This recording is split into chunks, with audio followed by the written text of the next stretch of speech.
Well, hello there, everyone. It's been quite a while. I mean, if you're actually watching the main show, not so much. It's still very much the same time it's been for a while. I mean, if you guys just watched the most recent episode, it's been a matter of days, but it has been quite a long time since you streamed on this channel. Actually, let me go and bring up the old YouTube studio and see when's the last time I streamed anything on this account. Let's see here. February, yeah, that sounds about right. It's been quite a while. Also, trying to play Sonic Frontiers in January. I even forgot that I did that on stream, which, oh boy, not the most fun I've ever had. Well, hello everybody, welcome to the stream. I hope you're all excited as I am to go see the Old Gods of Asgard concert, and I suppose there's some Game Awards in there as well, but hey, I know where my bread's buttered. I know what I'm most interested in. I was literally praying for them to perform any song. I don't even care if they go back and play Take Control from Control. I know they're probably going to play Herald of Darkness to some extent, and I'm hoping that's what they do. But I'm just happy to see them there because I thought it was never going to happen. So I don't even care what happens in the rest of the show. I mean, I could be wrong for every single award that comes out, and I will be okay as long as the Old Gods of Asgard play because it's going to be fucking awesome. But anyways, my name is Adam, aka CS Radical. Welcome to PixelPlay reacting live to the Game Awards. I'm obviously flying solo. Chris is, well, I mean, I know he was on the show last Tuesday, but he's technically in the Dominican Republic when we recorded the week prior. So he is busy, happily married now. Congratulations to him. And Kaylan, obviously being a busy father, isn't always able to find free time apart from our usual recording nights. So you're stuck with me this evening as we are going over the illustrious Doritos Probably Not Sponsored Game Awards by Jeff Keighley. So we have a few minutes as we're waiting for the stream to start. I believe the start time is actually 7:30 Eastern, so we got about 20 minutes or so. Figured I'd take a chance to go through the awards that we are playing for keeps on, me, Kaylan, and Chris tonight, because obviously those who've been keeping up with the show, we did a couple of competitions with each other based on the nominees, and now we are here for the actual award winners. We are playing a 2 or 1 point system where our first guess that we think is going to win gets 2, and the runner-up that we thought might be it would get 1. We're probably next year just going to go straight to a double down system where we could either do a 2 and a 1 or just go straight for 3 and risk getting nothing at all and really cut our losses down. But, you know, it's going to be something that we're going to try potentially next year. But we figured it's the first time we've really done something like this, so have some fun with it, mess around with it, and then we can always change it as we go. So I figured since we got some time, I'll go pull up our list that we've got. Now, I normally would have them in a numerical order, but because I wanted to make them easy to find if I have to quickly rush them during the show, I got them alphabetical. So they're not going to be quite in the greatest of orders, but we'll work with what we got here. So you'll see on the screen if you can, I'm assuming it's clear enough. Actually, let me pull up the full screen version here on my side to make sure. Yeah, it looks pretty good here. So we have a number of awards to go through. I think we did 20 total, if I'm not mistaken. So we've got quite a bit here to go through and a lot of points on the line. So right off the bat with Best Action Game, I'm not going to actually tell you like what you can see on the screen what's going on. So I'm really just going to go through and kind of like see if my opinions would change at all. Because right now for Best Action Game, my gut instinct is Hi-Fi Rush and maybe Armored Core, just for that From Software vote. I think given the other 3 games here with Dead Island 2, Ghost Runner 2, and Remnant 2, I don't feel that any of these 3 games are strong enough unless they just end up pulling a fast one and really surprise us. But I don't see an opportunity for anything else to actually take it. So I'm pretty confident that I'm going to walk out with a point at all in this. Whether it's 2 or 1 is beside myself. I mean, in a way, you almost hope that it's the 1 because it means I'm the only one that gets it. But, you know, I would rather just have the 2 points, honestly. Best Action Adventure Game. This one, I think, well, Chris, Kaylan, and I are all pretty adamant that it's going to be Tears of the Kingdom. I would be genuinely shocked if it isn't. At this point, though, when it comes to the runner-up, it's really up in the air. I think I don't know if I change my vote. I think I'm still in that Resident Evil 4 camp, just as the it needs to win something camp, but I know in some cases that isn't always the case with the Game Awards, where they'll just end. They could honestly just give like 90% of the awards to 3 games the entire night, and it wouldn't be that shocking, honestly. I think if I had to redo it, I might consider Spider-Man 2. I don't know about Alan Wake 2, but just because of the new buzz that it has, like, it's very interesting. See Rajiv in the chat there saying Remnant 2. I couldn't tell you. I haven't even played Remnant 2 for action games yet, so I'm not sure. I'm assuming we must have a bit of a delay too, because that's coming a good 30 seconds. It's YouTube, and I'm working with OBS. I have no idea how the delays are going to be, so we're just going to have to work with it as we go.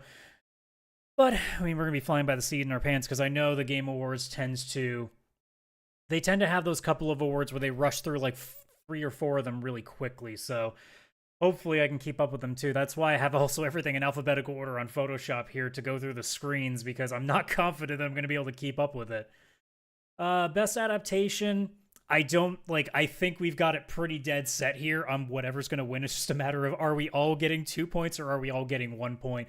I cannot see any indication that any of the other 3 are going to win. I'm honestly just, yeah, even if the Mario Brothers movie wins, I would consider that a massive shock. I think it has to be The Last of Us. Not even because I think it's great. Everybody knows my opinion on The Last of Us. I could care less. But based on just the sheer buzz, there's no way it's not, right? So that just seems to be the easy one. Most anticipated game. We all voted in agreement for Final Fantasy VII Rebirth only because it felt like the biggest name on the list. But it's honestly a wild card. I mean, when you really think about it, Tekken 8 got a nomination here. Like, and no disrespect to Tekken fans, but like, there are so many other games out there that would have been put there. Like, I'm a big Yakuza fan. I have no understanding why Infinite Wealth is on here either. And I'm a big Yakuza guy. So both of those games, I'm like, there's no way those 2 are getting it. So we really had a choice between 3. Rebirth seems like the easy pick because everybody loves 7. And then it was just a matter of picking Hades or Star Wars Outlaws. Chris and Kaylan went to Star Wars because obviously, well, they're big Star Wars nerds. And I went to Hades just because Hades has like that critic buzz going on to it. So I kind of went in that direction on that. But I mean, again, we're all guessing here. Best art direction. Me thinking Hi-Fi Rush and Alan Wake 2. I don't think I turn away from anything. I mean, Lies of P. Kaylan has a good dark horse here just because Lies of P is kind of one that a lot of people don't really know that much, because I mean, a lot of people who play Soulsborne games, like, that's their market, but a lot of people on the outside like myself don't pay attention. So that one's going to be interesting because I honestly have no idea how it's going to go. Like, I have literally just voted with the 2 games that I think would look the best, because I don't think there's anything that special about Mario or Zelda anymore because they're art directions we've already seen. Whereas with Hi-Fi Rush and Alan Wake 2 being a much older, or a much bridging a gap between 2 games, between the original and the now sequel, that there was a bit more of a chance for those to get it. I think Kayla might be onto something with Lies of P, but we'll have to wait and see. Best audio design, Alan Wake 2. I'm pretty confident in that. Kaylan, I think, really was leaning in the Dead Space aisle on this one just because he really likes it, but I think Dead Space would be really low on my tier. I might even put that as the last one that I would put odds on winning. I think I would put that 5th. But when it comes between Alan Wake, I went with Spider-Man just because I figure where's Spider-Man going to get its awards, because it's going to be getting outclassed by Baldur's Gate and Tears of the Kingdom quite a bit over the course of this. So I'm pretty, like, the only thing I might switch is maybe Hi-Fi Rush, but I lean more in the music direction for that because of the type of game that Hi-Fi Rush is, so I don't feel too bad about that, but we'll wait and see. Best debut indie. Pizza Tower seemed like the no-brainer because of the buzz that it had in the first half of the year. Now, that might also be in its favor, although I do believe that games like Venba and Viewfinder are going to have a lot harder time getting it, so it really came down to 3. So I feel like I've got a good chance with Pizza Tower and Dredge as my 2 point votes. Chris, though, on an island on himself with Cocoon, he might end up walking away with some nice points there if that works out nicely for him, because Cocoon does have a pretty good following as well. It's gotten some very good reviews too. I need to get around to that, but my God, my backlog is just insane. And getting honestly what I'm assuming is a puzzle game of some aspect it's hard to get me to go after those. So that's going to be a difficult sell for me personally, but Hey, who knows? It's my loss if I lose 2 points on that one. Best family game? I mean, Mario Wonder is the obvious one. And then I just went with Sonic Superstars as a fun meme because putting Mario and Sonic next to each other is pretty fun. I think if there's a chance of a game being a runner-up here, it's probably Party Animals. I don't know how Disney Illusion Island or Pikmin 4 would have a chance at it. So I voted based on the two biggest properties that were in there. So that's my guess. But I think it's a pretty much a shoo-in that Wonder's going to win on this one. Best fighting game, it's Street Fighter 2 and nothing else. Like, I literally voted for God of Rock for fun just because I like the name, because I have zero confidence in anything else winning, so I threw that vote away. But, I mean, if there is a chance for a runner-up, it's Mortal Kombat 1, I would assume. But, I mean, Street Fighter 6, arguably, in many other years, could have been a Game of the Year nominee, but because of how stacked this year is, it's falling behind. So it's got to win something, and obviously Best Fighting Game makes sense for that. Best Game Direction, basically whatever the Game Awards decides it to be. I honestly couldn't even tell you what I think the actual answer is going to be. We just went with the games that we thought made the most sense. I mean, Baldur's Gate seems like it's going to win a bunch of awards tonight. And then I went with Tears of the Kingdom as my backup because I think that's also going to win a bunch of awards tonight. So seems like a fair guess to me. But honestly, whichever one wins, I won't sit here and be surprised by it. I'll just be like, okay, yeah, makes sense, because they're all fantastic games. Then we get to the big one. Obviously, I should have started with that, but because I'm working in alphabetical order, we aren't quite there. But Game of the Year, we all are in basic assumption that it's going to be either Baldur's Gate or Tears of the Kingdom, but it's a matter of if Chris walks away with the extra point on Tears of the Kingdom, while Kaylan and I could walk away with the extra point on Baldur's Gate. I would be genuinely shocked if anything else wins, but at the same time, like, they're all great games. You know, I'm going to say this on the show. I'm assuming next week that we'll record again, but I honestly don't care for Super Mario Brothers Wonder that much. I've played through about an hour or so through it, and I actually don't care for it. But I'm also recognizing that it's a side-scrolling Mario game. Of course, it's a good game to most, so it wouldn't be a surprise if that wins either. Going to Best Independent Game, Sea of Stars is my gut instinct. In retrospect, I'm now questioning my runner-up as Dave the Diver, only because Dave the Diver actually, to some people, isn't even considered indie, and I feel like because of the very critical reception to it, that people will actually vote against Dave the Diver now when it comes to this, so I think there's actually less of a chance of that winning, so I think all of us are not going to be going off that 1 point. I think we're all going to be hoping for our 2s, and I think if there was a second shot, Dredge is probably what I would pick for that, but me and Chris are kind of in agreement that Sea of Stars being just an unbelievably gorgeous and well put together game seems like the obvious answer, but we'll wait and see on that. Best multiplayer, to me, this one was a toss-up. Didn't really have any thought process. I just picked the 2 games that are being voted for Game of the Year within this, Baldur's Gate and Super Mario Brothers Wonder, and we'll wait and see what goes there. But again, I wouldn't be surprised if any of these win it. It's just a matter of what the voters decide to go with here. Best narrative, that one's tough. I really went ham on Spider-Man 2 because I think it's one of the best told stories I've played in a game in quite some time. And, you know, I just went with Baldur's Gate 3 as the backup because, well, it's Baldur's Gate 3. I think Alan Wake 2 and Cyberpunk have a great chance. I would be genuinely shocked if 16 wins, only because I truly believe that 16 doesn't really deserve much in the way of awards this year, because I think it's actually vastly overrated. But hey, everybody's got to have their own opinions there. Best ongoing, this one is literally a toss-up. I just went with Cyberpunk based on the very positive reception of Phantom Liberty, and then just went with 14 because I think out of any of the ongoing games, that's the one that seems to always get the most praise and seems to be the best bang for your buck, although you can't count out Fortnite. Wouldn't be shocked if they win it too. Honestly, any of these could win it, but if I was going to pick a top 3, I'd probably go Cyberpunk, 14, and then Fortnite. But I mean, Genshin Impact fans are probably hating me for just saying that right now. I'm sure we just lost a few subscribers on that alone. Best performance, this is an absolute toss-up. I literally just went with what I thought might get a chance. I think Yuri Lowenthal did have the best one, but I also have not played most of these games, so I don't really have an opinion either way. But I mean, I have to assume that all of these performances are great. I mean, I can't say anything bad about Idris Elba now, can I? But this is absolutely an award that somebody could be walking away with a win based on who wins in this category, because we all just threw votes and just hope for the best on this one, because there's not really a consensus even critically on what might do this. So it could be basically anything. I think we were just all in agreement that Karen Monahan, who I assume did a great job as I think it's Cal, right, the main character, because I didn't like Fallen Order that much either, for Jedi Survivor. But I mean, again, I think this could go to anybody at this point.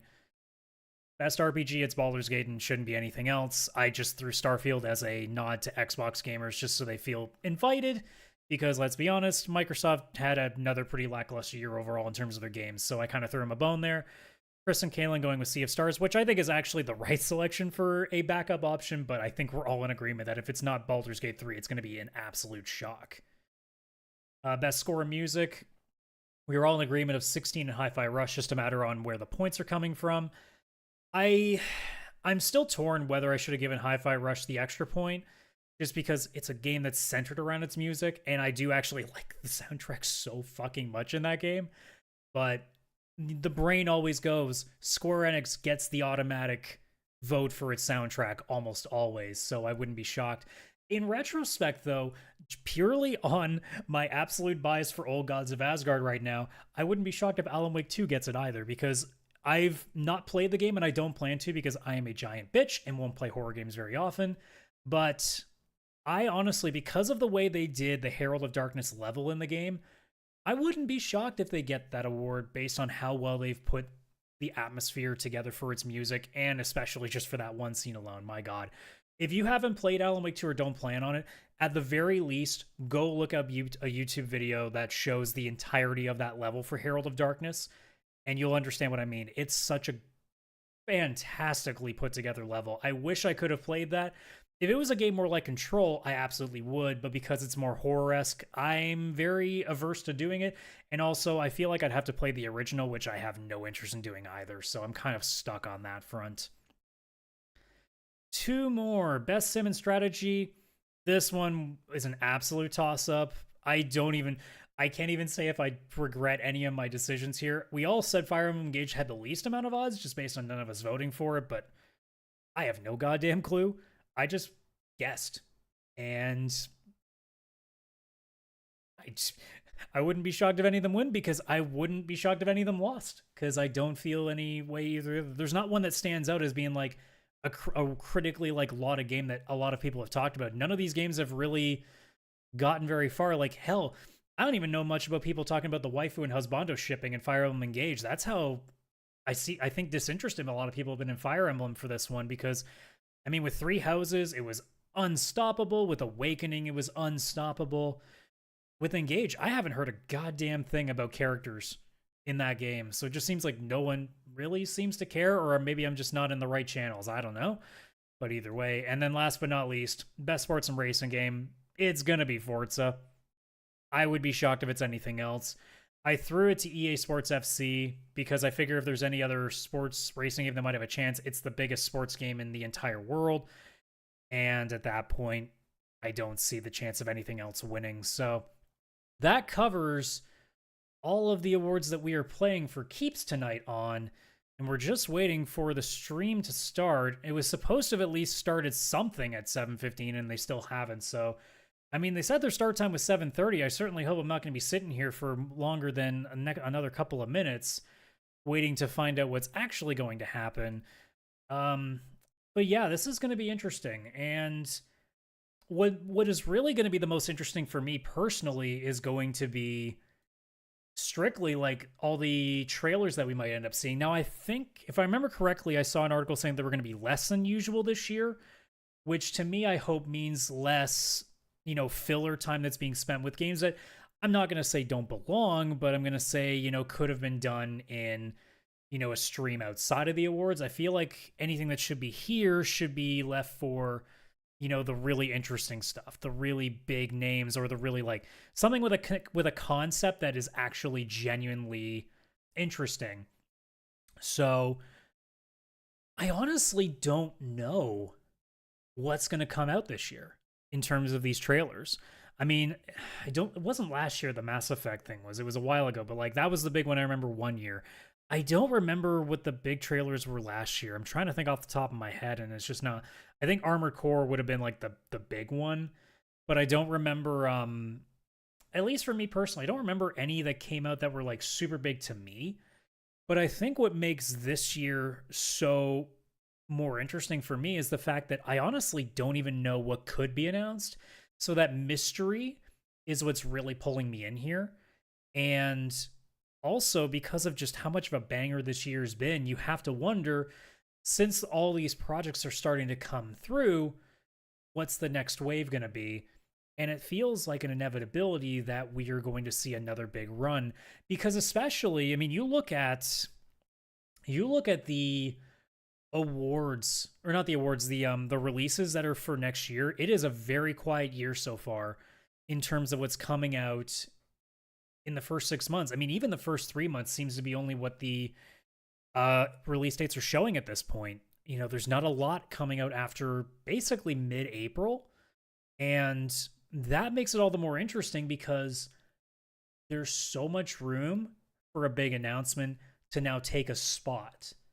Because if anything comes out tonight and is just shove something big on the table, let's say Marvel's Wolverine, for example, because that's one of the big ones I'm hoping to see something of, whether here or sometime in the distant future, but you put that down and saying this is coming up, bam, November, whatever, next year, that date's now yours. And most companies will try to avoid that. So you figure there should be at least one or two big release date related announcements that come out tonight, just on the basis of you want companies to get out in front and actually, you know, take center stage here. So we finally got the countdown coming, so we're getting ready now. So I guess I can turn the audio on so all you can hear, and we'll see how that goes. Now, if anybody in the chat is listening to this live, if the audio ends up seeming too quiet once the show gets going, let me know. I'll turn things up or turn things down if it's too loud. But yeah, we are almost set to go here.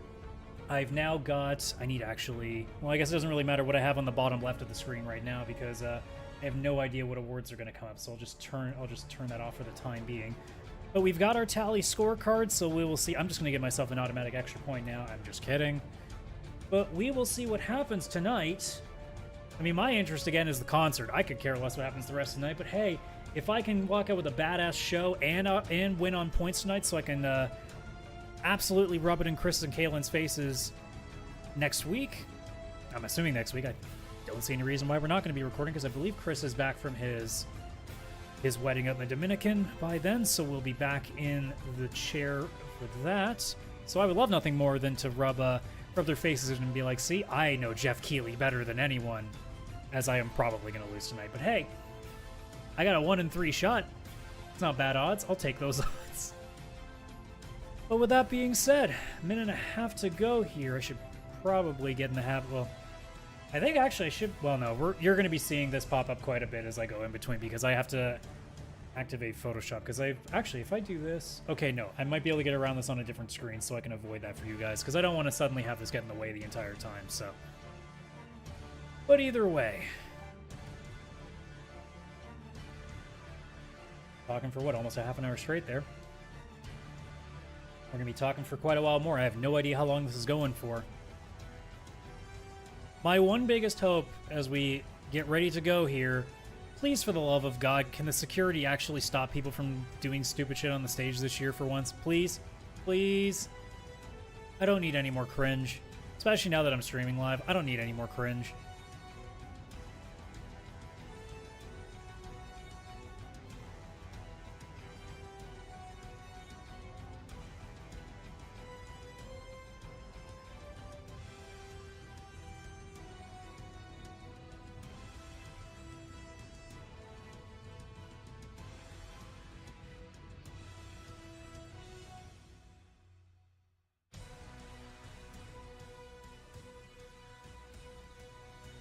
Apparently I didn't turn off capture cursor on the tallies tonight, so I better fix that before we actually get started here, so you don't have to keep seeing the mouse all night.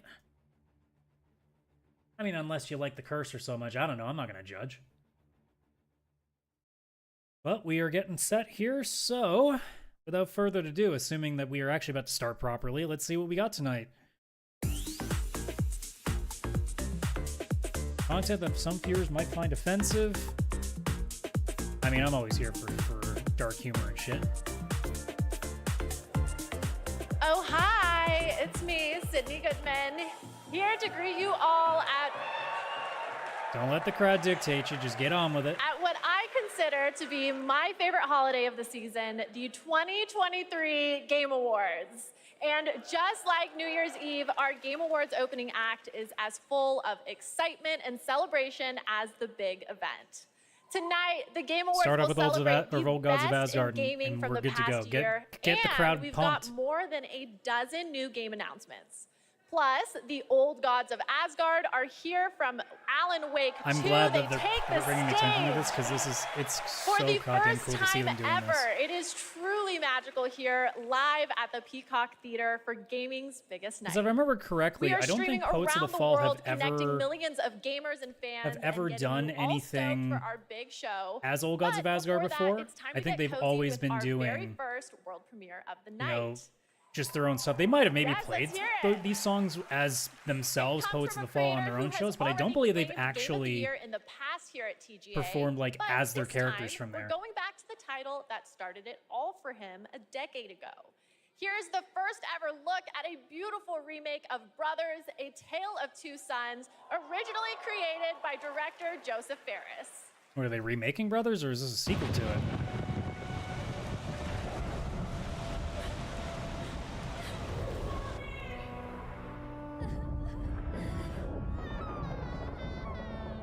I remember that game got a lot of praise. I mean, back when, God rest his soul, Total Biscuit, he lauded that game to hell. I tried it. It was fine, but I never really sunk my teeth into that. I thought it was fine, but I didn't get very far into it before I went, let's go for the next shiny thing that I've got here. But I mean, it's cool if it's a remake or a sequel. I just think that's really awesome because that was a very well lauded game. So to see that again, whether it's bringing the original back to a new audience or continuing forward with it for fans that have already loved that game, I think that's pretty cool.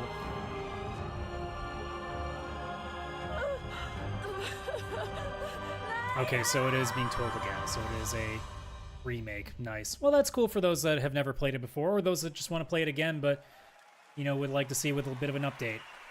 Incredible, and how perfect that right after the world premiere of Brothers, we have the award for Best Family Game. All right, so we're going These to family are the right off games the that bat. bring All families right. together or tear them Turn apart, that up and depending on how get dirty you family play. on the And screen the here. nominees are Disney Illusion Who's taking the Islands, first points of the night? Party Animals, Pikmin 4, Sonic Superstars. If it's and Super Mario, we all Super get Mario 2 and we're Brothers starting off Wonder. strong.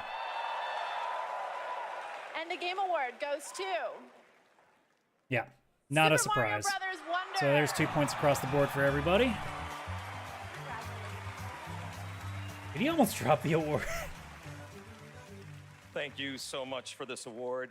This is shared with all the teams at Nintendo that worked on Super Mario. I mean, look, is Bros. anybody surprised that Super Mario won a game that it's nominated In my for and there's really experience, nothing else the big team next really to it? tried to develop Is a anybody game surprised? That allowed people to work together, to play together, whether it was friends or it was family. Side note, And for me, I finished my Super Mario personal RPG and I'll talk more about it on the nothing next brings episode of a the family podcast, together but more than it's a trying to real shame that rescue it just missed the an- cutoff an because I think empire, that could have been a strong kingdom in runner-up for Best distress RPG next to from the Baldur's evil Gate likes because, of man, that Bowser. remake is fucking whether you're solid.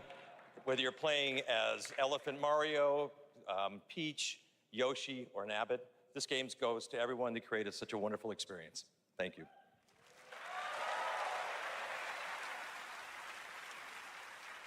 Congratulations, Super Mario Brothers Wonder.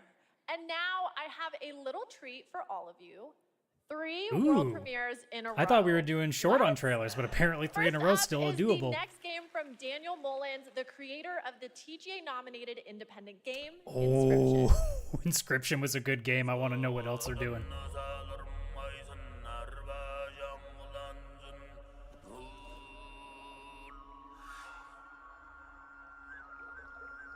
Yes. God, the atmosphere that they do with these games are so like. If you've never played Inscription, you need to play Inscription. If you like card games at all, you need to play Inscription. And not even just because of what the card game aspect is of it, it's such an incredible experience.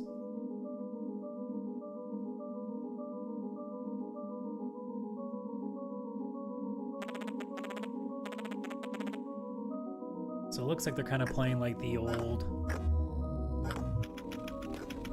This kind of feels like Pony Island, like, has those vibes to me, unless it actually... I've never actually played Pony Island, so I have no idea. Just wait a second, man.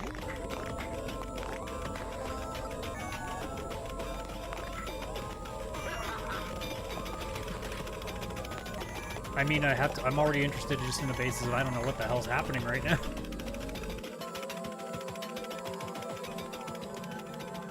Still keeping an eye on the audio, by the way, for those that are watching live. I'm turning to try to, like, give myself, like, a good, like, 10 to 15 decibel gap here with my voice and the rest of it. Oh, so it is a Pony Island sequel. Well, that would make sense then. That means I gotta go and actually play the original now, which is fun. I heard a lot of wacky things about that game, so... Ooh, Netflix, you say? Do tell what you have here.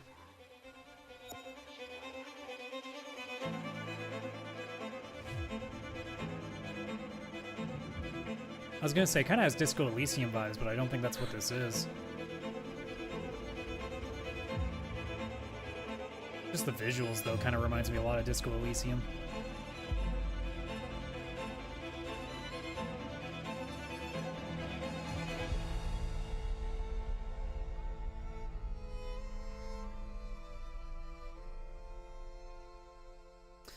Okay, my first complaint of the night.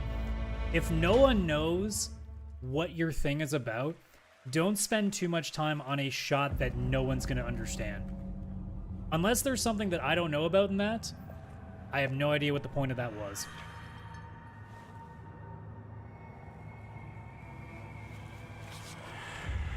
And now I have no idea what this is. It kind of gives me vibes of the character from Thirsty Suitors that's recently been put up on Game Pass.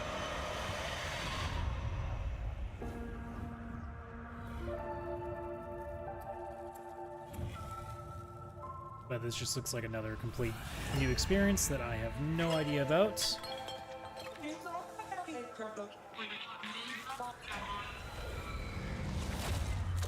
Did Spider-Man break the multiverse again?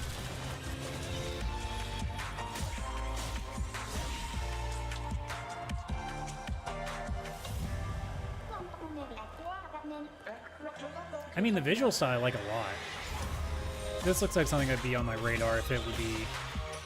Like, I wouldn't be buying this, right? This is the kind of game that, like, it's great when Game Pass put games like this on there because it gives me a chance to try stuff that I would be very hesitant to buy until it's very well reduced in price. And it's a thing of me being... I mean, let's be honest, I'm pretty cheap, so...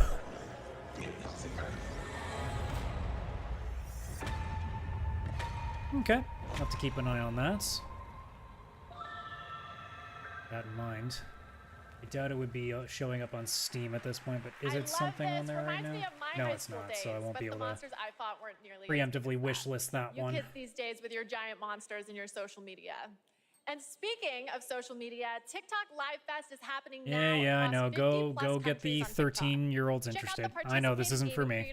And don't forget to share all of your favorite gaming moments on TikTok with #GamingOnTikTok. Okay, we're going to take a quick break, but... What do you mean a quick break? This is a live stream. Very important message. Don't skip this cutscene, people. Oh my god, are we doing ad breaks now? The journey ended here, a place of wonder and awe. We breached the cosmic veil and reached a new planet. Yet generations later... So by break, do they just mean more trailers? Because unless this is a game that I just don't recognize that's already out. Destined to cross. I'm here for you now, Administrator.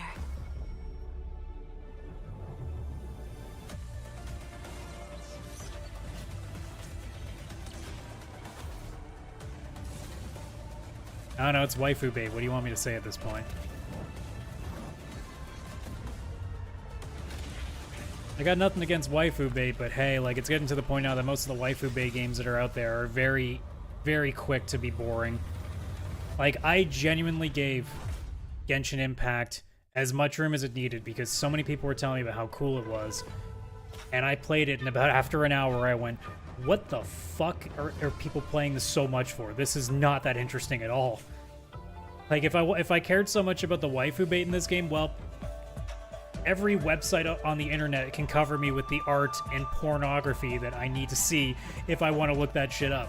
So, otherwise, there's no point, is there?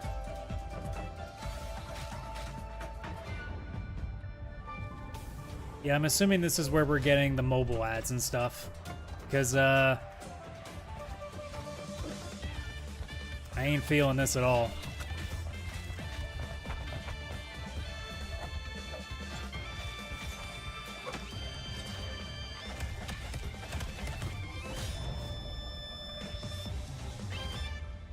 Isn't this...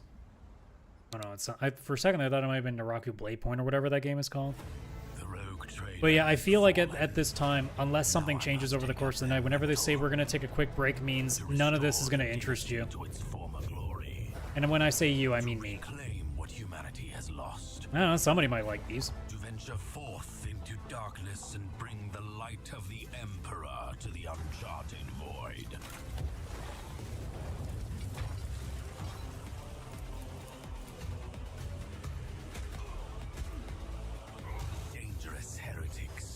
I'm feeling like this game is trying to have an XCOM vibe, but nobody's standing in cover, and it's driving me crazy.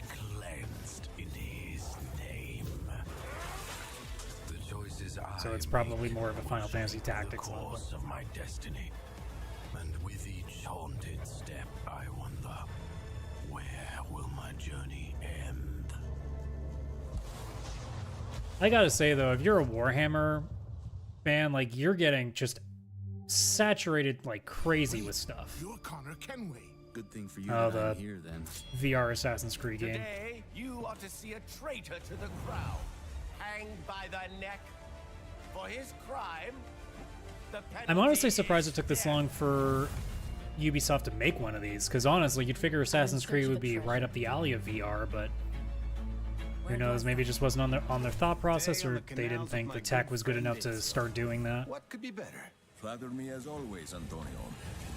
And again, my opinion with VR is going to remain the same for quite some time. It's never going to be what we want it to be until well after we're probably not the target market for it anymore. Because, man, like, unless we have some crazy advancements in the next decade, like, I don't see by the end of this decade me being really enthusiastic about VR. It's still going to be a gimmick to me. You know, unless we have some massive breakthrough, but I don't think we're there yet, and I think we're a long ways away. Like, I'm more into the holodeck level kind of stuff in the future, which I'll probably be, like, too old to use them by that point. I'm still Sydney Goodman, here with another award, this time for innovation. Okay, we didn't put that up there, so I'll just the guess gaming live, I community guess. Is massive, but honestly, it should be even bigger. And these Take that off the nominees screen for are a little pushing while again. gaming beyond its current limits.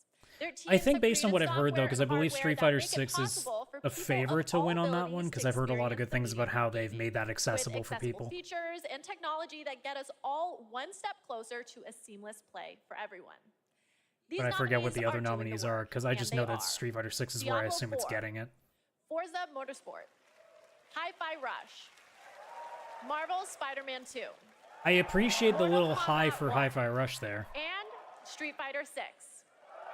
So am I right in thinking Street Fighter 6? Oh! Forza Motorsport. I would not have guessed that. That would have been one of the last ones I would have guessed. Thank you so much for this. Since this category was introduced several years ago, I think we've seen a dramatic shift in the whole industry towards making games more and more accessible. And with this list of amazing nominees, it just really drives that home.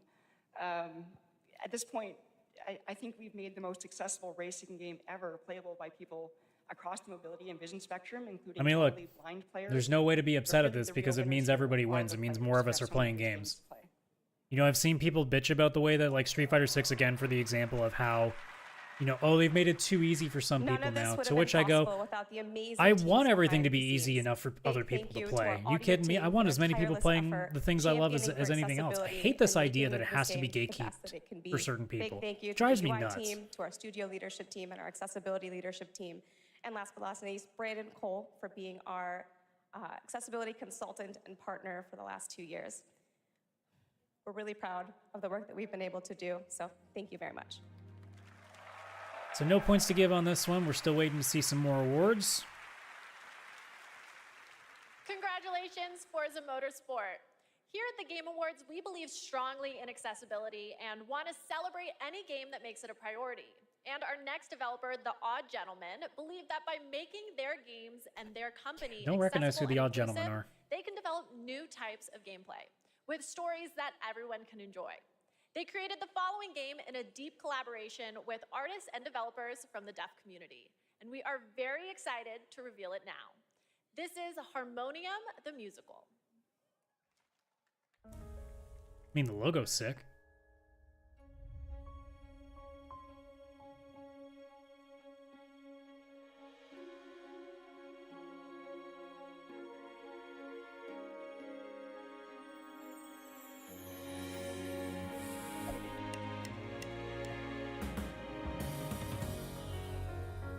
Yeah, this is the kind of game that I'm like, I know it's not for me, but like, it's a game that's for people that normally don't get to have experiences like this, so why would I ever complain? I remember there was a game ways back, I think it was called Beyond Eyes or something like that, where it was like a game that was designed for like, I don't know if it was designed for, if it was just like in the character being blind or colorblind or something like. I can't remember fully, but it's been because it's been such a long time. And I remember originally being like, oh my god, this game is stupid. Like, who's gonna want to play this? Now I'm like, who cares if very few people play this? If enough people enjoy it, and it means a lot to them, that's a win. So while I look at this and go, it's not for me, and I think even if it wasn't like designed with accessibility for deaf people in mind, I think I still wouldn't care much for this because this is definitely gated more for a child audience anyway, just based on the fact that this is very Disney-esque. But at the same time, like, I'm finally at that point that I'm trying not to be bitter about games that I don't think are interesting to me. Now it's just like, it's somebody else's thing. They'll enjoy the crap out of that. Honestly, I don't know how much better gaming can get. What happens past a golden age? Platinum? Is this the platinum age of gaming? Also, can I please be paid in platinum? I'd like it direct deposited, please. And now I have the honor of announcing the winners for our 5 esports categories. Get him out of the way. The nominees for best esports athlete All right. are I have no idea who any of them are. Iwu, So let's go for Steven Faker One, because it's funny. Hydra, Ruler, and Imperial How. And the game award goes to I'm a genius. Faker. I should give myself an extra point just for that. For best esports coach, the nominees are Potter. Okay, I know. I'm Sonic, pretty sure one of them was a Gunpla, female coach, so Exodus, whoever that one is, and let's go with that. Homie. And the game award goes to I have no idea if that's correct or Potter. not. For best esports event, here are the nominees.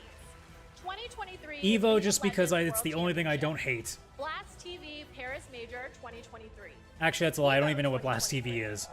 The International So Evo or Dota 2 Blast TV would be Championships fine. I 2023. think I cannot stand League of Valorant Legends, Dota, or Champions Valorant. So 2023. And the game award goes to boo. 2023 League of Legends World Championship. For best esports game, the nominees are Counter-Strike 2, Counter-Strike 2 because Dota it's 2, funny. It's not going to League of be. Legends, So I guess PUBG League of Mobile, Legends. and Valorant. And the game award goes to Sure. Valorant. And finally, the nominees for best esports team are Evil Genius. I remember when I looked at it, I was going to vote Fnatic, based on their David uniform, and I can't remember which one I would have JD picked. Gaming, and Team Vitality. And the game award goes to Cool. JD Congratulations to Gaming. all the people that, unless you're in a very Huge specific congratulations, subset of the everyone.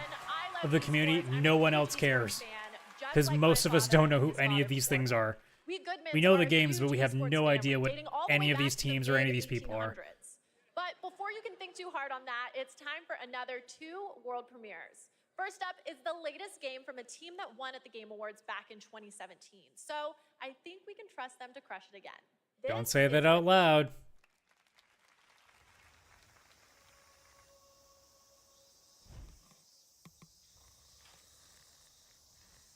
Well, just based on the character styles, would this have been the guys who made Owlboy?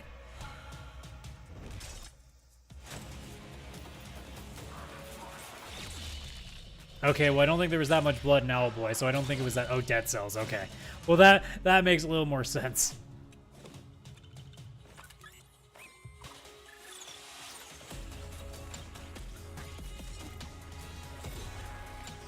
Oh, and it looks like it's multiplayer too. That's pretty cool.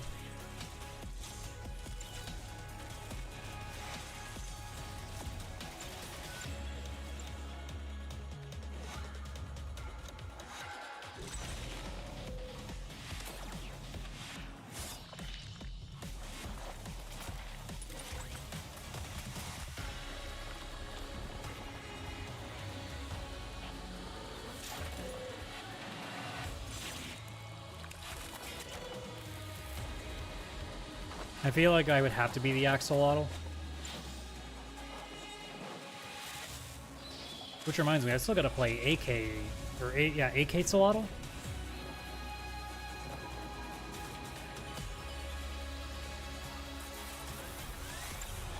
Yeah, seems like a neat game.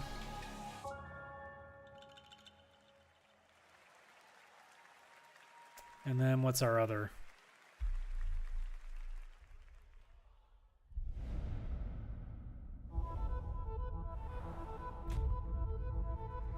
Ah, so it's a VR rhythm game by the looks of it. That's neat.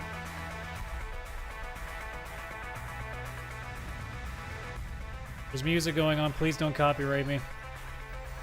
I can't help it, though. It's not my fault that the Game Awards is using music. I can't stop them. There's no option like there are in video games to friggin' turn off the licensed music. I mean, it might not be licensed music because it's just playing a very straightforward riff, but who knows? I mean, that seems like a really neat experience, but again, like, because of how I am with VR still at this point, it's not like... It's not going to make me suddenly go and be like, I have to get this, I have to get this. It's more along the lines of like, yeah, that's cool if I ever get around to it at some point.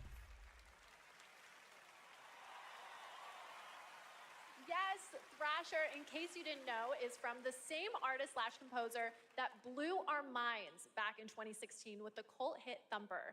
I'm so excited we've got another mind-bending game coming from him in 2024.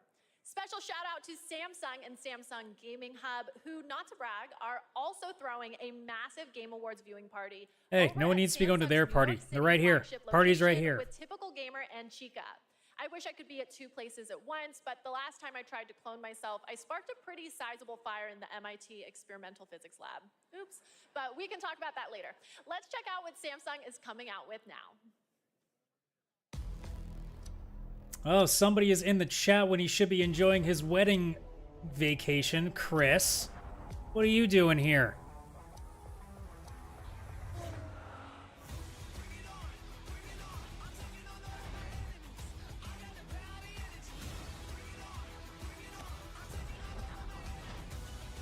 Just so you know, I'm going to tell your wife when next time I see her that you were not enjoying your time together instead of just sitting here and on a live stream with me. Alright, fine, never mind. Remember what I said about it during the breaks, that they might not be for me? Well, they just put the Persona 3 remake on here, so I guess I can't complain now about the breaks. Because I'm going to play the shit out of this. Let's begin. Sewing is my life. Last one. Go for it. I tried really hard to play Persona 3 Portable when they put that on Game Pass. It hasn't aged well. So I'm so glad they're remaking it. I almost wish they would do it again for Persona 4 as well. I think what I'm hoping to with the 3 remake is that they're able to make Tartarus, the main dungeon, a lot more enjoyable, because I think the problem about Persona 3 and 4 compared to 5 is that the dungeons in 3 and 4 are very much procedurally generated, whereas in 5 they were definitely more expertly, they were definitely crafted for specific things. So I hope that what they do with this remake is kind of make those levels a little more modern and actually make them like enjoyable to play as. But to be completely honest, I just feel like having banger after banger of music just playing in the background, because man, all 3 games have their own uniqueness to their soundtracks. Because like 3 is definitely more of a hip-hop influence, 4 has more of a punk and rock influence, and then 5 is very much a disco influence, and they're all incredible soundtracks. Like, if you had to make me pick one, I would probably pick 5, but like they're all so close to each other that that would be so unfair to do with me. So I cannot wait to finally play this. And I don't know when I'm gonna play it, because when you put that next to Like a Dragon Infinite Wealth, that Final Fantasy VII Rebirth, like, JRPG-wise, I am screwed in the first 3 months of this year. Yes, I was hoping for a new Persona game, that is. All right, we potentially got awards coming up. What do we got? But enough about me. Make sure to stay tuned as Google and the Samsung Galaxy Z Fold 5 are bringing you a spectacular We got the trophy on the table. No one celebration cares of about mobile Samsung. We know you got to do your ad read, but get on with it. Let's go. Just like this next world premiere. It's the product of a surprise team up between 2 nominated games tonight. Let's check it out. All right, false alarm. We're not doing it. Oh, so we're potentially getting the India War. Well, there's Dave the Diver, and then there's Dredge there.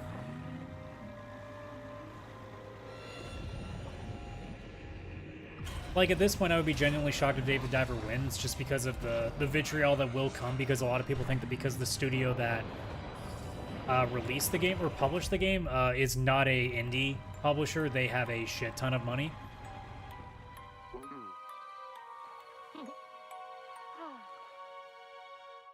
I mean, I have no honest opinion for it, but my voting came based on that. I can't believe it. It's almost time for our big show. The theater is filling up behind me. It's hard to hear myself think. Wait, this wasn't the actual big show. Well, that's true. We haven't seen Jeff yet. The next award ready to go. Here are your nominees for content. Okay, so another award that I don't care about. Here's the thing. I'm only voting for Iron Mouse because it's the only person who I know what they are, and that's because of Takahata 101's VTuber streaming. And the game award goes to Hey! Iron Mouse. So, Iron Mouse couldn't be here tonight because Iron Mouse is animated, and sadly, we're not in the Matrix yet. But she did send us a message. Take it away, Iron Mouse. I am so incredibly honored to have been the recipient of the Content Creator of the Year award. First and foremost, You know there's a lot of people, too, that are furious that a VTuber just won a Content Creator of the Year award. You know there's a lot of people that are not happy about that. I also want to extend a very special thanks to Vishojo, who brings all my ideas to life. Thank you so much to my team. There was a moment in time that I considered looking into it, and then I realized just how much work it was going to take, and I went, never mind, I'm lazy as shit. Congratulations, Iron Mouse. Okay, we're getting so close to the big show, but I'm not ready to let go just yet. And no, I'm not a narcissist. I'm just a hoarder of world premieres. And up next is a very special world premiere, 15 years. It's not Beyond Good and Evil 2.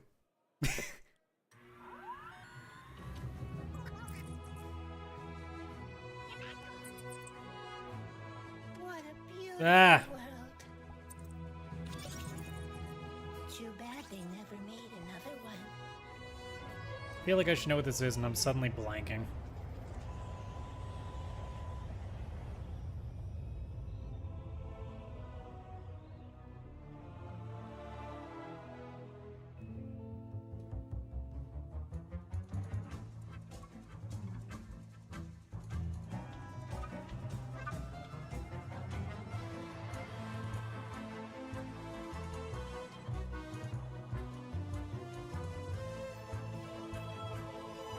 Well, this is definitely not for... Well, I know there's a lot of people that would enjoy this, but, like, these types of games just...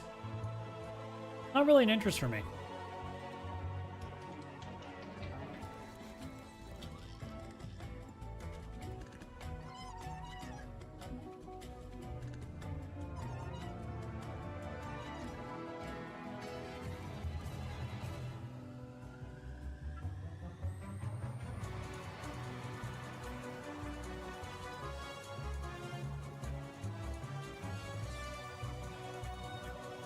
I mean, visually it looks really unique, but it's still not doing anything to get my attention here.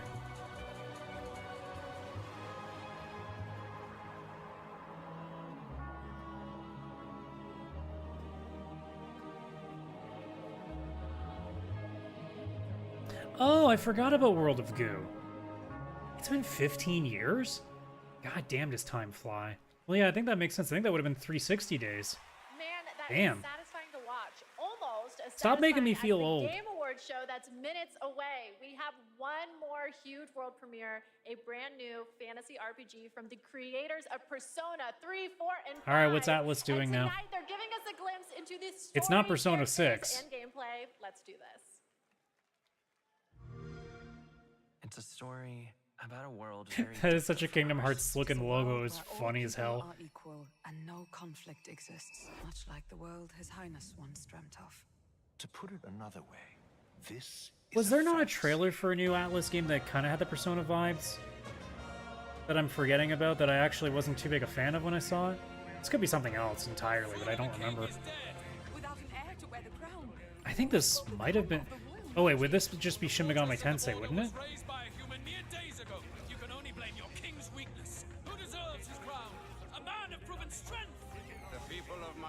But then if that's the case, they wouldn't say that it's made by the people who do Persona 3, 4, and 5 because Shin Megami Tensei is already in that same series. So this must be something else. Small wonder when any among the populace might be king. I mean, this basically just looks like Persona, just in a completely different universe. So I'm not going to complain, and you have my interest on just the visuals alone, but... Our lives are decided at birth. The combat would be the one that always challenges me. Differences that make us who we are. There was a plot to his life. One I wish I'd written out sooner. You're no ray of hope. You gave up on your hopes, but I will not. Now let's see what. Because there was, I want to say it was like looking like Persona, but the visuals were so over the top that I went, it might be just be too busy. Okay, no, it definitely wasn't whatever this is.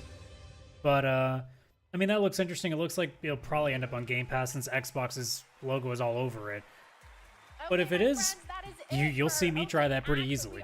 That's a no-brainer for me to take a look at. Our show is about to begin, but don't worry, this isn't the last you'll see of me. I'm staying all night, baby. And I cannot wait because this show is absolutely stacked. We have tons of big awards. But mostly the old gods of Asgard, and no one cares about anything else. Okay, fine. I don't care about anything else. Legendary actor and performer of both the stage and screen, the Muppet himself, the great Gonzo. I have to admit, I'm freaking out. Does it seem like a normal thing that they always have a Muppet reference somewhere in here? The show, based on the Fallout franchise, is here to debut an exclusive new look at the series.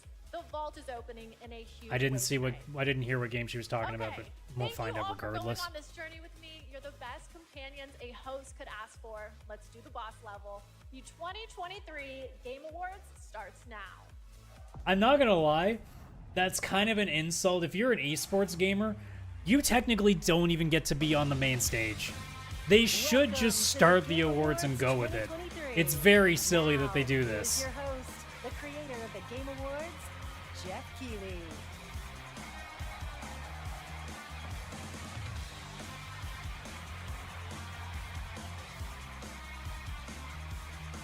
But now we know the show must be real because the man behind it's here. The key man is here. Everyone, and welcome to the Game Awards.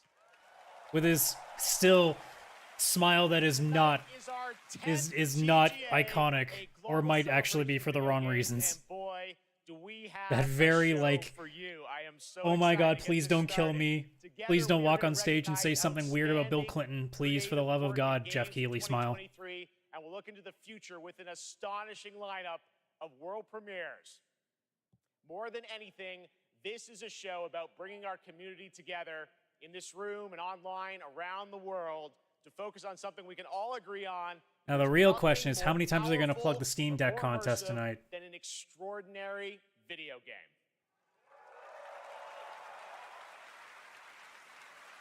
Great games comfort us, help us understand different perspectives on the world, and maybe even change us. That's what makes this medium different. Games, the actual Yeah, that's why I don't play online multiplayer games anymore, because they made me a terrible person. I'm so glad I'm back to my single player only setup these days. Group of people with us. They're built by talented creators and teams, and many of them are here tonight. Mr. Aonuma, Mr. Fujibayashi, great to see you back after winning Game of the Year in 2017 for Breath of the Wild. Good luck tonight. Look, I know a lot of people like Tears of the Kingdom. They better not win for Game of the Year this year. I would hate to see Zelda games that are basically just doing another run of it getting in. I would not be happy about that. And it's not even because I don't care for those games much. There's so many other games that deserve to be up there.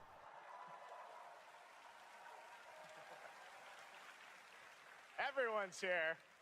Melina Jurgens, our best performance winner in 2017 for Hellblade. Welcome. I think we'll be seeing you a little bit later tonight. Okay, so we're getting another Hellblade 2 trailer. Hopefully it comes out this year. To be joined by the Tujimoto family, Haru and Ryozo, who are celebrating 40 years of Capcom this year, and a Game of the Year nomination for Resident Evil. Welcome, Good. We hope guys. you're smiling now because you're probably not winning much tonight. We have a big show. So With Old Gods of Asgard. To present Damn it. tonight's first award is last year's winner of Best Performance. Please join me in welcoming back to the Game Awards. Yep, we're going to do it. The actor behind Kratos in God of War, Christopher Judge. Like, I'm getting to the point now that, in my honest opinion, I think they should probably find somebody else to actually host. Because, look, like, I love Jeff Keighley to death. Like, the stuff he's done has been great, but, like, they need somebody else that can voice this better. Oh, what a card. Good evening, everybody. I mean, it's very lighthearted, but at the same time, like, some people would say that he's trying to be charming. It's not. Such a pleasure to be back here. I have such great memories of last year, Mr. Pacino, forgetting to thank my wife.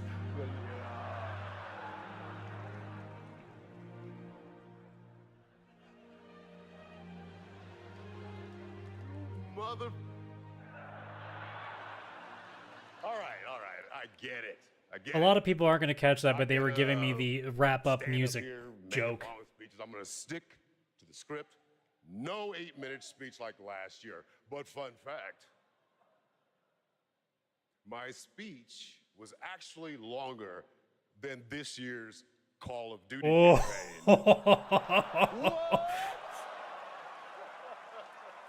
Damn.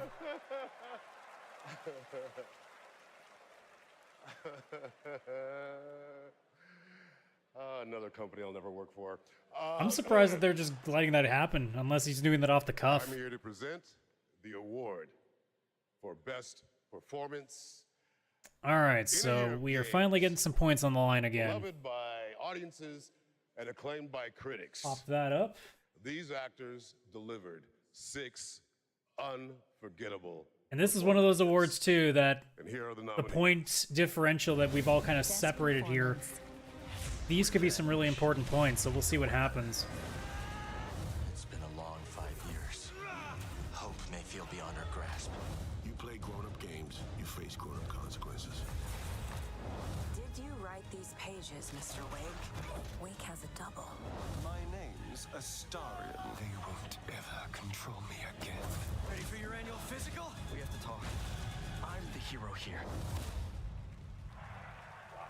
It's going to be interesting, but we'll see what happens.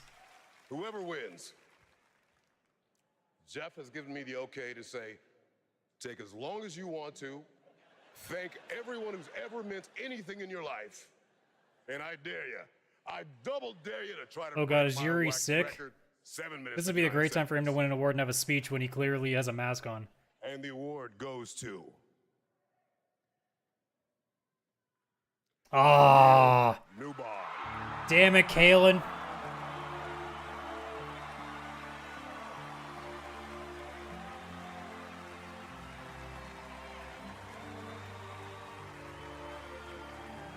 And again, I have no idea if this is if it's a good pick or not, because I'm never into playing Baldur's Gate 3 because, as I've said on the show, I honestly don't know if I'll even like it, because I've tried Divinity Original Sin 2 on my own time before, and I really couldn't stick with it. I didn't hate it, but I just couldn't stick with it.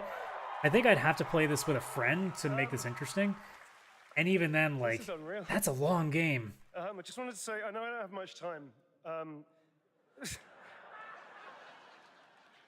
I'll give it a shot. Thank you so very, very much for everybody that voted.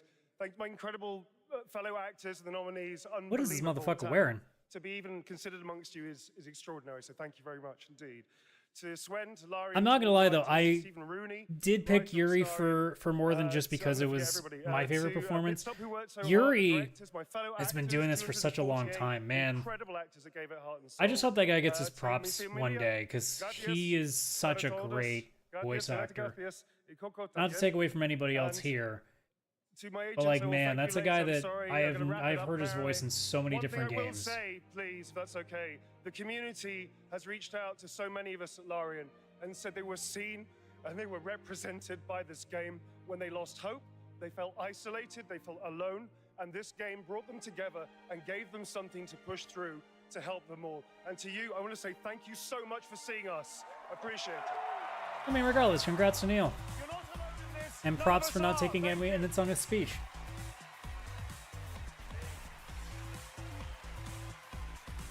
Alright, awards come off the screen and we get back to whatever's going on here. I assume we're getting a new trailer now. Congratulations, Neil. Great speech. And short, so thank you.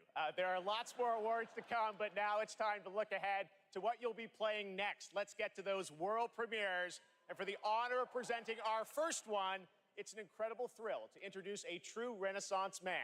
Please welcome Academy Award-winning actor and New York Times best-selling author, Matthew McConaughey. What the fucking hell are you doing here? I think every year Jeff's just like, what's the most random celebrity I can pull out? He put Nick Cage at the Summer Game Fest this year, so I guess he's like, what's Matthew McConaughey? You at the Game Awards.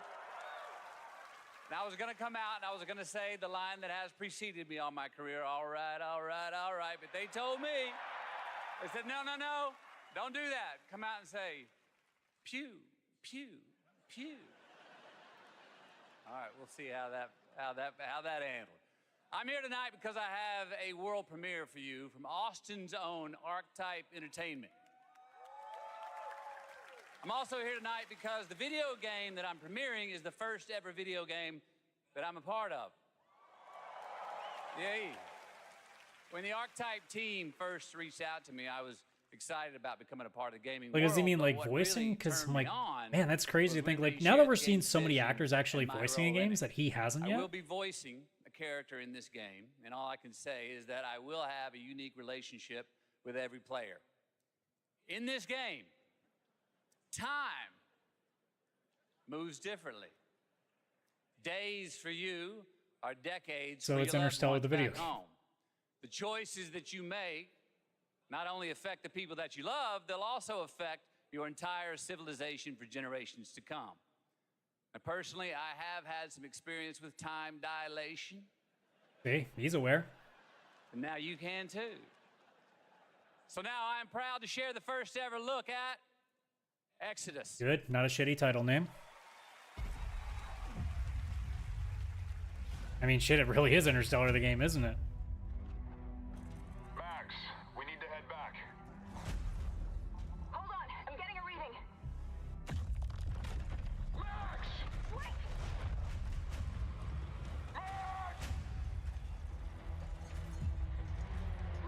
What she found that day was a miracle.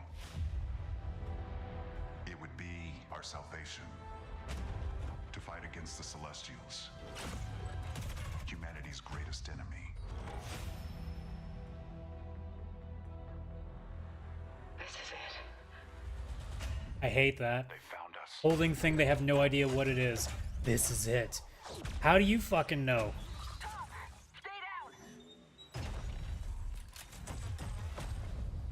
The Celestials hunted us down. I knew they'd keep chasing us until they ripped our ship apart, and I had to save her. I led them away from this world, away from her. We both knew the cost of using the gates. When you travel at light speed, time slows to a crawl. It was only days for me, but an entire lifetime passed for her.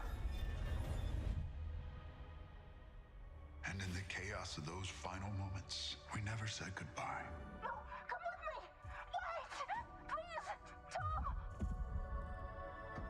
I love you.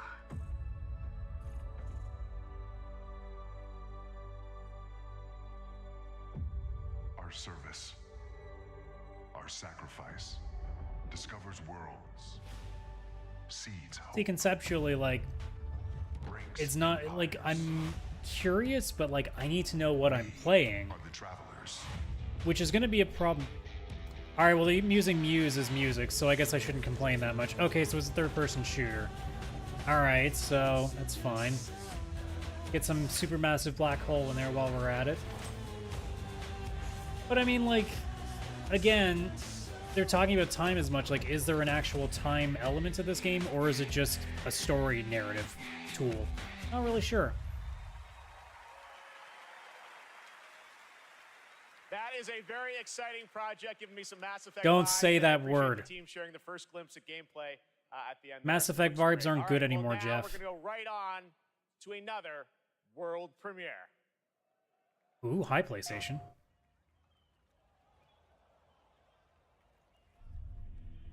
Okay, I don't think that would be Wolverine.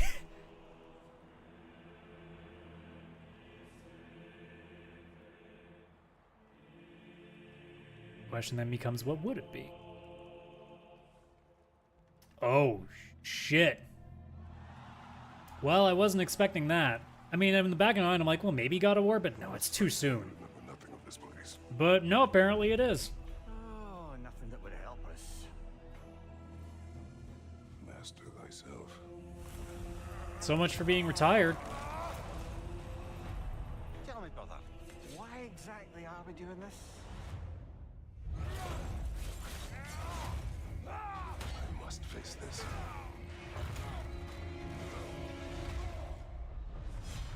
No shame in what just happened. It's all part of the process. But like the question now is, what is he fighting?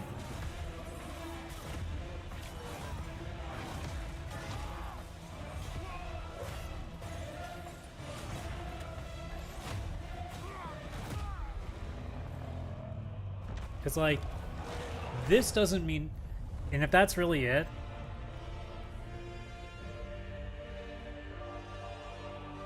guys, unless that's DLC. Oh, so this is DLC. Okay. Never mind. Oh. That's a smart move. That's gonna get some people's attention. Well, I guess all three of our backlogs just suddenly had to take a seat because we're gonna be playing some DLC. Kratos and Mimir are headed to Valhalla in an adventure that blends God of War Ragnarok's combat with elements inspired by the roguelike genre for an emotional, unexpected, and fun new twist. And yes, as you saw, it is free. The team at Santa Monica Studio are fans of their fans and are offering this DLC, God of War Ragnarok Valhalla, as a gift to the community, and you will be able to download it in just 5 days on December 12th. That's a neat little drop to do. Get some goodwill at the end of the year. Amazing. All right, switching gears. Our next world premiere comes from a small independent team of developers in Australia. I love that this show can give a platform to independent creators. Their last game in 2019 was a sensation, and their next project is equally exciting and unexpected. Ooh. That was a nice little fun aside when I played that. So what are they doing completely differently?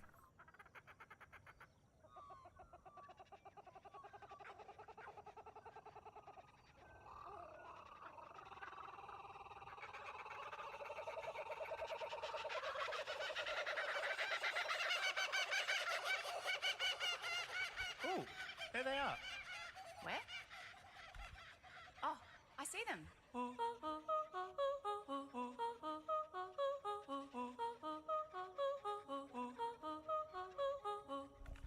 Let's go.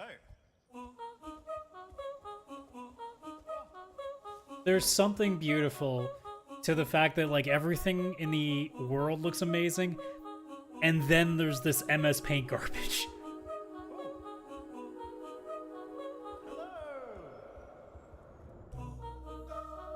I'm very interested in whatever this is, because it looks so dumb. And if I've learned anything, I love things that look dumb.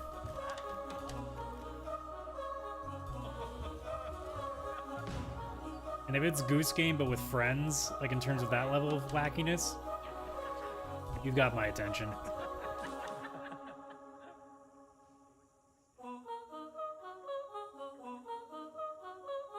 Cool. Something to keep an eye out for. Super fun, right? I did a playtest of that game about a year ago and had so much fun. It is a very special and unique game, and I'm honored we got to share it with you here at the show. All right, while you're watching TGA, head to There it is. TGASteamDeck.com. There's number right one. Now, we're doing another Steam Deck giveaway. This time, it's the brand new 1 terabyte Steam Deck. I don't know if Chris is still in chat because he shouldn't be, but hey, go win yourself another Steam Deck there, bud. Live show at TGASteamDeck.com for a chance to win one of 100 OLEDs. All right, trust me, we are just getting I know, started, Jeff. guys. There's still There are 18 so awards left I many have to give points game for. announcements, awards, and musical performances ahead, including the Old Gods of Goddamn Asgard right there from are. Alan Wake 2. I'm Just so play, happy that it's amazing. giving We'll be that right much back. attention that like that's their big get for the year. There's the Prince of Persia game that everyone doesn't seem to like, and it's actually like one that I'm curious about. Prince Hassan has been kidnapped. Take the lead, Sargon. You are to leave for Mount Karth at once. Bring him back. Bring back my son. And here's like a hot take. Strange. Even if there were no issues in the entire process that has gone with the Sands of Time remake, I still would have no interest in playing it. And it's not because I don't think the game is good. I love playing Sands of Time on the PS2. It is not a game that I think needs to be replayed. Unless you've never played it before, unless you absolutely love this game, I don't think Sands of Time is a game that's like necessarily worth replaying. At least in my opinion, because like there's a bunch of games out there that I love when I was younger that if a remake was made of them, I'd be like, that's cool. And then that's as far as it goes for me. Sands of Time is one of those games that I just have no interest in playing again.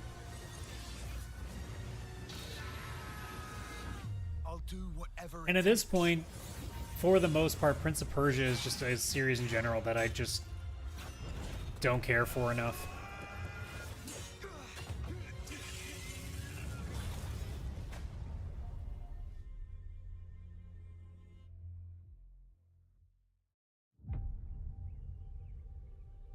Lego Fortnite.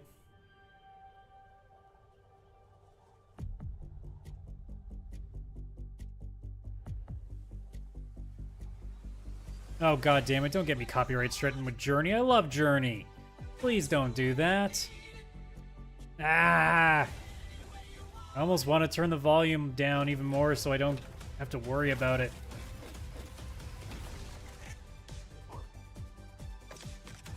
Side note though, Any Way You Want It, easily the most fun Journey song to play on a guitar, at least that I have tried. I mean, there might be a song that's in their catalog that is lesser known, but of all the main hits, that song is super fun to play on a guitar.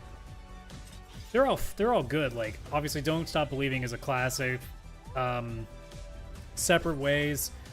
Like, they're all fun, but there's just something really nice about the chord progression in Any Way You Want It that's actually, like, challenging enough that it feels really satisfying when you get it right.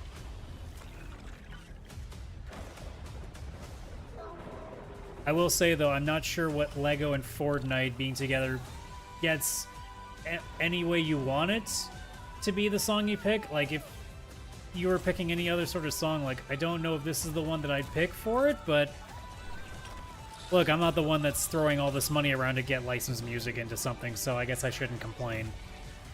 But either way, it's just another, I don't know if it's an entire game on its own or if it's like a season they're doing.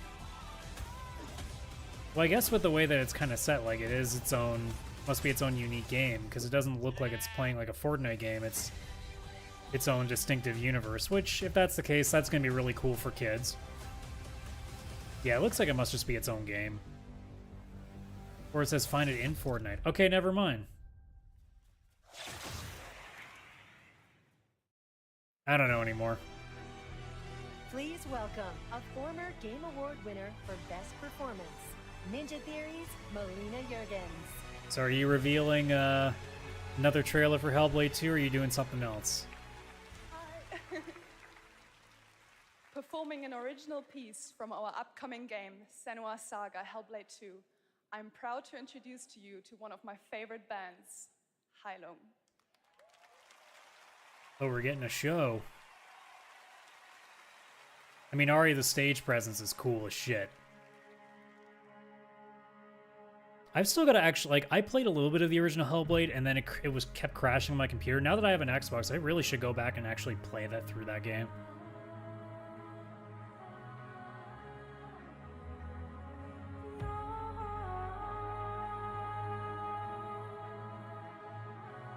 Now, if we just turn this into some black metal shit, I'm in. Even though I know that's not what's gonna happen.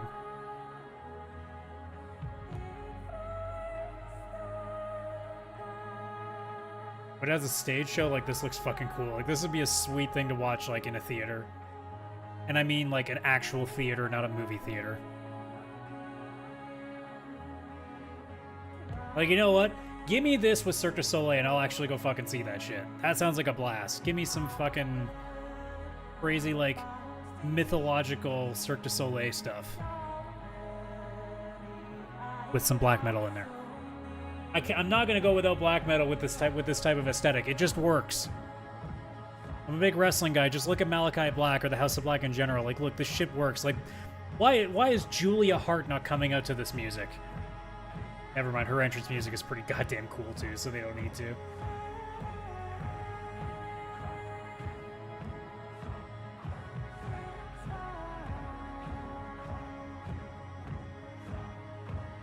Look, it's no All Gods of Asgard. This is pretty fucking cool, though.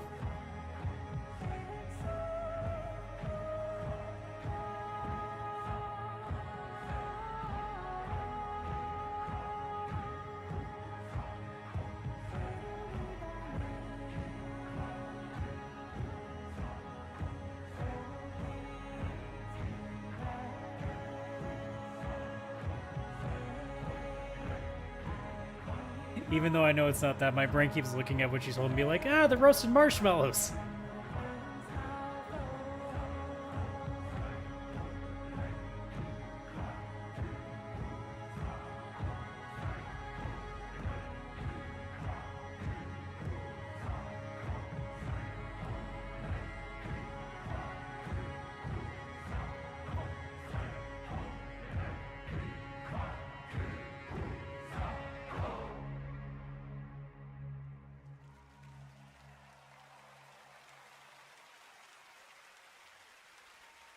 And now our Hellblade 2 trailer.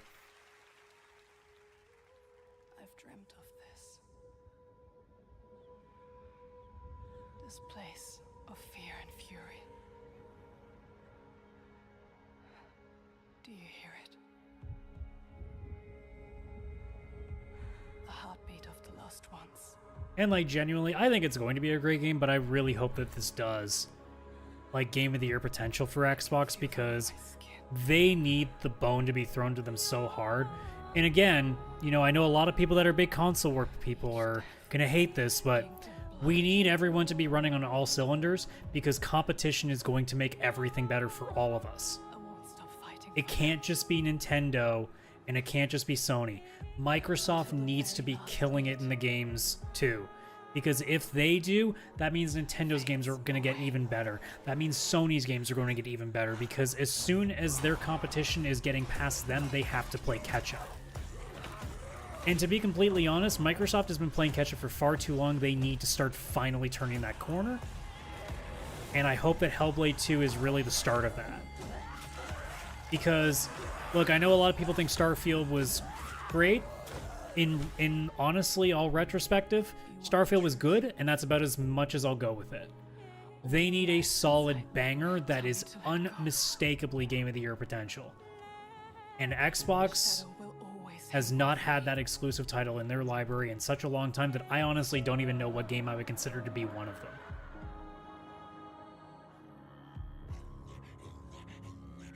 And it used to be something I didn't care about, because I was a Sony guy only at the time. Now, I own all three consoles. I want all three of them to have stuff that I want to play. Game Pass does that very well for me, but they're not generally their exclusives.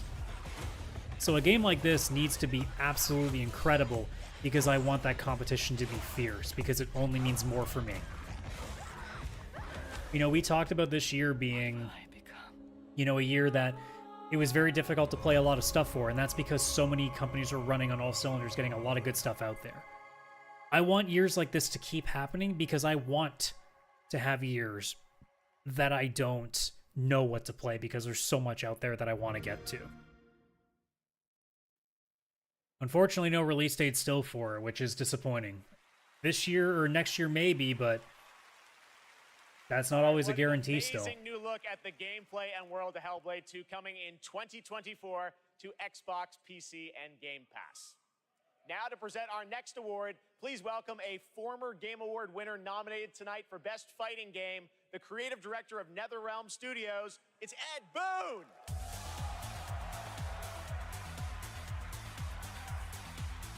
Okay, so he's clearly got to be doing a different category, because it'd be really weird if he was giving the award for Best Fighting Game and it wasn't him. Best stories are the ones we get lost in. Tonight's nominees for Best Narrative Got us all in Narrative. their drama, in their characters, Or- and yes, sometimes in some weird stuff we can't explain. Here are the nominees. All right, so Best narrative. I'm at this point I'm 90% positive I'm not getting 2 points on this one.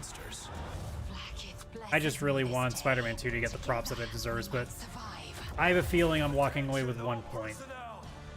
And then Chris is going to be tying with Kaylan here. That's my assumption. I'm getting the sense already with Baldur's Gate winning the best performance that they might be really taking a bunch of awards tonight. But we'll wait and see. They could throw us a curveball and go Final Fantasy. Oh! Alan Wake 2. All right. I mean, congrats to them. I'm glad that they're getting their props too, because Remedy is such a fucking fantastic company.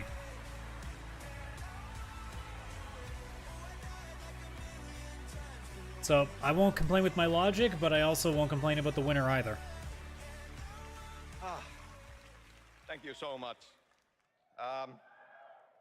Alan Wake 2, from the beginning, was a very story-focused project for us. I share this with the whole narrative team, the writers, Look, Clay, they can Tyler, get best narrative just for the entire designers who made the 13-minute story, epic that is Herald of Darkness gameplay, and the story that Simone, tells. Molly, the whole I'm good with narrative that. team, directors working with actors, Ansi, Hannah, Rosie, Holly, all the wonderful actors here tonight. Some of them Also, you better be out there on the old gods of Asgard doing some dancing if they're doing Herald of Darkness too, Matt and motherfucker. David, but the whole cast, wonderful actors, and the song makers who made custom music, custom songs to extend the story. Here tonight, later, Poets of the Flawless, Old Gods of Asgard, Poe, This Road, every song maker coming through Fright Music. Apparently the Wi-Fi in the Dominican was so bad that Chris couldn't stick with the live stream, so he goes into our Discord and be like, "Keep it up, man, you're killing it." And now I have to be like, "No, I'm not. I'm actually in last place right now." Something new, and it's always a risk for you to embrace it and understand it. Means so much. I'll treasure this always. Thank you. I know they're intentionally not playing Old Gods of Asgard, but I'm very disappointed that Alan Wake just won an award and they're not playing him out to that missed opportunity. I mean, when I see this, I immediately go Yakuza, but I don't think that's what we're looking at. Oh, it's just something else entirely. 私たちは想像力を駆使して目に見えないものを見ることができます。私たちはボーダーレス。私たちはアーティスト。私たちはどこにでも存在する。私たちは安心。You may have recognized that incredible creator who built her own independent studio in Tokyo, and she wanted to show you what she's been working on before she's even signed it with a publisher or a platform. I said, come to this show, just show it to the audience and the fans first. So that's what we're gonna do. We're honored to have her back at the Game Awards. Please give a warm welcome to Akumi Nakamura. Oh, God. You sold us on Ghostwire Tokyo and ended up being bad. I don't know if I trust you anymore, but I still love your enthusiasm.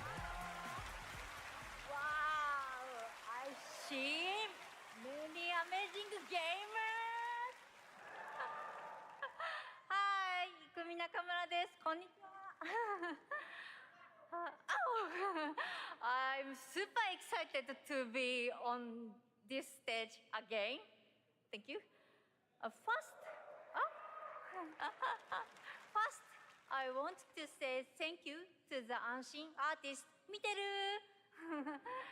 And you, thank you, all of you. It's infectious. I can't not smile when she's talking, Your but support changed you sold my me a life. bad bag of goods with Ghostwire. I'm not falling for it again. Today, I am honored to introduce our first project, Kemuri. It's time to see the unseen. Meet it! Bye bye! I mean, much like Ghostwire, it's very striking, but it's just a matter of, does the gameplay actually match? And that's always been the challenge, is that a lot of things look great. Do they play great? Because again, the visuals on this are fantastic.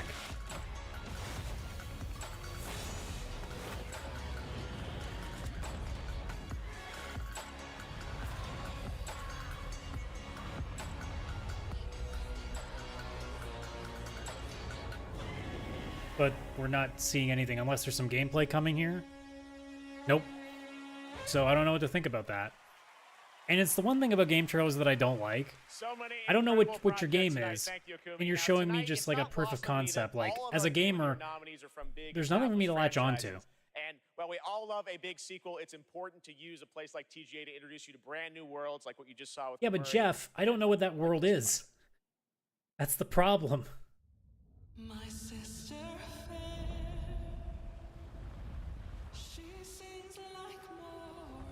I mean, we know this isn't Skull and Bones. Because that's got to get pushed back again soon. It's a new release date.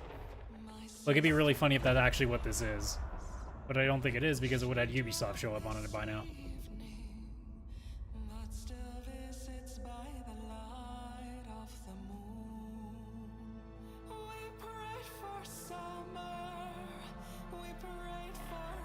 Yeah, it's definitely not Skull and Bones. And again, like, visually striking trailer. And unless there's some unique concept that we're about to see here, or like a name of a game here that's going to be crazy, like, this is all just cinematic. This doesn't do anything to me anymore.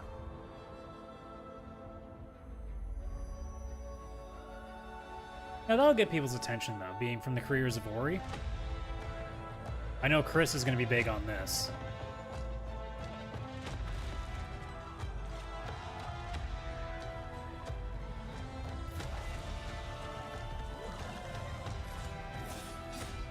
See, some gameplay, isn't that so hard? Although that was a very short amount of gameplay, but...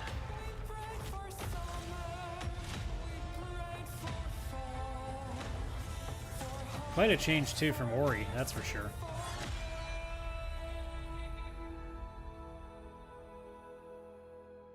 and our prayers came back like a voice in the dark, unanswered, but not quite the same.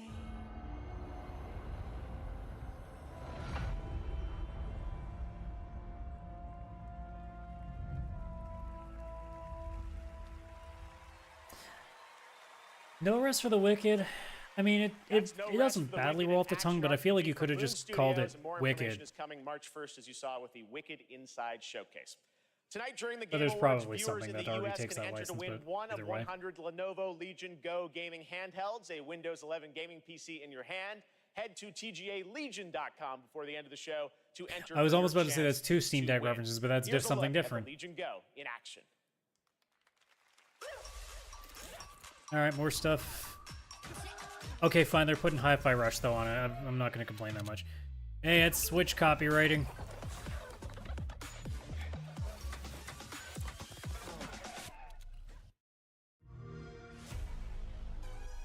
The best discoveries are the ones you really feel. Like a Dragon, The thrill of exploring new or worlds. Manu Erase's name was so fucking good. The rush of victory. But there's still so much more to discover.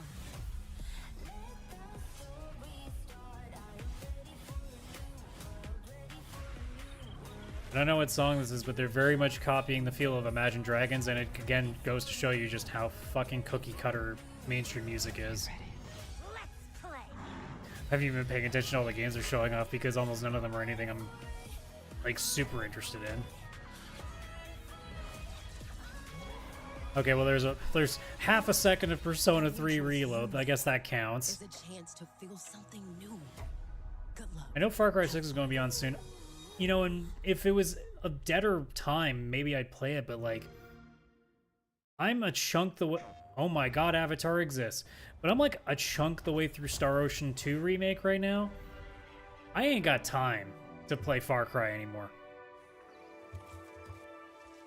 And why would I need to play Far Cry? I can just play the exact same thing, but in Avatar form, except I won't because I literally don't care an iota of a bit for Avatar, honestly. I mean, look, I hope it's good because I'd like to know that Ubisoft isn't completely incapable of making decent games anymore.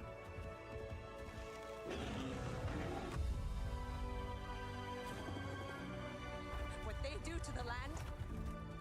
But given the very small amount of time, like, this is the first trailer I think I've noticed of this game in forever. That's not a great sign. But they have made us warriors. Avatar, Frontiers Oh, is it already out? available now. That tells you what you need to know about how much I do not care about this game. Hold on. This hits. Good day, Sot. You're just a wiffle waffle. You can't even aim when you go into battle. I am a baron. You are a border. I write decrees. You mix mortar. Fire on thee. I got an acre. You eat bread because your mom's a baker. Stop.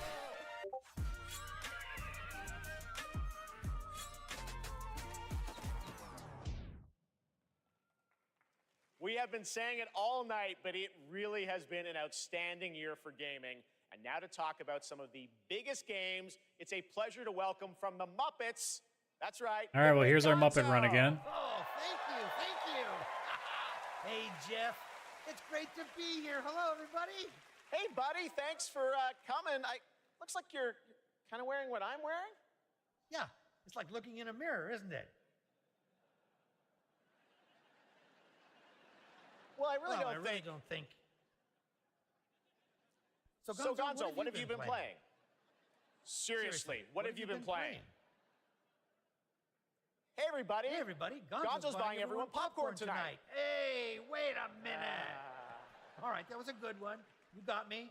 Well played, Jeff. Yeah, well, thank you. Seriously, though, what have you been playing, Gonzo? Well, lots and lots of Tears of the Kingdom. What an incredible game.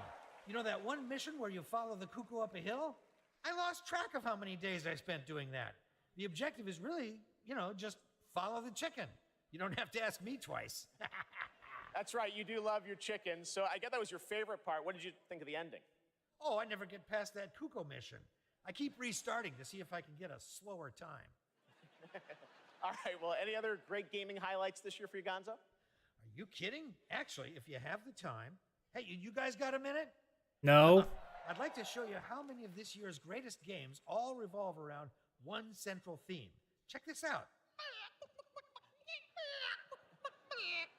Got the case board? Yeah, that's quite a conspiracy you've uncovered. I know. You probably think I'm obsessed with chickens, and I can't appreciate video games beyond this one very specific interest. I mean, yeah, I think we're all thinking that. Yeah, maybe. What do you think, Zelda? Yes! Let's do this IRL! Come on! Unbelievable. All right, here are the nominees for Best Debut. That's a segue. Jeez, no, that's not how it works. All right, we'll debut indie. I guess I can get this up. Realize I've also kept the Photoshop screen up for a while. Oh, well. Yeah, look, Thomas, it was pretty cringeworthy. I tried to ignore the fact that for a lot of people it's very nostalgic, but I still can't get past the fact that, like, that didn't do anything for anybody. Like, I'm sure even Zelda fans were like, eh. Let's see, I need some points badly. Unfortunately, even if I get Pizza Tower, it's not going to really help me. All right, And if it's Cocoon, I'm really falling behind because Chris will be tied. The task at hand. The Game Award goes to Oh my god. Cocoon. Well, remember how I said at the top of the show I can't wait to rub in people's faces on next show? I am quickly falling behind for getting my face rubbed horribly into the concrete right now. A lot of awards to go, but I'm not doing so hot.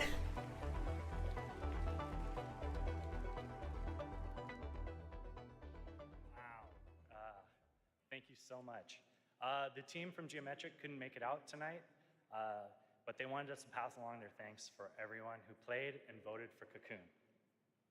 and to Yeppe, Mads, and Jakob, and everyone at the team at Geometric. Thank you so much for being such a wonderful partner on this game. Look, the longer this goes on, if I keep missing here, I'm just going to be at the point to be like, look, just make sure I don't get more than 10 points the entire night, although I don't even know if that's possible without me trying really, really hard. All the awesome studios in this category. We can't wait to see what you guys do next. Thank you.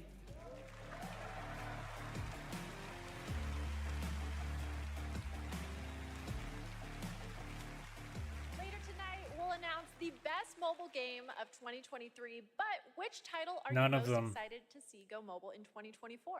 Google Play will be awarding the most anticipated title with their Play More award on Twitch. So head on over to Twitch to lock your vote.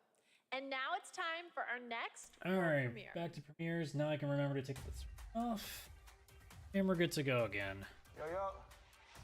What have we got here?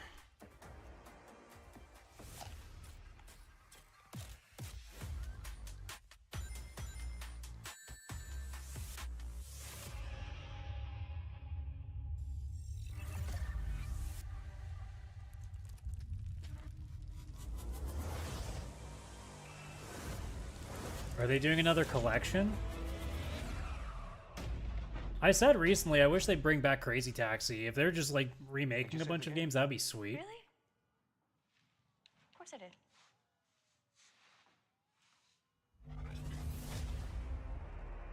Yeah, is it another arcade collection? Because it seems like something they do consistently. Yeah, it looks like it. Unless these are remasters or remakes, because actually I think that might be the case, because I know Jet Set was supposed to be getting one. So that's what Jet Set, Streets of Rage, Shinobi. Okay, you know what? If it's all a bunch of remaster and reimaginings of a lot of games, I'm in for this shit. Golden, I think it might actually just be a bunch of reimaginings. Okay. Yep.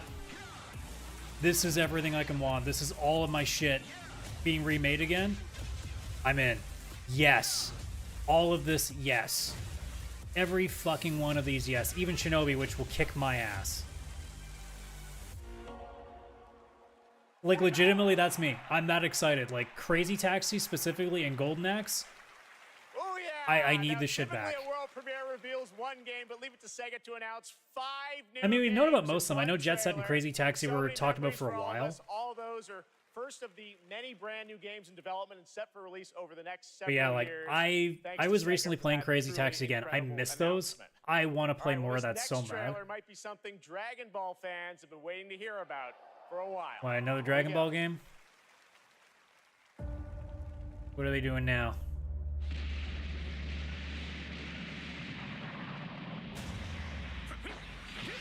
Another Budokai Tenkaichi. Okay.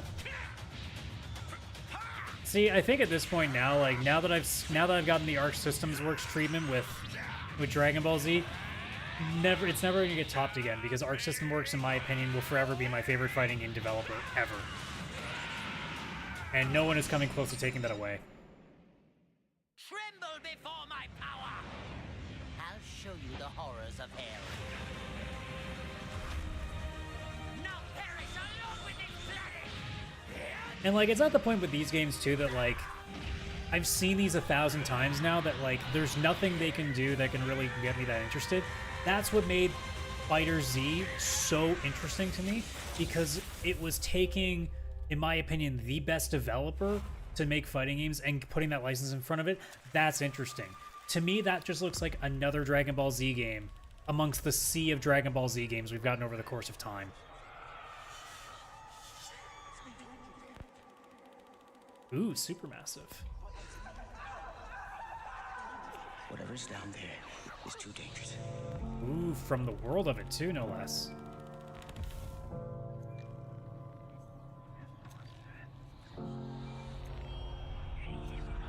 So are they taking a nice spin on things here? Telling myself I won't go there. Oh, but I know. I mean, it might be something I'm not going to touch because I'm too much of a bitch to want to play horror games, but we'll see. Dead by Daylight is that great like thing where it's not actually that scary, it's more just startling, which is not so bad. Although I will say I'm getting into Lethal Company now, which can be very scary because if you're left alone, it's fucking terrifying not knowing what's around you. darkness in the distance. So are they doing like maybe like a sort of Left 4 Dead version of this, where it's more of a cooperative like level-based one? Like, what are they trying to do here? Because obviously like Dead by Daylight is a 4v1, so are they trying to do something maybe more different with its format, or are they still doing something else here? Like, that's what I'm trying to guise by this, but they're still giving that casting of Frank Stone. I don't know what that. Oh, so is this something considerably like Until Dawn, maybe? That's right. Two huge names in the horror genre, Dead by Daylight and Supermassive Games, are coming together for a brand new single-player experience, the casting of Frank Stone. That's sort of interesting. I don't know if I'd still go after that, but worlds, but now it's time to return to a world we haven't seen in quite some time. That could be a lot of things. Ooh, Dragon Quest. I think.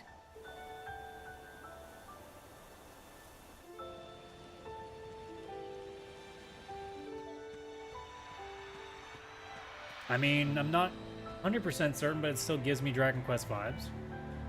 I haven't seen a slime yet. That font also is still making me think Dragon Quest.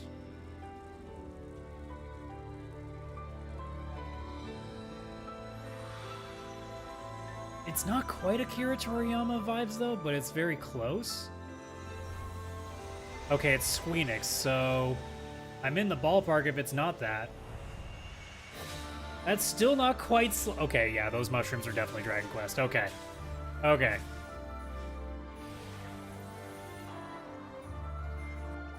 Because there was a half a second where I'm like, this could be mana. Actually, it could... No, with the octopus, that's also like a Dragon Quest thing, too. Oh, it is a mana game, though. Okay, so they're just... Okay.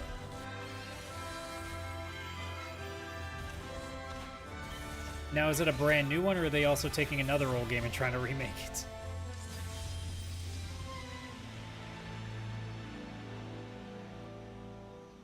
It's sad, because I remember growing up loving these games. Like, I remember getting a, an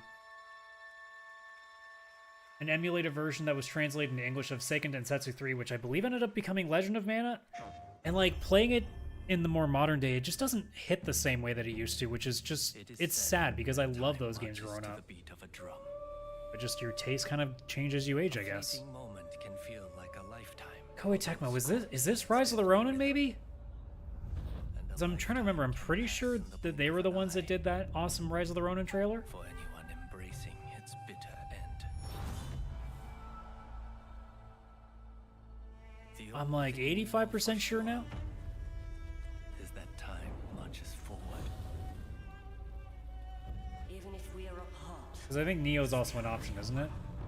But I think with the way that this is looking... Hesitation, without remorse. Yeah, with the assassination... Okay, this has got to be Rise of the Ronin. Then the river directs the flow. Let's do this together.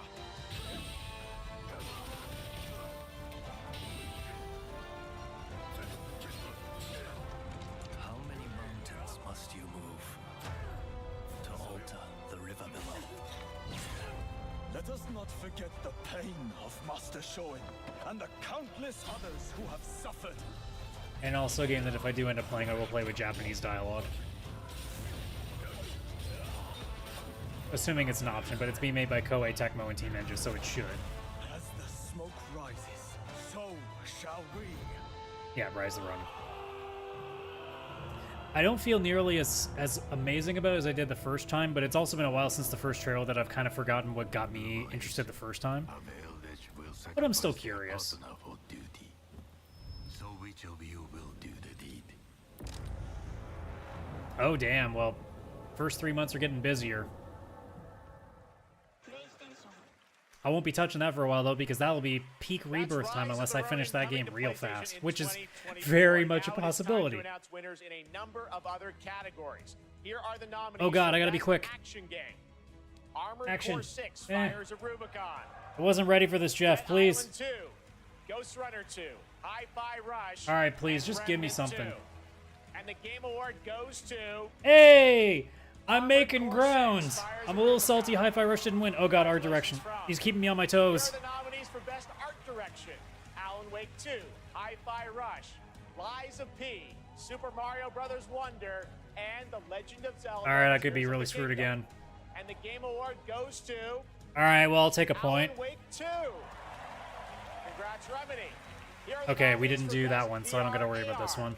Gran Turismo 7, If I was to Horizon guess, Call of the Mountain, Resident Evil I would Village assume VR Resident Evil mode, Village. and Synapse. And the Game Award goes Yeah. to Resident Evil Village VR mode. Congratulations to Capcom. Now you're nominees Okay, it's for Best probably Mobile gonna be Game. Honkai Star Rail Final for all the Fantasy weebs. VII, Ever Crisis, Honkai It'd be Star really Rail, funny if it was Hello Kitty Kitty. Island Adventure, Monster Hunter Now, and Terra Nil. And the Game Award goes Yeah. to Honkai Star I'm not Rail. surprised by that either. Congratulations, Hoyoverse. All right, we have much All right, more well, I Game gained Awards to some come, including ground. The first ever performance by the Old Gods of Asgard from Alan Wake 2, and some of our biggest game announcements are still to come.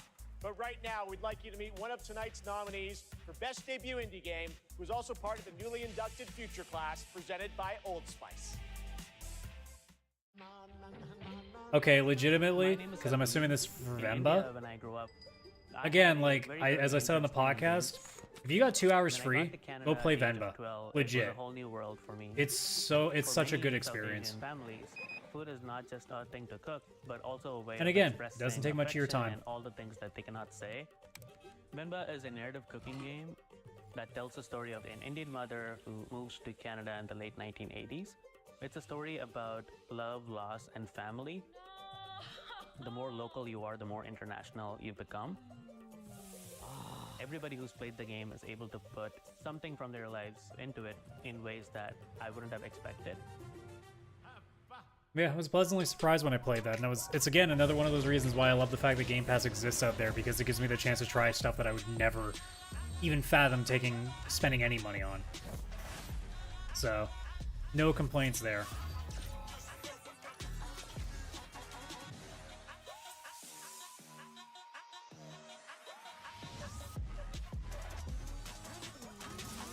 A lot of handhelds tonight. Jesus, Steam Deck really got people working.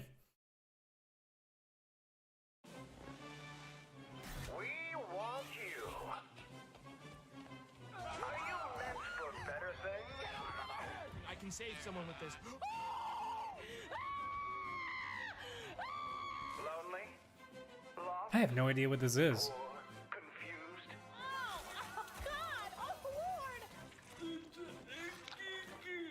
I won't let you hurt.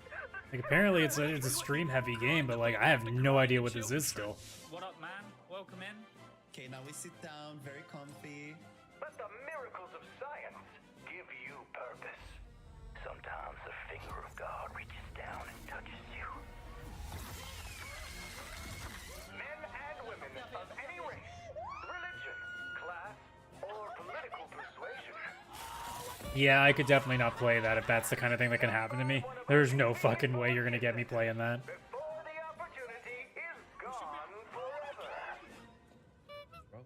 Oh yeah.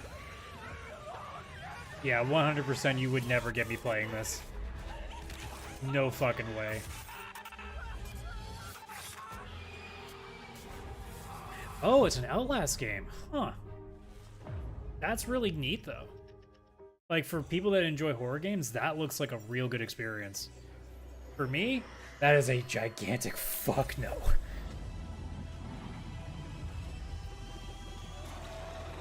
Oh, I was about to say, I'm like, that's a cool fucking look for a game.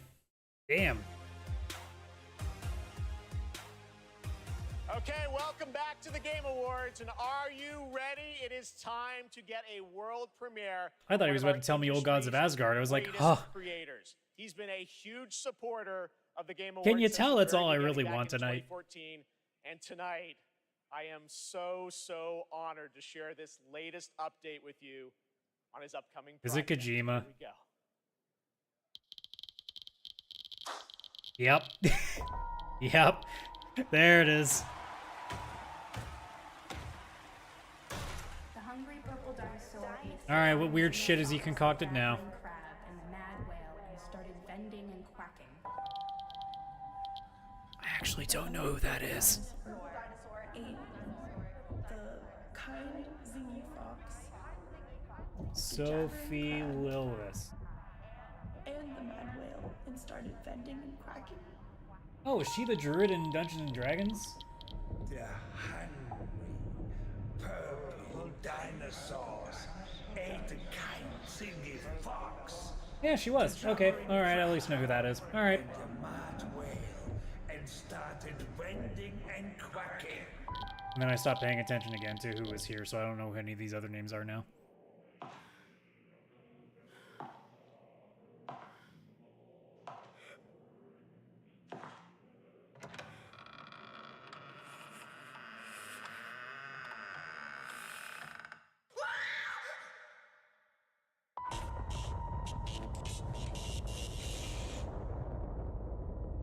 Okay, it's a 2-letter game.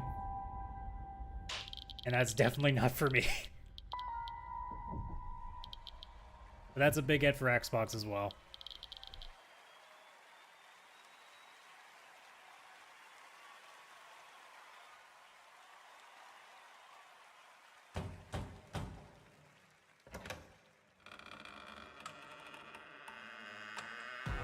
Oh, are they giving him a special entrance?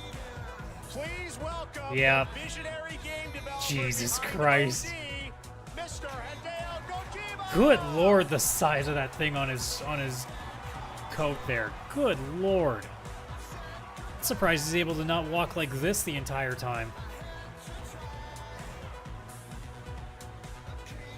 Welcome, Mr. Kojima, back to the Game Awards. Thank you, Jeff.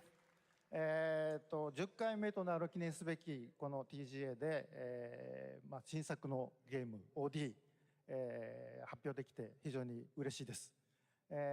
このゲームには、ソフィア・リリスと、ハンター・シェーファーとウドッキアさんが出演されます。はい。I'm really glad to be at the 10th Game Awards. Really happy to show the new title OD, and this title will feature main role Sophia Lillis, Hunter Schafer, and Udo Kier. Hunter Schafer's that name? I feel like that's familiar too. Let me. More, of course. What kind of game are you making, Mr. Kojima? 僕はその誰もがやったこともないような、斬新なことに挑戦することを非常に大好きなんですけども、No idea who this is. Xbox ゲームスタジオの力を借りまして、彼らのクラウド技術を使って、全く新しい、ユニークで尖ったゲームっていうのを今作っています。で今までないものなんで、言葉で説明はしにくいんですけども、これもちろんゲームです。There's a part of me that's like, man, this almost could work better if they just had him speaking in a pre-recorded video so they could have the subtitles on so this doesn't take as long, but at the same time, like, having him there on stage is still such a big deal. So you kind of just take it for what it is. And that's my kind of rule.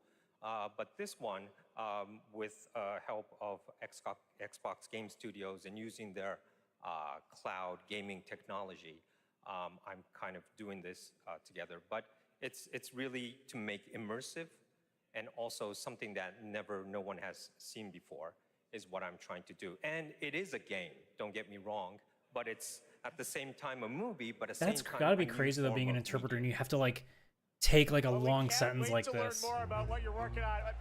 Oh, wait. Is there somebody else at the door?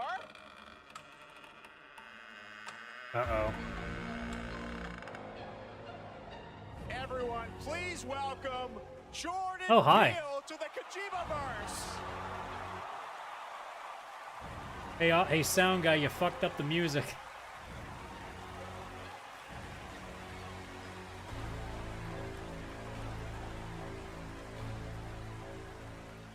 What's up? How's it going? Oh my God, Jordan, welcome to the Game Awards. What a fun surprise. I know you're a big fan of Hideo's games, right? A huge fan of Hideo. This man is an icon. And I can say from the first moment I played Metal Gear Solid 2, I knew I was experiencing the work of an artist whose craft just hits different. It makes no sense by the He's end been of an it. inspiration to me, And the opportunity to collaborate with him is truly incredible. In my films, I'm always trying to maximize the immersion, put the audience into the main character's shoes. Hideo is the master of this, and he does it on a whole nubba level. And what he's cooking up here is completely immersive, utterly terrifying. And I cannot play that I'm then. absolutely honored to be collaborating with. It feels like he just took PT extra personally. Is like, all right, I'm making my own shit now. Fuck you guys. Two goats working together. Hideo, I want to ask you, how are you collaborating with Jordan? Tell us about it. ジョーダンは天才と評価される数少ないクリエイターの一人で、僕はもう彼の大ファンだったんです。で、お会いして非常に気が合うので、もう最初に会った時から、昔からの知り合いみたいな、幼馴染みたいな感じで。Like, my god, the amount of words you're having to interpret and basically ballpark, because I know he's not getting it word for word, but damn. 遊びながら育って映画を作ってるんで、この二人が一緒にコラボするの非常に面白いかなというので、ジョーダンと一緒にものを作り出しました。Well, Jordan is one of those genius, and I've been a big fan of him. And when I met him, I felt like we were friends from the past. We get on very well. We like things that we both like, and we're really happy, and we wanted to collaborate something. And this time, well, Jordan, I grew up watching movies, and I'm a game creator now. Jordan grew up playing games, and he's a movie director now. So this two collaboration will be really awesome. So that's why I wanted to do something together with Jordan. あとですね、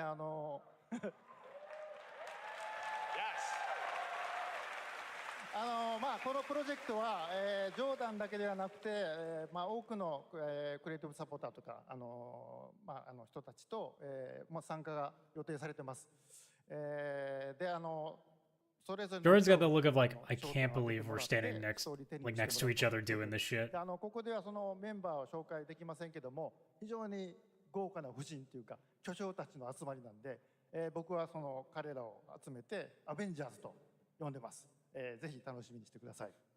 So what I could say right now is that I'm kind of it's not just Jordan. I have other creative collaborative partners with me on board on this project. I can't really say who they are right now, but I tell you, they are the legends, and they're going to be amazing. And I actually call them the Avengers. Well, the door's closed for now, so no more special guests, but it's going to be amazing. I just want to stress that what this man is building here is unlike any other game. It is going to be... I mean, it definitely won't be like any other game because that's generally what Kojima games tend to be, so... That would be the most obvious thing, is that it's going to be like nothing else, because that man just goes like, I can just do what I want. This one's 65 million years. 65 million years, alright, so are we getting some Jurassic Park stuff? I own an island. Yep. It was right on the ball, wasn't I? Really spectacular, spared no expense. Now the question is, what are they doing with it? To show them something that wasn't an illusion.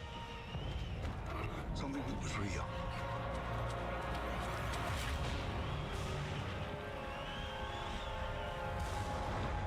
Can anyone hear me?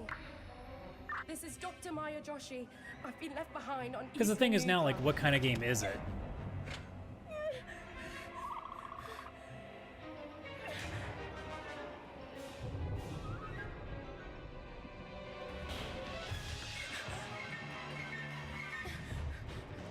Okay, this is getting Uncanny Valley because, like, I'm pretty sure this is game footage or cutscenes, and I'm actually having a moment of trying to I'm like 99% sure now it's game footage, but for a second there I couldn't tell, and that moment was really cool.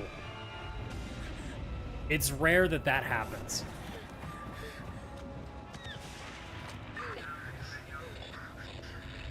Is anyone there?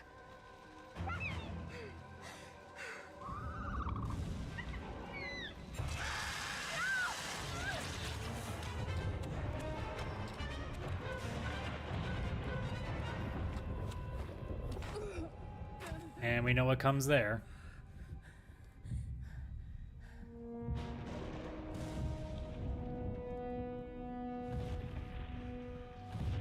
And now this bitch is dead.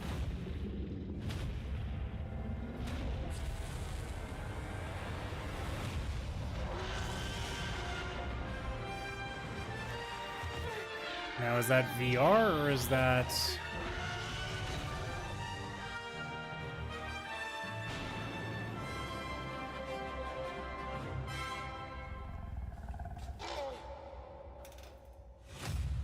No, if it's marking that. Please welcome Grammy Award-winning producer, Zed. Well, I got friends that are going to be super into that regardless. Hello, everybody. I'm honored to be here tonight to present the award for Best Okay, Audio Design. audio it is. Sound is an often overlooked but crucial aspect of game development. It's what brings games to life, creating the immersive worlds we love to explore. It's the eerie noises deep in the forest, the echoes inside. I mean, if an it's Alan abandoned Wake 2, I spacecraft, catch or up a the little bit more with satisfying Kaylan. sound If it's of shooting a Marvel web. Spider-Man 2, This year I we've get seen some closer and incredible they both do examples of audio nothing. design in games And if it's as anything else, talented I'm sound designers screwed. have pushed the boundaries of what's possible. Here are the nominees. Man, if it's Dead Space, that's a big Audio one for design. Kaylan.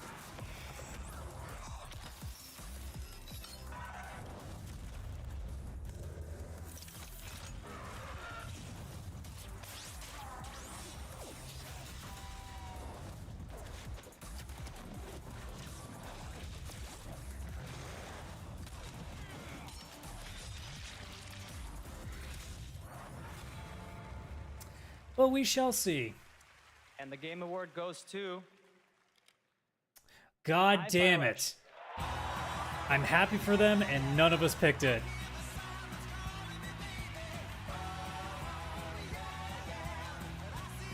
I'm honestly surprised that they won. Not because I don't think they don't deserve it. I'm just surprised with the other with bits of competition that they actually were the ones that got picked there. But congrats to them for that. I'm already glad that they've at least won one award because, my god, I feel so bad for them for getting caught with so many crazy games this year. いただきありがとうございます。制作チーム一丸となって取り組んだ成果を、評価していただけたことを大変嬉しく思います。制作をサポートしてくださった皆様、また作品を応援していただいた皆様に、心より感謝いたします。本当にありがとうございます。 Just a quick translation. Thank you for this amazing award. It's so glad that the work that the team has done together to achieve has been recognized here. Thank you to everyone who supported this project. And from myself, thank you to our family, friends, partners, pets. Thank you everyone at Bethesda, ZeniMax, Microsoft, and all the players out there for going with this ridiculous project. Fucking amazing. And most of all, to the team at Tango for taking such a wild idea and making it a reality. Thank you so much. Yeah, congrats to them on that. Tango did a fantastic job with that. It's definitely in the running for my Game of the Year. I'm still not 100% sure what it's going to be when we do our Game of the Year show. All right, let's turn to the world of Fortnite. If you haven't already, check out the Game Awards Island in Fortnite. It's been updated with new trophies tonight to collect. Fortnite is expanding into a full-on platform with tons of new experiences beyond Battle Royale. Earlier today, Lego Fortnite launched, and on Saturday, the music game Fortnite Festival. Tomorrow, though, the team at Psyonix behind Rocket League delivers Rocket Racing. Here's your first look.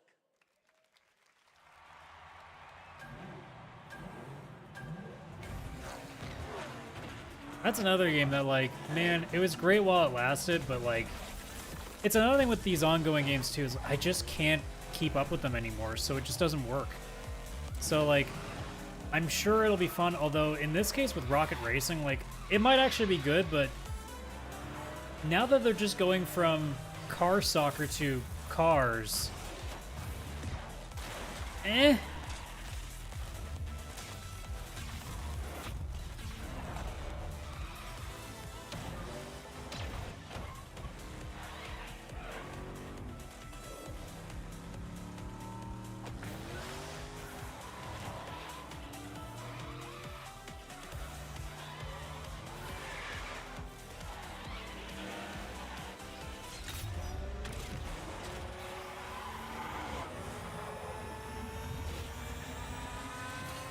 And again, like, even though you know how it's going to play if it plays anything like Rocket League controls do, like, again, it's another trailer that doesn't show you anything, which, again, I hate.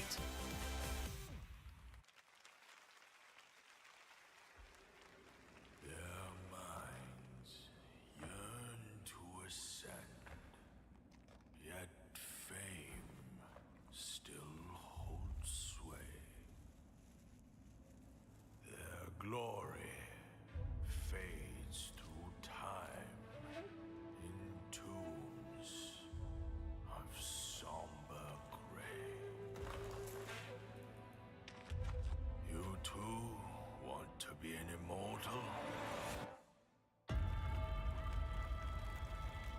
Master, are there more good folks in the world or bad? More good. Of That's arguable these Then days. why is there always suffering? And why do the bad folks always win?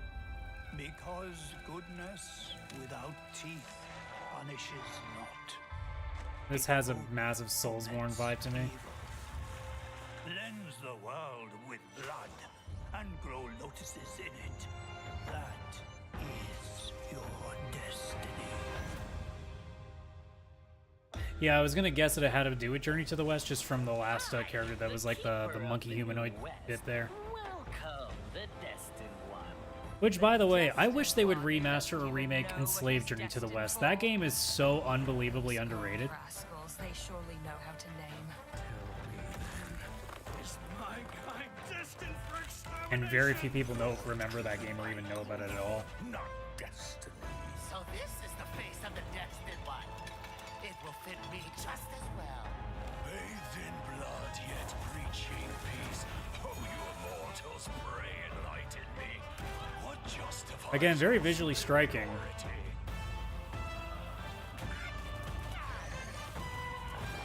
Yeah, like I still get Soulsborne vibes from it. It might not be Soulsborne-y, it might just be like a third-person action game, but like...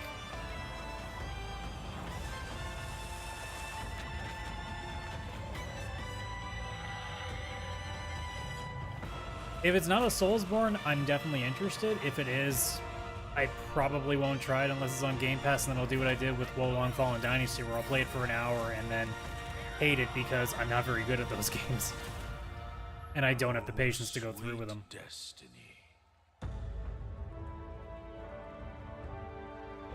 Hey, the first game I think that I've seen that's being announced for the second half of the year. Because I checked the release calendar for next year. It is quiet. Ugh. This game just needs to come out and be over with so we can just forget about it. Your friends are slaughtering the people they swore to protect. Like, it's at the point now that I know it's not going to be that well rated, but like, even if it got a 9 out of 10, I don't even know if I'd still want to support it. Now, the Suicide Squad Isekai anime that was recently shown off, that's a different story. And if you don't know what that is, look up Suicide Squad Isekai, and you'll be pleasantly surprised. Or horrified. I thought it was a good reaction. Think you're a team now? With this, I'm just disinterested. Thought you'd never ask. Because, like, it basically, like, as soon as we found out that it has all the loot stuff, it immediately just made me think, okay, so it's just Avengers with less interesting characters. That's not cool.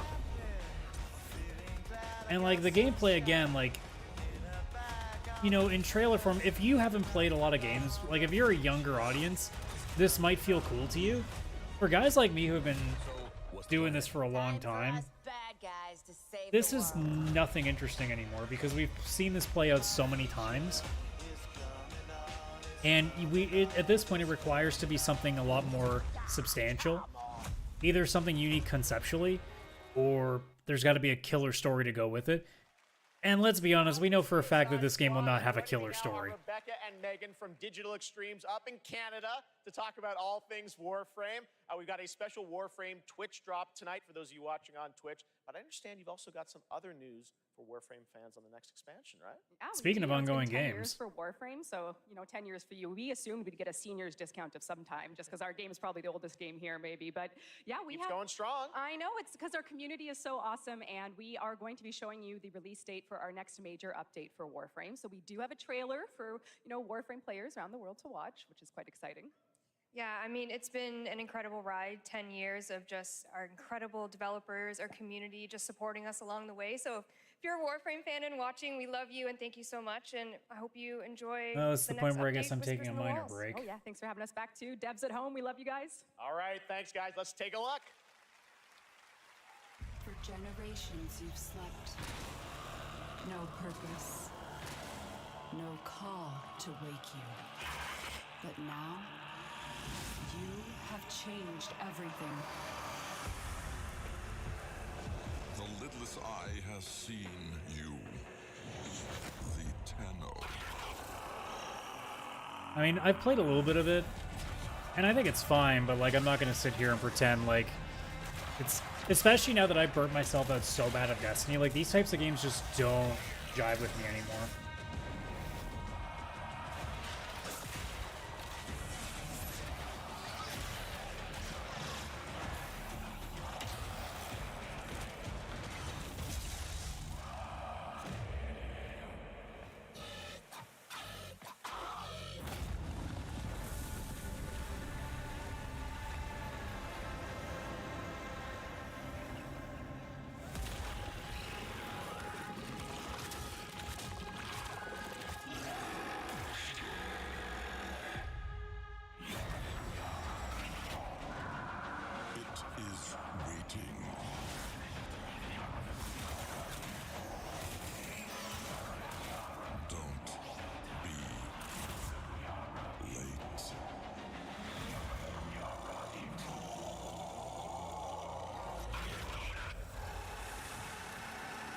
Jesus, the Watch Dogs vibes there. What the hell?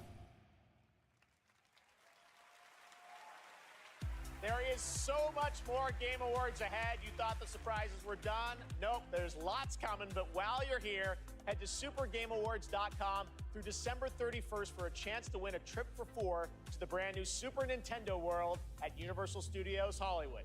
Here's a look. Well, we're definitely hitting a lull point now.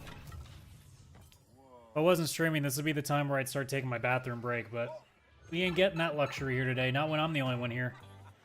Ready for a new way to play? Experience the immersive world of Super Mario. Brought to life like never See, here's the before. thing, right?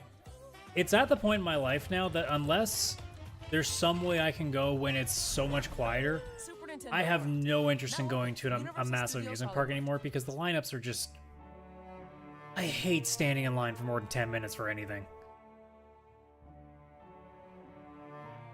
Is there a particular reason why we're getting a Starfield trailer right now? I don't think we need one.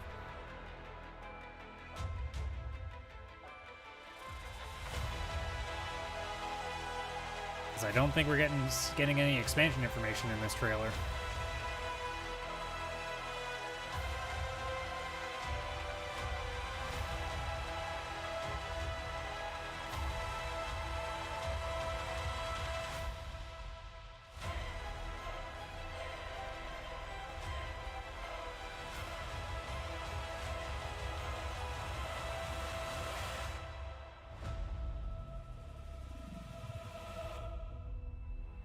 Yeah, that was unnecessary.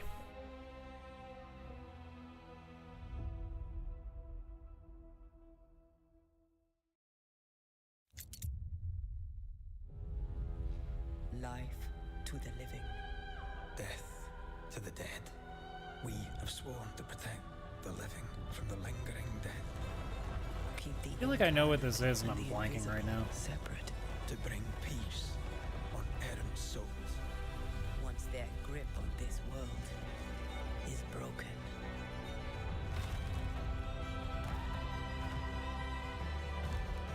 Life to the living. Death to the dead. Still have no idea. Death to the dead. Life to the living. Death to the dead. Honoring my oath. Or sacrificing the living to bring you back. I'm not sure I can do this. Maybe I don't actually have any idea what this is. Back. But don't leave me like this.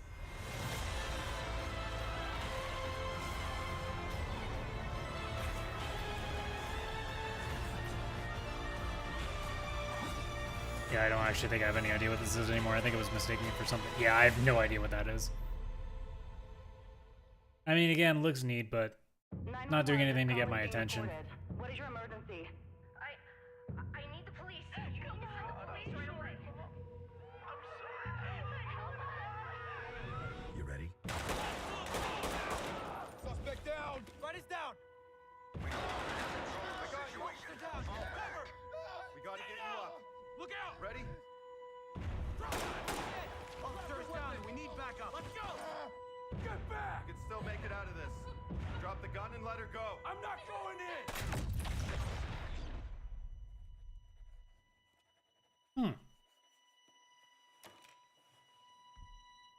So, are you ready? Oh, I think I've got that wish listed actually. I mean, again, I don't see any gameplay to kind of give me a really good idea because I couldn't tell if that was cinematic or not, but I'm pretty sure that's actually on my wish list. Age of Empires, Call of Duty Warzone Mobile, Little Nightmares, and Tom Clancy's Rainbow Six are just some of the big titles coming to mobile in 2024. Head to the Game Awards on Twitch to vote for which title you want to win Google Play's own Play More Award. Now, please welcome last year's winner of Games for Impact for the game As Dusk Falls, which is coming to PlayStation on March 7th. Well, I guess we're doing Games for Impact. We didn't do this one either, but I know it won't win, but if a Space for the Unbound wins, I might actually, like, lose my mind.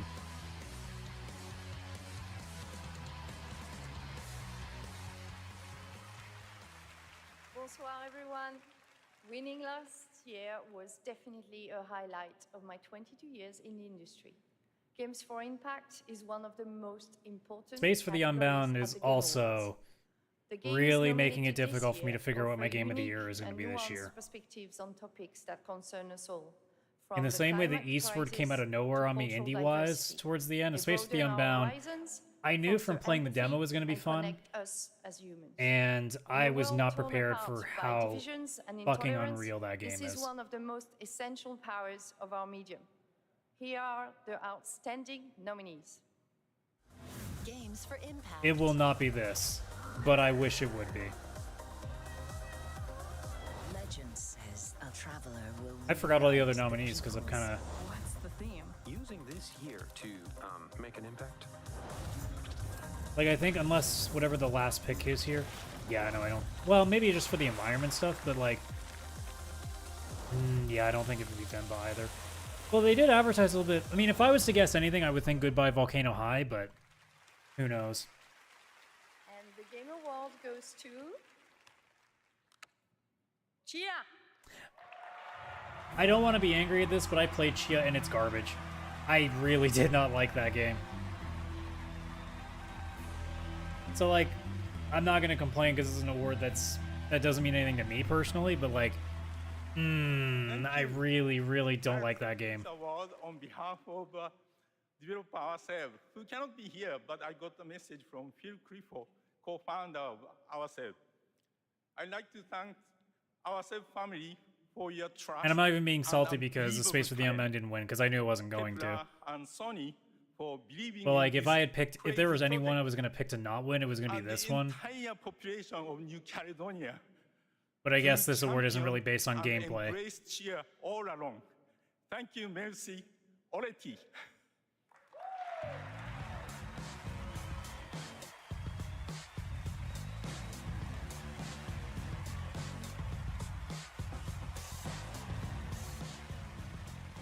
Hello.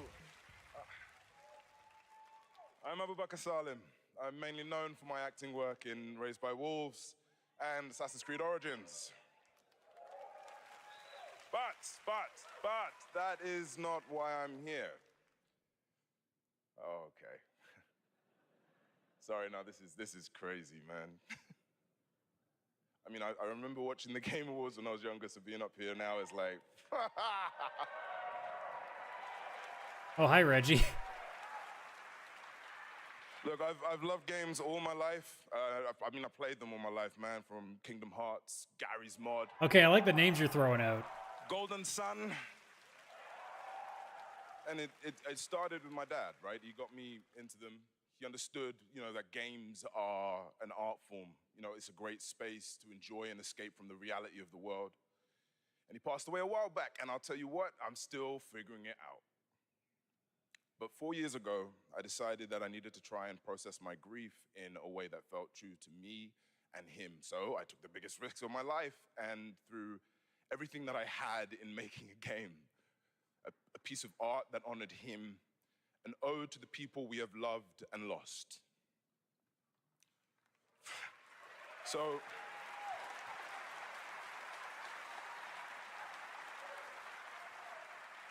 the reason I'm here tonight is because with the love and support of a lot of people, here, I'm going to take another big risk and I'm going to show you what we've been building. You know, I'm going to offer you this game, a game from my old man. I hope you like it.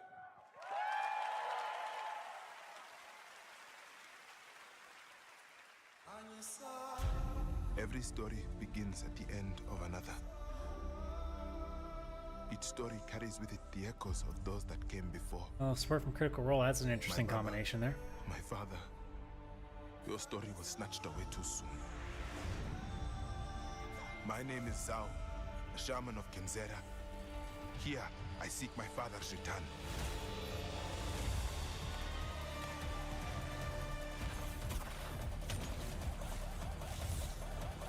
It's very much Metroidvania lines.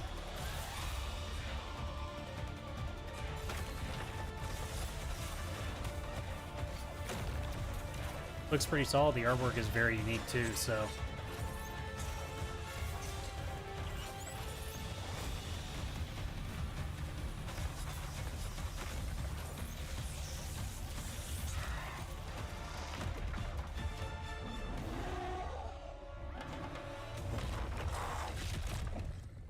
I cannot stop.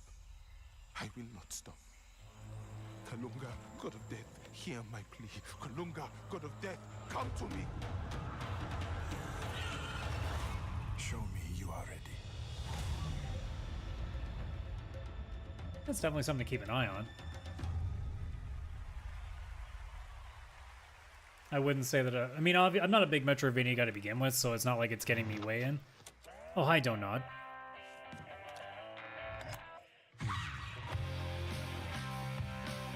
I mean, you already have my attention. With the musical vibes, and we got Life is Strange devs on it. This is already way in my alley.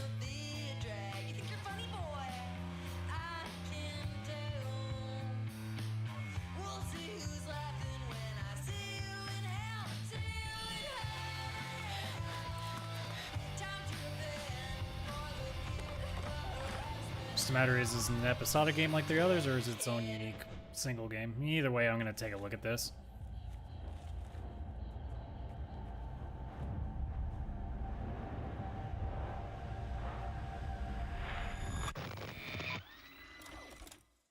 It's been 27 years, y'all. Why now? Because we made a promise. It's got like the It all these years later when we're adults vibe to it. Brand new world from the development team behind Life I mean, I'm is in. Strange. Now we have a world premiere new look at a game based on an ongoing franchise of 18 years with over 850 million users worldwide. This entirely in-engine trailer shows off the blend between cartoon 3D graphics with hardcore action. This is the first Berserker.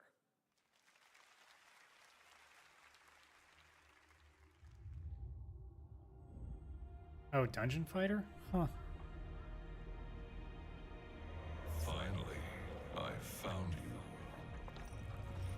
Trampled by the one you trusted.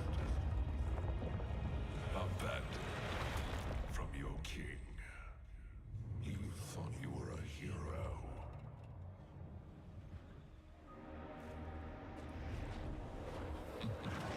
Now, you are just one of us.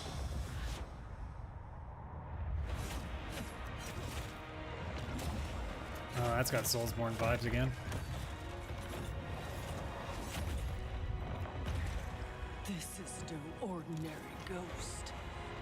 You'll have to. I mean, the visuals are interesting too. I like the style that Dungeon Fighter has. I've never really gotten at all deep into this stuff, so I don't really have an opinion on it. Just the visuals have always looked kind of cool for me, because it does have that like Guilty Gear sort of visual style to it. But, like, this is definitely Soulsborne looking gameplay to me, and that's not really my thing.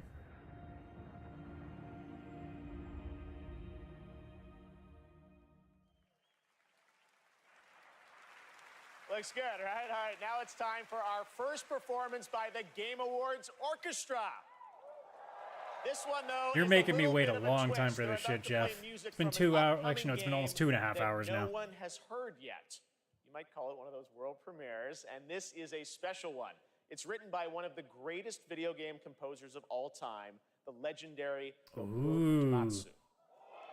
Here is the Game Awards Orchestra led by Lauren Balfe with lead vocals from Lauren Allred, debuting the theme song from Final Fantasy VII Rebirth. What were you trying to say there for a second?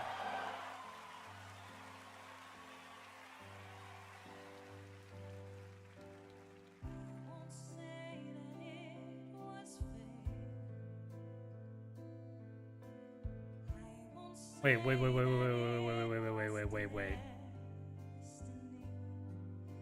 What? One of those characters look like Jesse.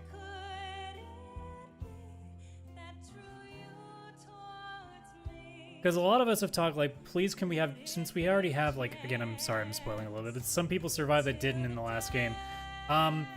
If Jesse survived, like, Jesse being able to actually have her moment at the Gold Saucer would be a cool side story.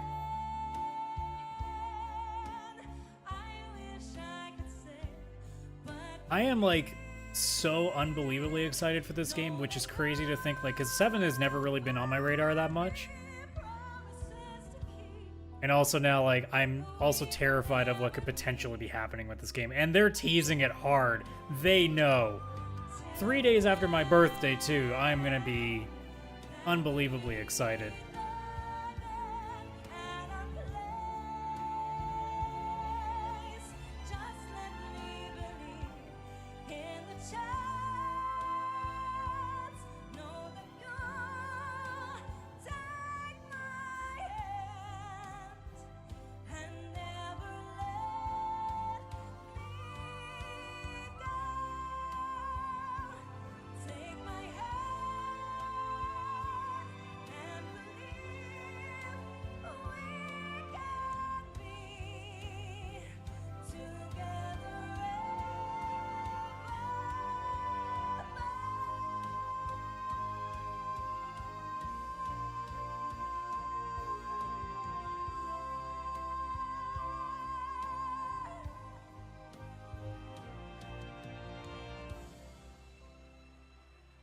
Now play One Wing H. But that's gonna be the thing about Rebirth that's gotta be the most exciting, is not knowing a fucking thing that's gonna happen. Like, there are places we know we're gonna go to, but I don't think the plot's gonna go the same way now. So there's that mystery to it again. And I think it makes it even more mysterious than just never having played the game before, because they're so, like, because now you're having to retrain your brain to think, no, this isn't going to happen. It's going to be something else. What an absolutely beautiful song from Final Fantasy VII Rebirth, which is nominated for Most Anticipated Game tonight. Thank you to Lauren Allred and Maestro. It's not going to win now, is it? Game Awards Orchestra. I'm going to miss out on more points. Later to pay tribute to our Game of the Year nominees. But that's not all we have tonight for Final Fantasy fans. What we've done, that's set in stone. Or so they'll tell you, dearie. Because the future has the power to change anything. Even the past. This is mobile shit. Things are about to get mighty interesting.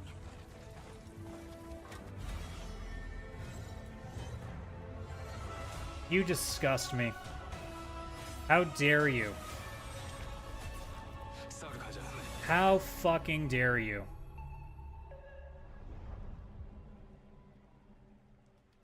Yeah, and even the crowd is letting you know, no one cares. That's a very fun when limits are made to be broken, when Final Fantasy VII Rebirth comes to Apex Legends on January 9th. And that key art you just saw was drawn by Nomura-san himself. Thank you so much for that incredible announcement. Now it's time to announce the winners of a few Oh crap, I gotta rush now. by the fans and our voting jury. In the category of okay, best score music, the nominees are Alan Wake 2, Baldur's Gate 3, Final Fantasy 16, Hi-Fi Rush, and The Legend of Zelda Tears of the Kingdom. And the Game Award goes to... Oh, thank God I get some points. I get to catch up on Kaylan. Alright, this match is getting closer again. Congratulations. Here are the nominees for best independent game. Cocoon, Dredge, Sea of Stars, and Viewfinder. And the Game Award goes to... Beautiful. Alright, Kaylan suddenly falling behind. Congrats, Sabotage. Here are the nominees Okay, for no Best one cares about this Community award. If Support. I was to guess, though, Baldur's Gate 3, I don't know, Final Fantasy Cyberpunk 14, 2077, because it's certainly Destiny 2, in Destiny 2 Final right Fantasy now. 14, and No Man's Sky. And the Game Award goes to Okay, sure. Baldur's Gate 3. Congratulations, Larian. All right, so we're automatically getting points now. Those are God of Rock, So Mortal I feel like I Kombat should 1, almost preemptively give everybody 2 points, Brawl but 2, Pocket Bravery, and Street Fighter 6. And the Game Award this year goes yeah. to What a Street Fighter surprise. 6. Congrats, Capcom. Oh shit, All right. we're doing this already? Most anticipated game. Your nominees All this year right. were Final Fantasy VII Rebirth, Hades 2, Like a Dragon, Infinite Wealth, If I get a Wars secret point with Outlaws, Hades and 2, Tekken 8. And the Game Award this year goes okay. to Yeah, Final that's Fantasy VII to be Rebirth. expected. So a shit ton of points for everybody. All right. Well, it's been 8 months since Standings the are kind of release messing Star around a little Rail, bit and here, winner but tonight for we're still Best going. Mobile Game. This space fantasy RPG filled with myths and legends is set for more intergalactic expeditions in 2024. And tonight we have an exclusive look at Penokane, the next destination. I heard him say, oh yeah, again, this is stuff where I'm like, I think I've just gotten past the fact that like waifu bait isn't always going to work on me anymore. Its stories tell of what is and what was. Its pages will always reveal something new.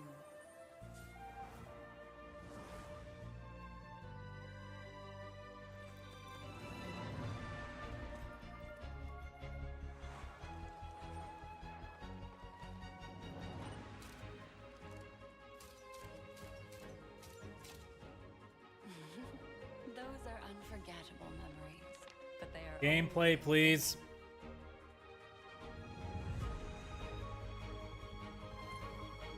Also, that looks like a massive Fire Emblem ripoff. It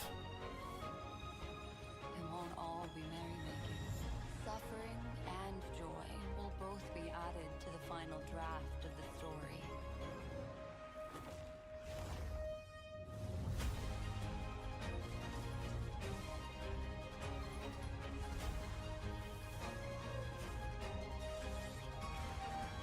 The path of the Trailblaze will continue. Perhaps on one of these pages, I'll appear. Oh, in it's just the more story Honka. Never too. mind. Then I definitely don't care.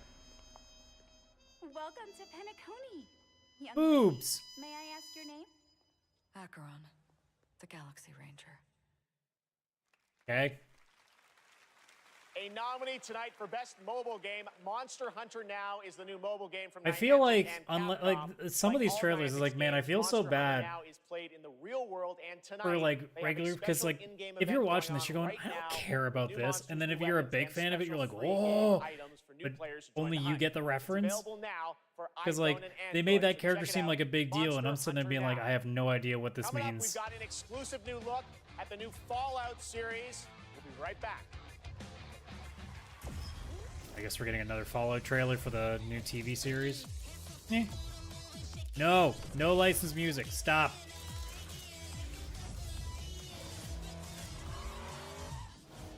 Also, didn't they already get a trailer? Why did they get more?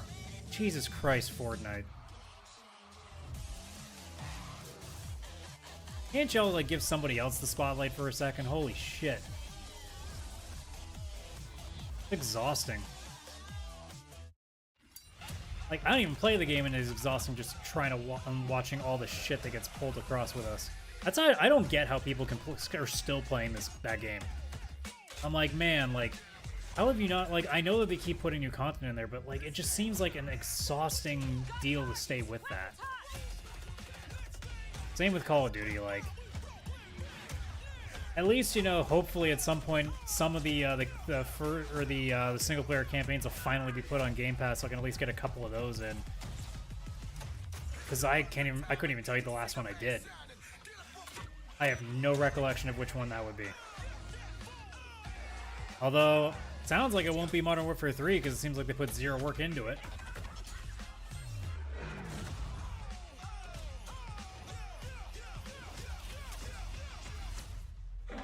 Like, I wish they would have the balls to be like, look, we can get by on our license, so why don't we get one of our developers to actually focus on a proper first-person game only, and then let somebody else deal with multiplayer shit.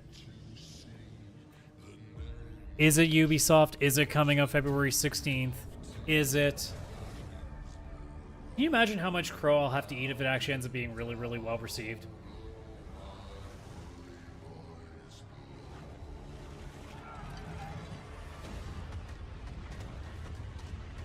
But I have zero confidence. I had more confidence in Hogwarts Legacy than I had with this. Hogwarts Legacy went through 10 years of developmental hell.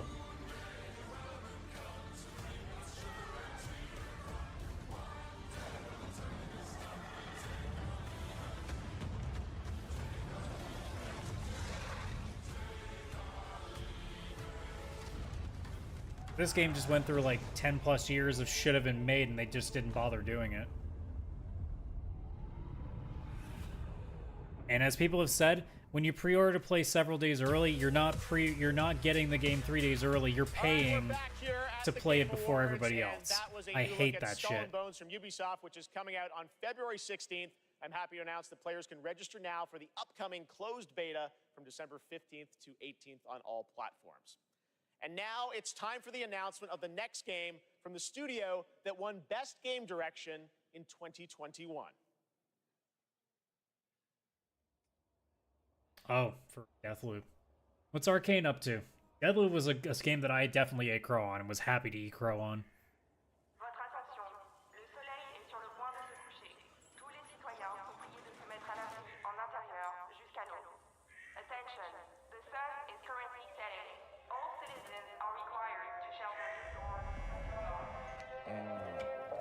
Turn that shit up.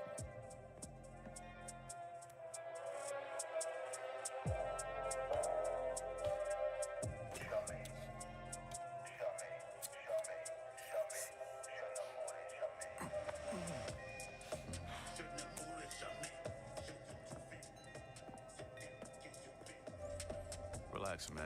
I don't bite.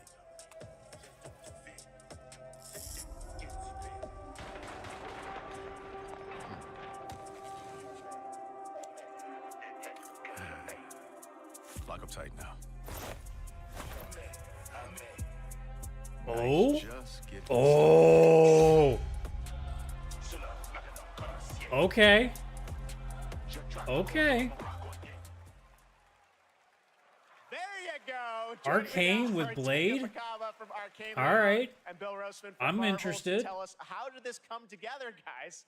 Well, Jeff, let me tell you, the secret superpower of Marvel games is our constant focus on bringing together world-class talent with the fan-favorite characters that they love. Now, we are huge fans of Arcane Leon, not only because of the story-rich games they create with innovative gameplay, but because of their authentic passion. I mean, we know they do decent with melee combat, so honestly, like, Arcane with Blade is actually a pretty good match. We are so honored to announce this true Marvel team-up.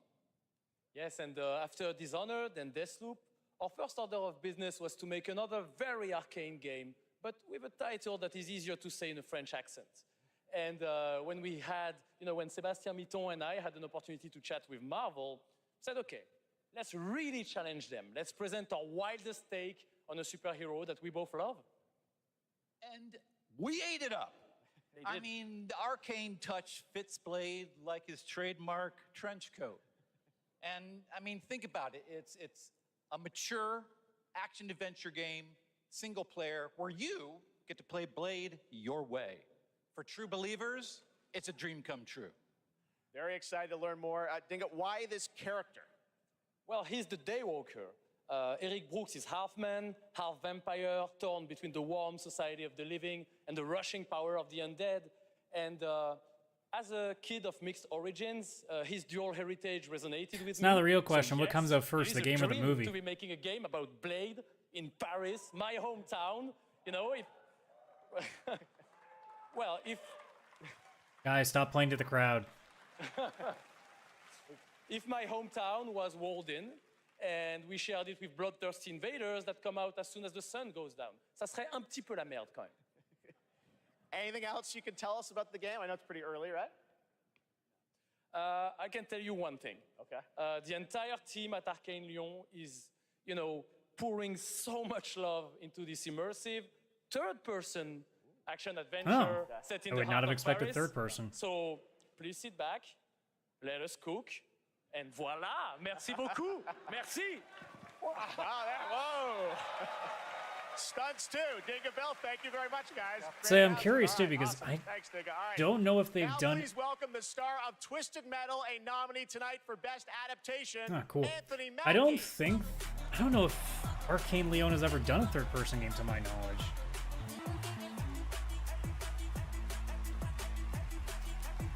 Let's see. Thank you, guys. Thank you. Everybody gave up. You guys didn't.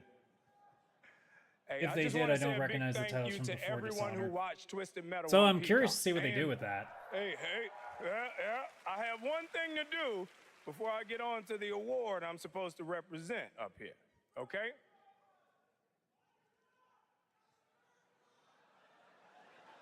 Okay, all right, I know I say a lot of different things. You can't scream them all. Jeez. Now, no one knows this yet, so you three guys and everybody else is going to be the first. Because of our incredible fans, Twisted Metal is coming back for season 2 on Peacock. So, everybody get your motor revving. I still gotta watch it. I'm not 100% certain I'm ever gonna get around to because it's not like anything I'm too interested in, but I've heard good things about it. Baby. I don't trust this dude, but y'all look great. Don't you yell at me. I love you more. I love you. What is wrong with y'all? You're at the Game Awards. There's everything wrong with everybody over there. Okay, stop it. You. Okay. Love you too. I see you. I see you. Shut up. Okay. Today, the best games are like living universes, constantly expanding with new content and challenges. So it's ongoing. Right?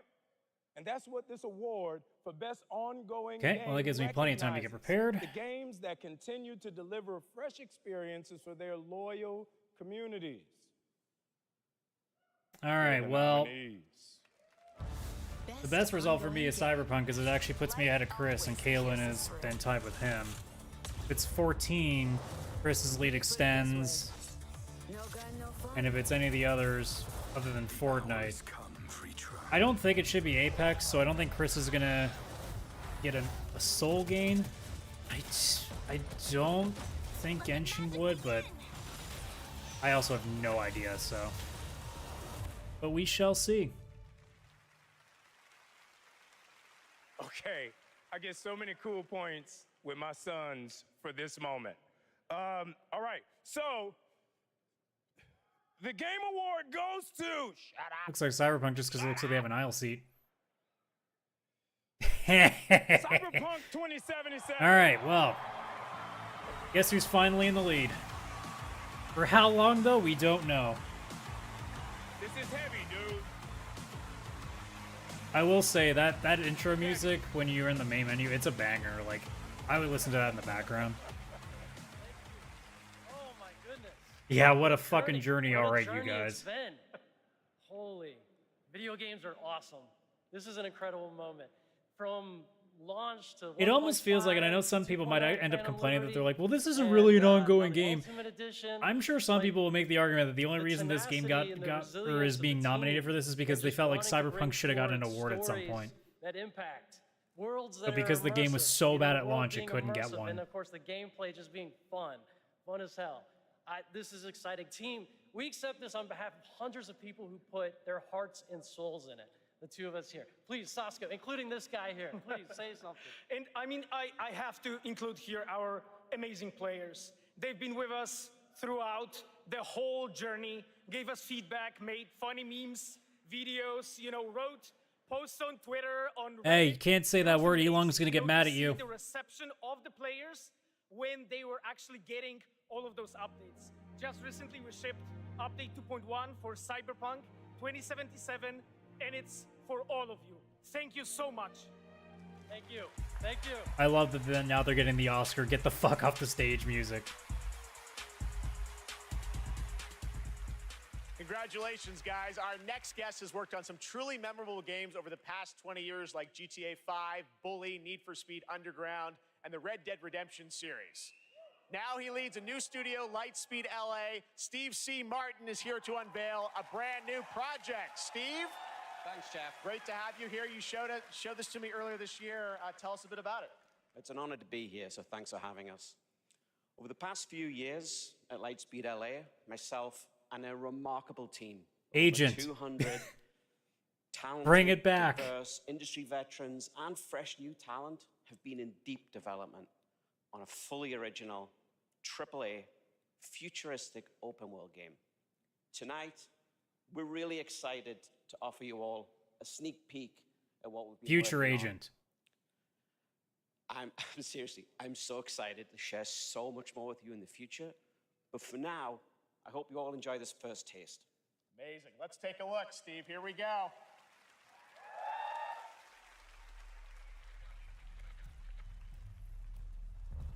Tear it open.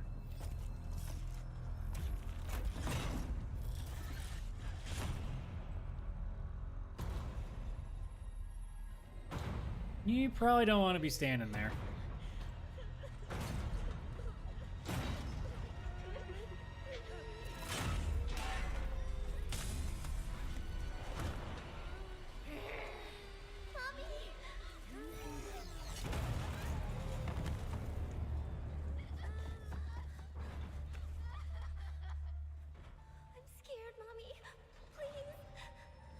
Ah! It's going to be okay. The demon is here. It's the demon.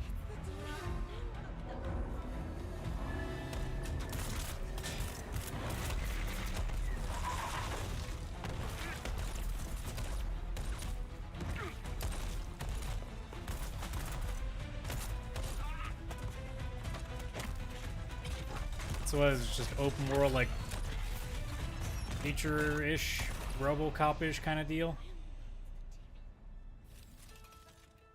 I mean, I'd have to see gameplay, but I mean, conceptually, it's not a bad idea.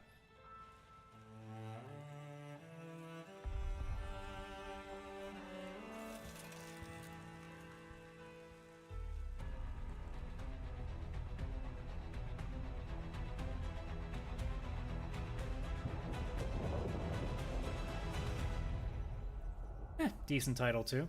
So it's something to keep an eye on. Nothing to make me go like, ooh, not like the Blade trailer where it's something that I recognize, but still a neat trailer.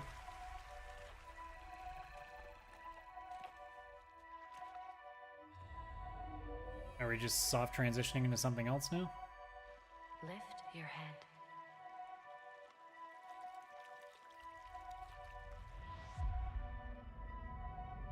Now open your eyes, slowly.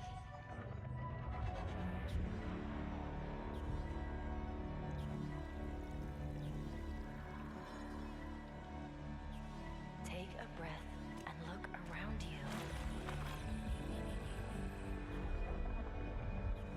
I mean, we're transitioning to the future again. Oh. Boy, that's a big one.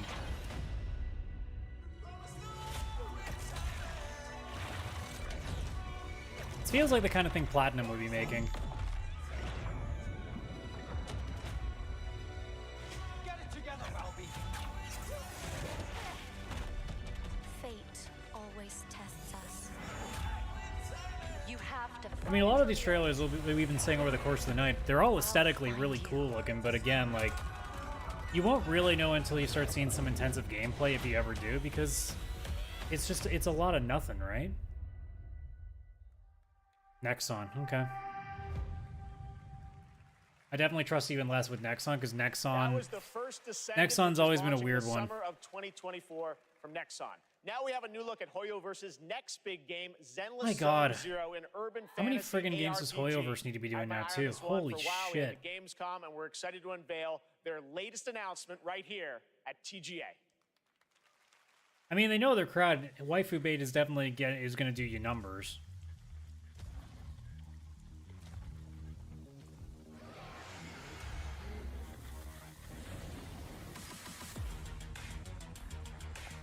Well, and this is the thing that it's going to take a long time for me to train my brain to not do. Whenever I see extremely anime games, generally speaking, I already dock a point or two off of them in terms of what I think they're going to end up being.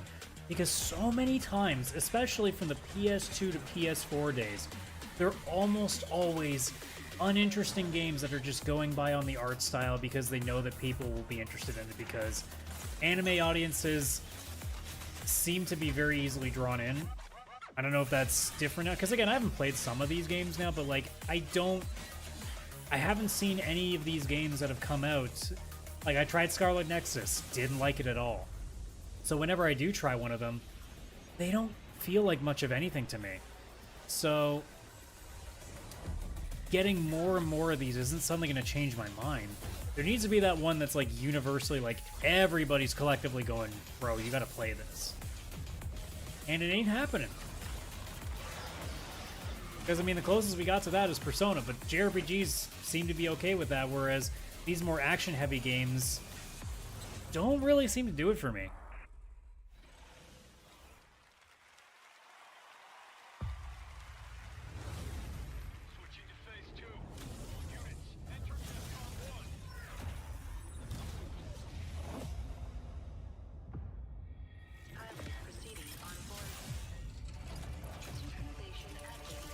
Oh, we got more Gundam now?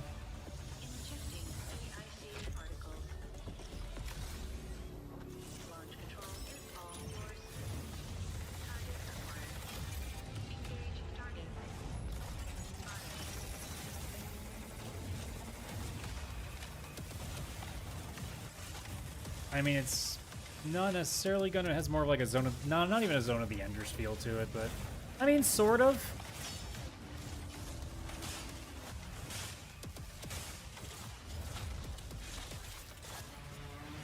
It also feels like it's giving a multiplayer vibe, which is even less into my interest now, because I can't do online multiplayer anymore unless it's cooperative. Like competitive, and I ain't got time to be angry at shit.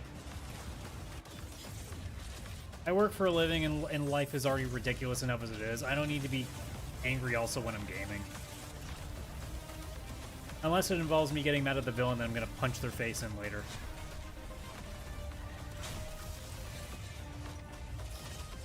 Although with the way that the gameplay's going, it's still, who knows, maybe it is more of a single player sort of Zone of the Ender sort of feel to it. I mean, if it is, maybe I'll take a look at it, but at this point, I'm not stoked really at that juncture. That's super real. What do you think's powering your gaming? Like a 4090? 40 series? You're actually playing on a Chromebook Plus. Wow. Streaming on GeForce Now. Oh. What the heck? Oh my god. I would never have guessed that. I might have to look into getting a new Chromebook. Or just any other laptop. You don't have to go to Google for everything. Oh, Helldivers 2? Nice. Turning against us. As we battle against the bugs, the automaton threat grows more menacing by the day. We need valiant soldiers to take on these deadly robotic hordes. Yeah, I definitely plan on playing this. Especially if I can get a group together. Oh yeah.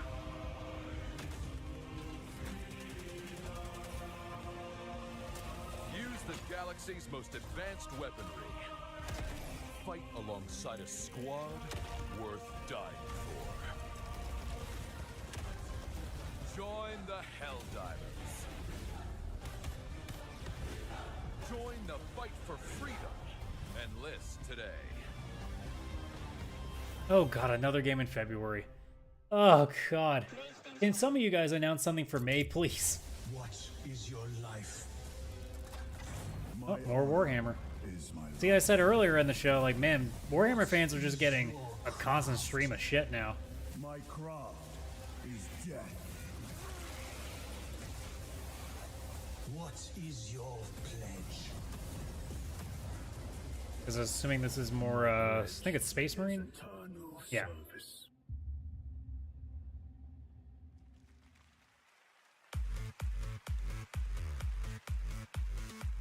Okay, now we have a special surprise for you, live and exclusively here at the Game Awards. Welcome, welcome, Okay, welcome. it's time. It's time. They're doing Herald of Darkness. All right. I present to you the Old Gods of Asgard featuring their best-selling writer Alan Wake. This is Herald of Darkness. Yes. Oh my god.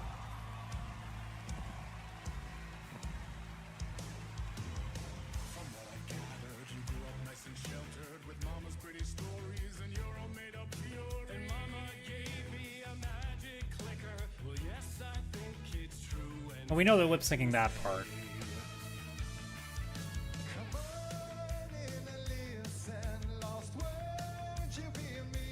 Okay, that's definitely live. Oh man. I'm so happy they're doing the stage show.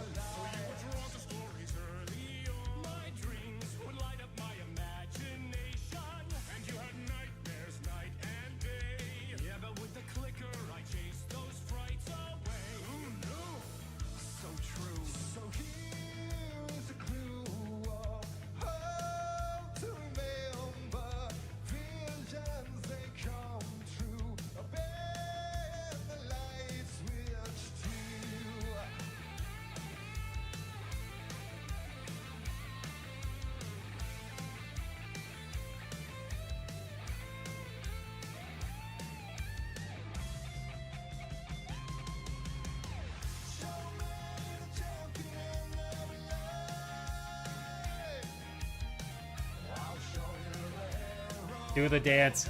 Do the dance. Yes.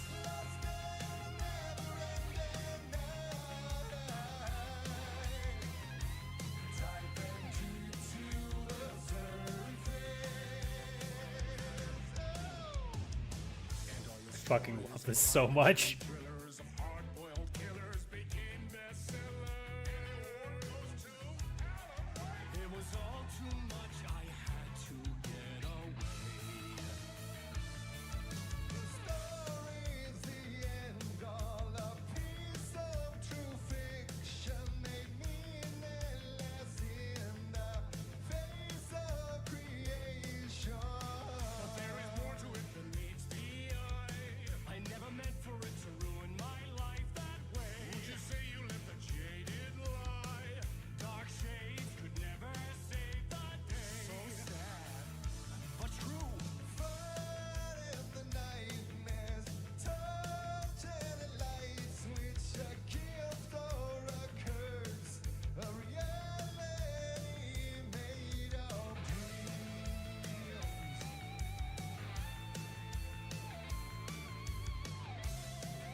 I'm not gonna lie though, I'm not certain.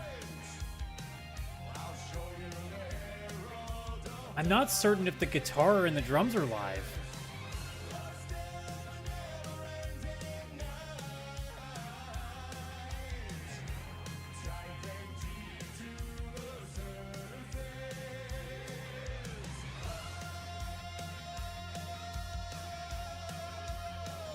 I don't think the guitars are live.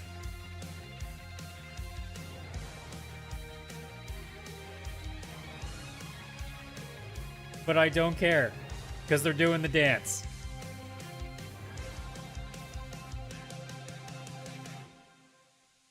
That was awesome, though. I'm not sure if the instruments were live, but the vocals seem to be at least.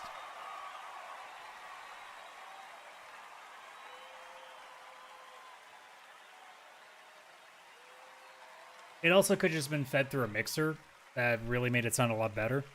Oh, wow. That was the fabulous Poets of the Fall performing in the role of Old Gods of Asgard. Thank you to the band. All right, so we can go home now, right? Nothing else to see here.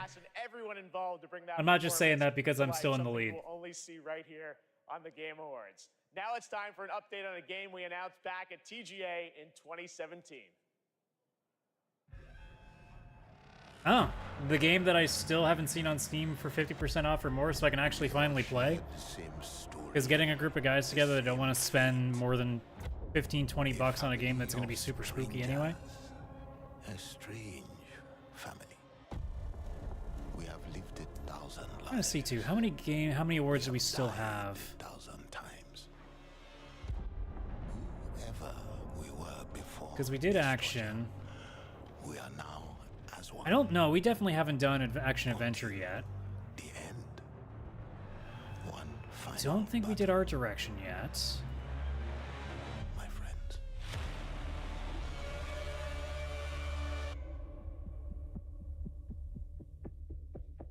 I forget if we did game direction.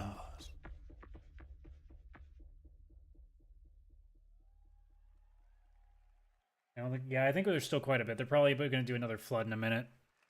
Joining me now is Ulf from 10 Chambers. Crazy, that was 6 years ago. We announced GTFO, and that's the final chapter. You've got a free weekend on Steam. Looks fantastic, but I think there's a little something more you're also working on, right?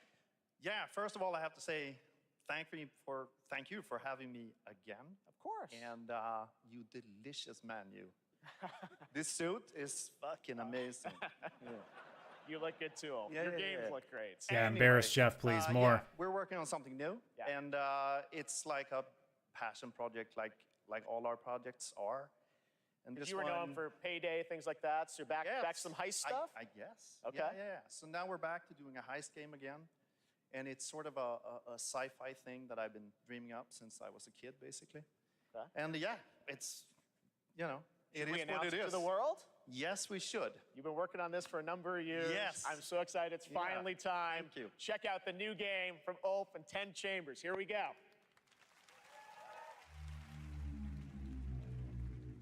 Mr. Bowman, your reservation at Manon Afis is in one. Cancel the reservation. Reset the procedure. Continued neuroprodding may severely damage the suspect. Reset the procedure. Yes, standing by. Eject. Mr. Bowman. Your subconscious was just spilling the beans about your recent Akajima district break-in. Let's continue. What were you hoping to find in the Nexus Sentinels? You mother... There's no use in fighting. I will get what I want. So that's how you found out about our Akajima vault. What were you looking for? A key. A key to what? Yes! What's the key for? Kingdom Hearts. It's not what, Mr. Bowman. It's who.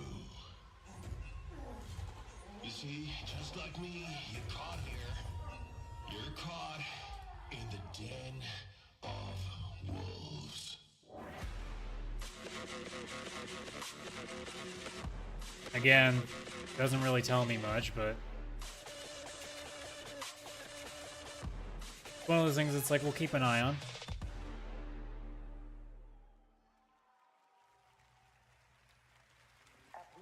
Where you at? Did you get it?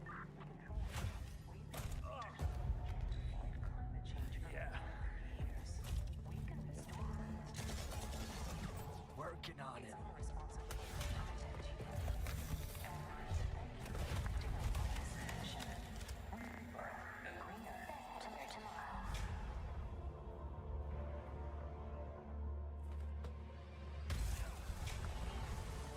And why are you blowing yourselves into some crazy whirlwind? Watch out for the cows.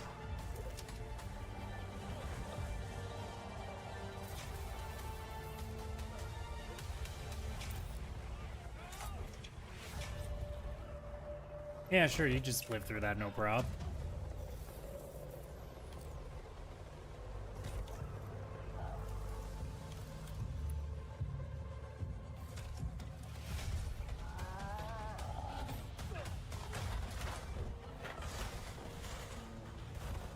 Extraction inbound. Good to go? Easy in, easy out. That's our ride.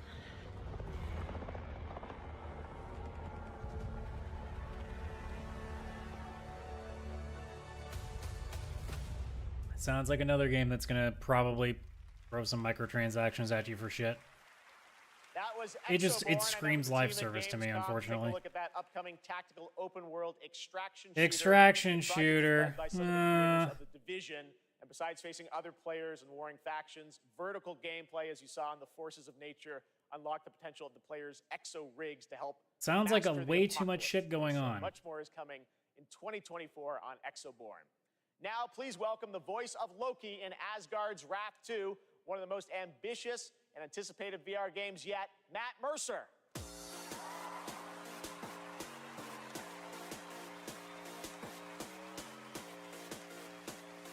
Hey there. I am. Everybody so looking at me beyond like, excited "You're to show not you the Tom trailer for, Hiddleston." Asgard's Wrath 2. I've been working with the Sanzaru team and bringing Loki to life. It's just been absolutely amazing. And after playing Asgard's Wrath 2 as a lifelong gamer, I'm honestly blown away. So I'm honored to be a part of this franchise and want to thank everyone at Sanzaru Games, at Oculus Studios, and MetaQuest. So, without further ado, let's enjoy the trailer for Asgard's Wrath 2. I mean, look, it's a VR game. There's only so much I can be interested in, but let's see what they're doing that's so interesting. The gods take everything from mortals. Bleed these lands dry. Deny spirits their rightful passage. Turn worlds to ash. You allowed Loki to deceive you. Now his chaos reigns. The universe demands a guardian. And with each possession, you will grow stronger.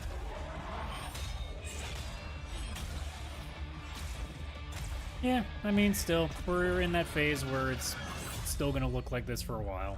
Oh, dutiful guardian, here to right your wrongs.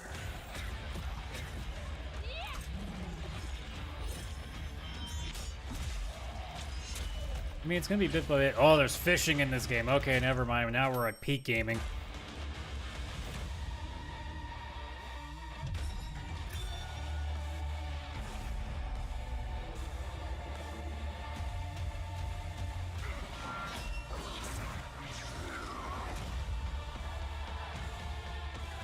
There is no time or place you can hide.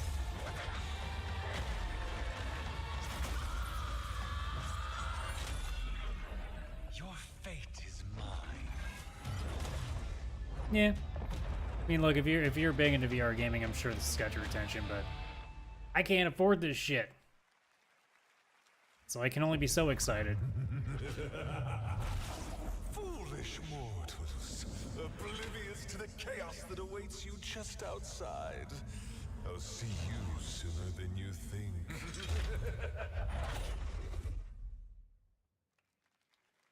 It's been an amazing Like, I feel year, bad not because just it for looks like they games, put so but much for work into it because VR is adaptations still of the such a games we niche love. thing. Like, they're not going to get Now, that we much have an applause. exclusive look at the highly anticipated new series, Fallout. Oh, hello there. Now, how about we turn on some lights?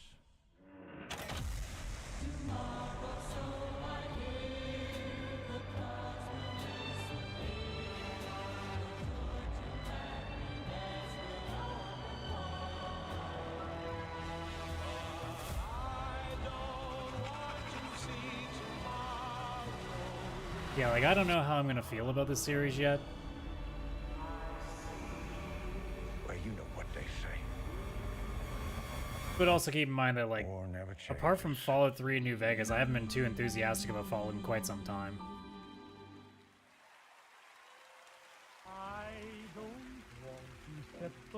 Oh, I guess we gotta do adaptation. Oh no, did we do it? No, we haven't done adaptation yet. And Walton Goggins. Either way, I did not realize how long the show is gonna be. We're already at almost 3.5 hours. Security. Thank you for having us, and we are incredibly excited for you all to see Fallout on Prime this April. But our real honor tonight is that we're here to hand out the award for Best Adaptation. Let's go pull that up then.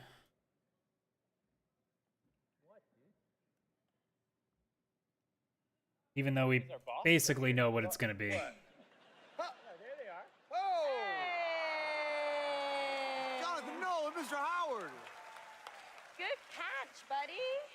Cringe. We should probably hurry this up. I don't think he can breathe in there. Yeah, how you doing, big man? Okay. All right, let's go. Okay, so this year, video games and film and television were bigger and better than ever before. Here are the nominees for Best Adaptation. So The Last of Us Best adaptation. and everything else. Even though Super Mario World was, or Super Mario the movie was big, it's The Last of Us and everything else. All I ever wanted to do is be a racer. If you don't think there's hope for the world, why bother going on?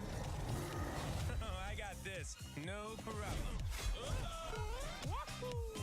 20 years ago, the world fell. That's where the I mean, either way, the scores are not changing. It's just a matter of how many points are they going up by. The best game goes to Yeah, what a surprise. The Last of Us. Who is shocked by that?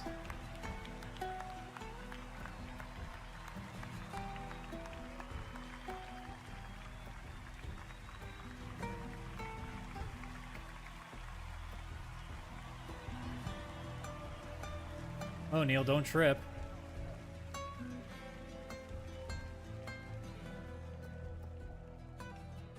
All right. Okay, clock's ticking. Shout out to my partner in crime, Craig Mason, who's watching up in Canada, getting ready for season 2. Huge thank out to our Naughty Dog family. This wouldn't exist without all your incredible hard work. Yeah, while they're too busy Big making a thanks to live service game HBO and that the is support they've failing given us, miserably, that and can't even get off the big floor. thanks to our Last of Us community. None of this exists without you. Thank you so much. We also want to thank our partners at Sony Pictures. A special shout out to Carter Swan and the whole PlayStation Productions team and everyone at PlayStation. Thanks so much. Thank Jordan you. Sweet, well done.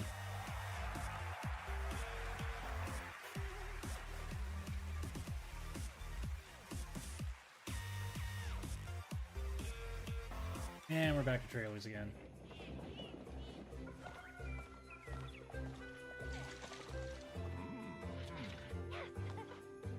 I feel like we got a trailer for this a while back when it was Cozy Game Time.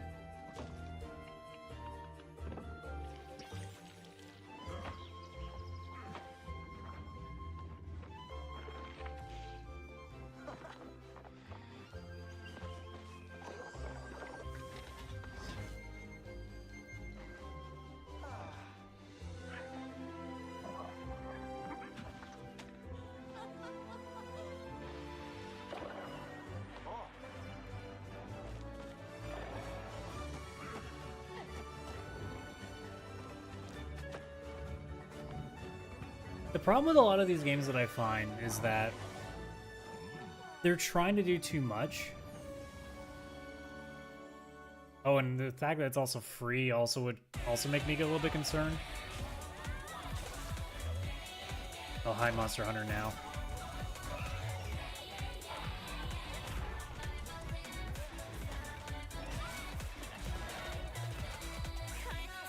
Don't copyright me, god damn it.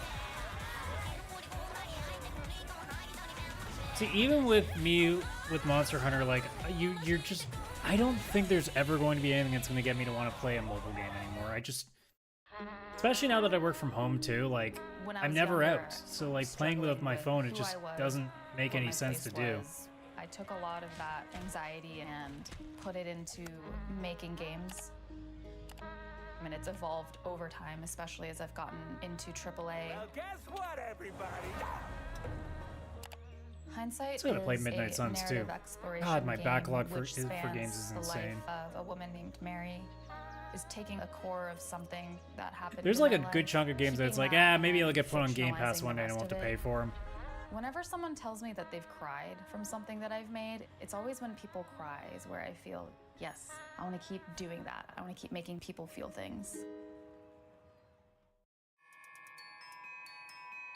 negative energy just makes me stronger. We will not retreat. This band is unstoppable.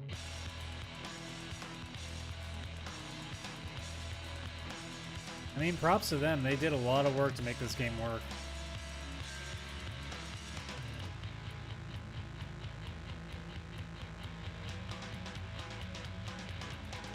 Now, is this them putting a final note on this or and working on something else, or what's going on here?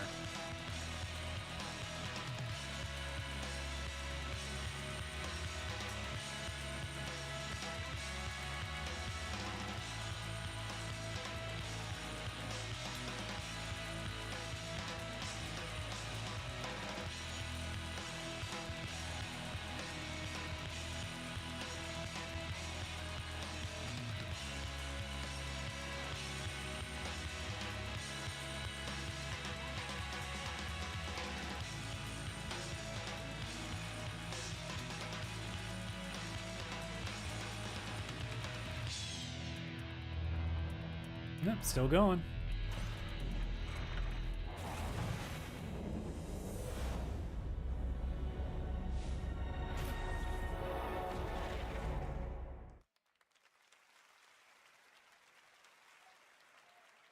That right there was No Man's Sky, a game we announced 10 years ago with this guy right here, Sean Murray. Sean, looks like the content keeps rolling in 2024. But what does the next decade look like for Hello Games? Well, to start with, next year is going to be a really big year for No Man's Sky. Like you said, I've been working on it for 10 years now, and I still really love it, still really enjoy it. But what people don't know is that for the last 5 years, we've been working on something new. Another game. Yeah, something very different, something maybe more ambitious. Maybe finished. You know, for... Here we go. Tell us a bit about it, Sean. Well, for No Man's Sky, we generated a whole universe of kind of sparse, alien-looking planets, and that wasn't easy, you know, it was hard, but there is something that's much harder that we wanted to do. For our new game, we wanted to create an Earth, you know, something as varied, a planet that is as varied as a universe, something bigger than Earth, something with, you know, mountains, real mountains, not video game mountains, but mountains that are miles high, taller than Everest, that when you climb to the top of them and look out, you can see rivers and canyons and continents, you know, you can see oceans. So is this like an open world planet kind of thing? Yeah, I mean, the first real open world, right? Something without boundaries. And we're going to let everyone Oh play boy, together. we're overselling again. It's, you know, a place where people can live out their sort of adventures together. Well, we can't wait to take a look at it. We have anything tonight or future? Or? Yes. I was gonna say you better have a trailer after being working on it for 5 years. And you know, it's quite a small team that's working on it. Yeah. There's about a dozen of us. We're actually everyone's here. Everyone from the team is here. We're very excited to share this. You and I have been talking about this one for years. Yeah, we're super nervous, you know, but really excited. If you know, if people like it, this is a game I would like to still be updating 10 years from now. Well, as long as it's in a much better state than No Man's Sky was when it first came out. Because I played it when it first came out. It's a great concept, but like, it was dead. It was dead inside. There was nothing there. Here we go.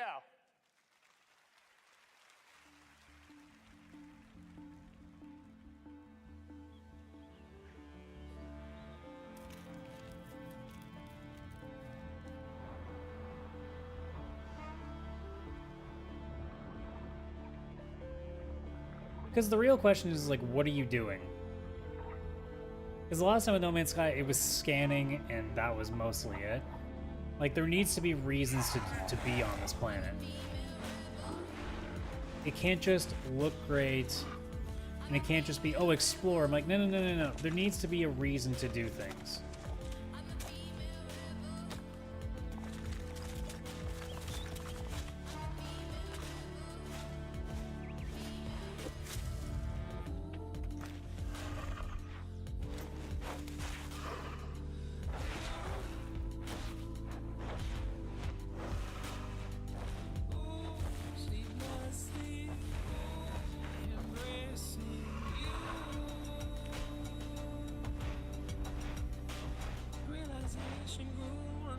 Because the problem with a lot of games like this is the worry that it's going to be barren and there's not a lot to do.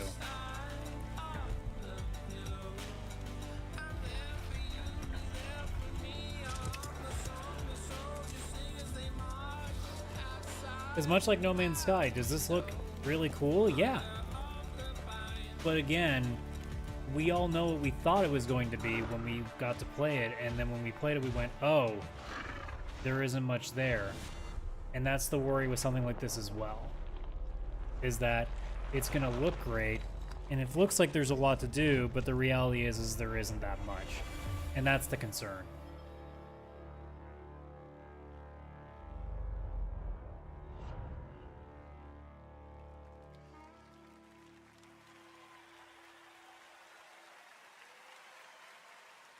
Remember, that comes from an independent team. Absolutely incredible. I've been waiting for years to show that to you. And again, created by the team at Hello Games. So very, very exciting. And I'm excited to see games like that that show kind of the next decade of where games are going to, and hopefully TGA too. All right.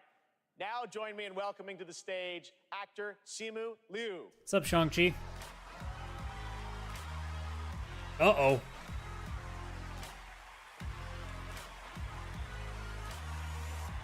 What's up, everybody? How y'all doing tonight? My God, there's so many of you. You guys all look Wasn't he on last year and he was really awkward? All right, first off, I want to address the elephant in the room. My foot's fine, you guys. I did tear my Achilles. I wasn't riding a dragon. I was playing pickup basketball in Miami. I wish there were a better story to this, you guys, but the story is this. You know, as you age, as you get older, you know, particularly as you cross the 30 threshold, your body starts to break down, all right? Things start happening, unless you're Anthony Mackie, for whom I think the laws of aging don't apply. Guys, just, if you're not Anthony Mackie, learn to appreciate the importance of stretching, all right? It's very important. As long as he doesn't answer his phone again, we're fine. All right? Now, I'm here to share something that I'm really, really excited about. I recently got a chance to team up with Frost Giant on their new real-time strategy game, Stormgate. Now, RTS is a genre that I was absolutely obsessed with as a kid. I loved building armies and obliterating my enemies in Age of Empires, Command & Conquer, and of course, my absolute all-time favorite game, StarCraft. Yes, so happy you guys cheered for that. Now, if you've been destroyed by carriers and void rays on BNet at any point over the past 10 years, that was definitely your boy. And that's why I'm so excited for Stormgate. Look, it's a noob strat, I understand, all right? But I loved it. Look, that's why I love Stormgate. It was made by a team of ex-StarCraft developers who are just as obsessed with RTS as I am. And in addition to competitive and co-op modes in the game, it's got an ongoing campaign that was written by Frost Giant with a little help from the legendary Chris Metzen. And so, yes, I brought a little bit of gameplay for y'all, and the first reveal of a pretty badass new character who I may or may not have gotten to voice. Let's have a look. Well, it won't be for me, but I know RTS fans will be super into this shit.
Oh, and I guess we're doing a war too while we're at it.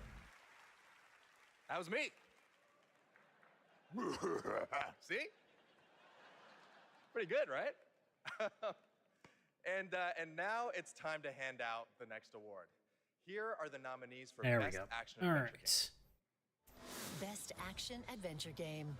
You're the killer. I don't want to be in the story. Just write me out of this story. So I assume we're all getting another 2 points. Something else. Miles, get it off of him. We can fight this together. Your soul. If there's a curveball though with Alan Wake or Spider-Man 2, Kaylan and Chris would be tied with me, and if I really get a crazy dark horse with Resident Evil 4, I can take a bigger lead, but I get the feel... Like, it seems almost impossible that it's not Tears of the Kingdom, you know? And the game award goes to... No surprise here. Yeah, at least he's Zelda honest about Tears it. of the Kingdom. It seems like right now we're getting to the award point where we all agree on it, so it's keeping my leads just barely alive.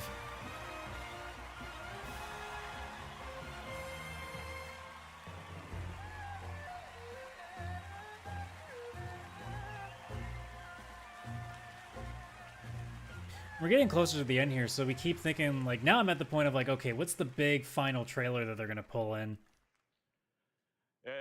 このゲームを作ったすべてのスタッフを代表してこのような賞をいただき本当にありがとうございます。I'm so glad to be able to be here to accept this award on behalf of everyone who worked together to create this game. 我々開発チームはこのゲームをゼルダの伝説の中で最も壮大な冒険になるように一生懸命作り込みました。Everyone on the development team truly gave their all in making this game the best that it could be. プレイヤーの皆さんそれぞれのユニークなゲームプレイが皆さん独自のハイラルの物語となります。プレイヤーの皆さん本当にありがとうございます。Everyone's unique approach to playing this game can become their own personal story as an adventure through the lands of Hyrule. And to all the players, you have my sincere thanks. Thank you so much.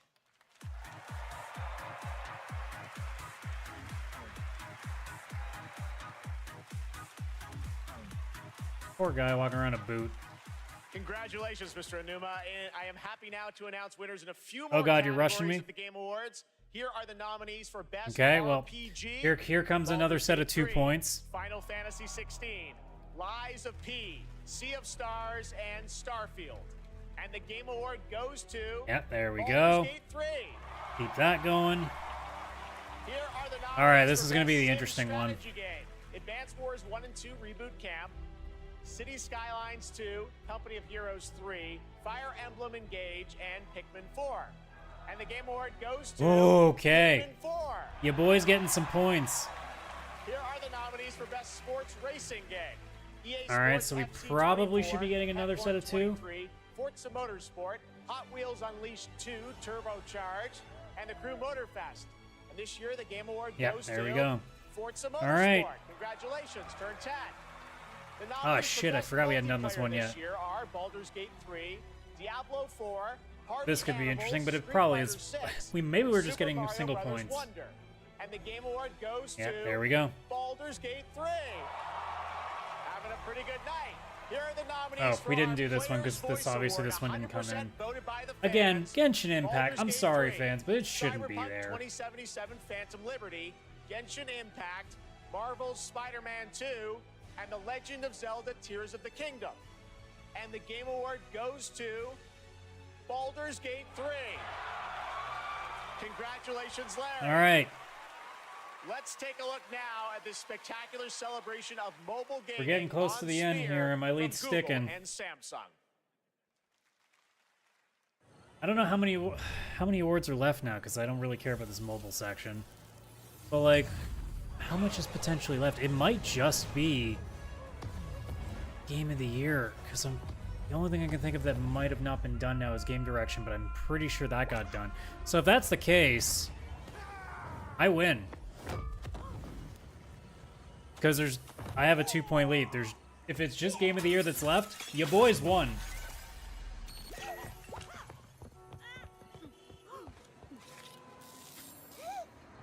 So we're begging for that's the only award that's left. Because that means good things for me.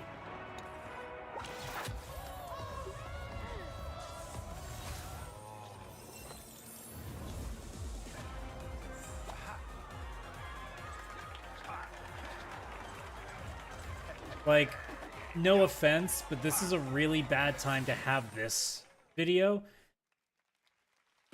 And you put that next to Guilty Gear on me, you bastards. That woke me up, personally, but not everybody's gonna care. But that mobile thing is like a really bad time to be sticking that in there when people are basically already asleep now.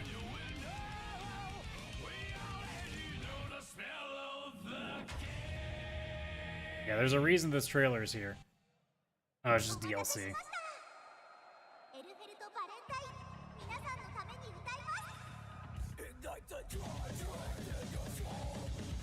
Well, Elfelt's gone with a big change since friggin' XRD. God damn.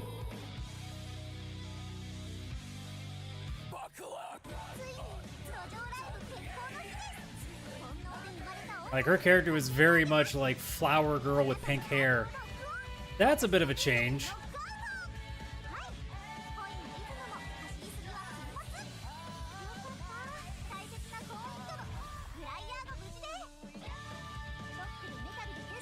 Again, if you've never played an Arc System worked fighting game, you need to. Like, they have done the best job of making animation in a 2D fighting game so good. What else is going on?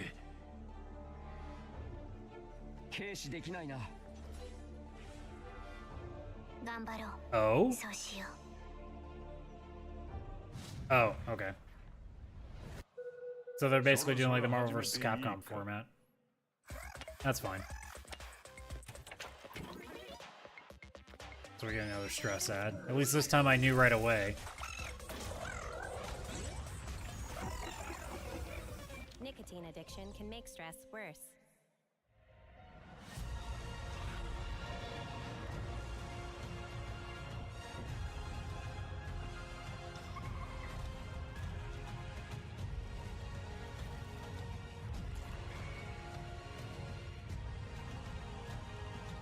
What are you looking at? Arc? Feels that way. Yeah, it is Arc. Another set of games that I just can't get into anymore. All right, welcome back to the Game Awards. We still got some awards to hand out. Timothy Awards. Chalamet will be here to help. Plural. And we have some more world premieres, including Plural. this one. Oh. Oh?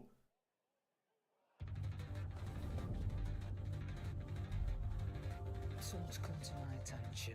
Oh, 16 DLC? Damned if I know what to make of it. Eh. Some sort of crystal. All this Final Fantasy stuff, and it's killing me because it's not the 9 remake that we've been hearing about for a while.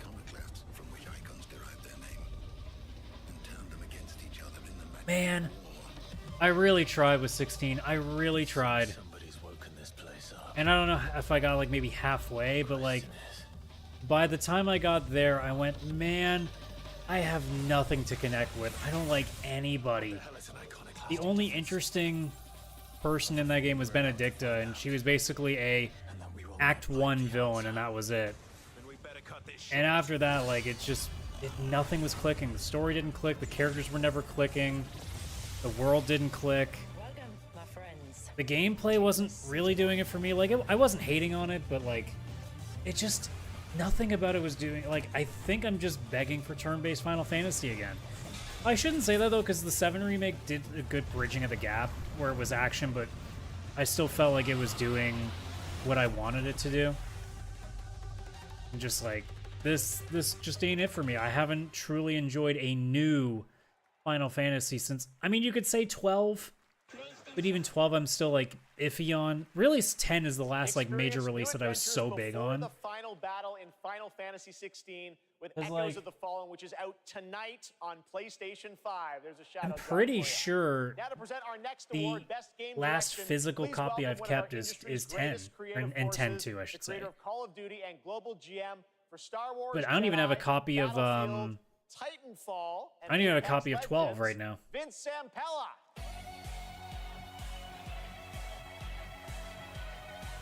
All right, we're getting another one, which means I've missed something, which means I'm not technically ready to win yet. Damn it. What's missing? Oh, music maybe? All right. Good evening, everyone. So, game design can be chaos. Actually, let me rephrase that. The best game Or was it design game is direction? almost Was I right that we always hadn't part done direction chaos, yet? Right? Today, it's really normal for teams of hundreds to work for years on huge open worlds that are condensed into one package. When that chaos has Oh, no, we somehow definitely been got score harnessed music, into so a I think it is cohesive game direction. artistic expression, that's great game design. So tonight, I'm proud to present Yeah, the okay. nominees for Best Game Direction. So this one for the most part is okay for me. The only potential one that could really put me in trouble is if it's Alan Wake 2. If it's either Baldur's Gate or Tears of the Kingdom, I'm still in good shape. And in fact, if it's Tears of the Kingdom, I'm in even better shape because that puts a gap between me and Kaylan as well. Link, you are our final hope. You must find me. Amazing. And the winner is... Oh, Damn it. Alan Wake 2. Or Marvel Spider-Man 2, like, they're not gonna get shit tonight.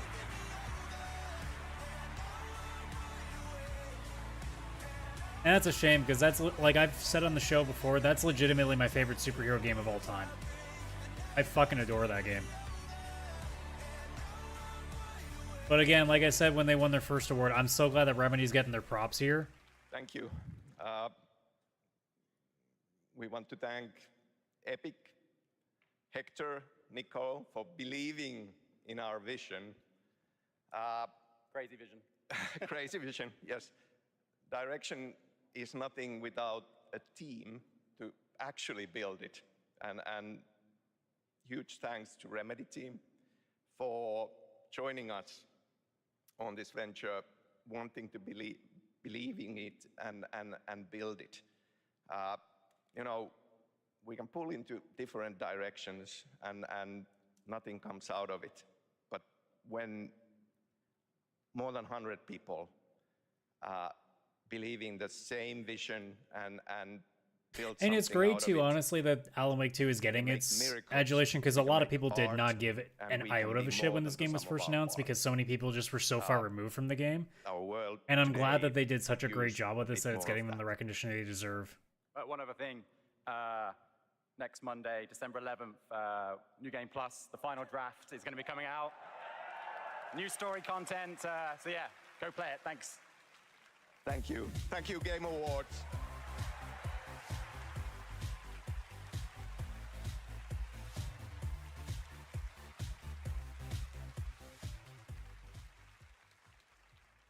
Please welcome Gustav Tilleby, the creative director of The Finals. Oh, that friggin' multiplayer, potentially live service game. I mean, it got a lot of attention for how interesting it looked, but again, it's still one of those games that I'm like, man, I'm way too old to keep up with that. When we started building this game, we set a bold vision for ourselves. We said that if we're gonna make a shooter, it needs to be unique.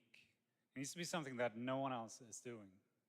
Standing here today, I'm so proud and grateful for the amazing team at Embark Studios who helped make this crazy dream a reality. And of course, to all of you, our amazing players, watching you play the finals has been the most gratifying experience of my entire career. You're not just a part of this journey, you guide us and you inspire us, and I love you for that.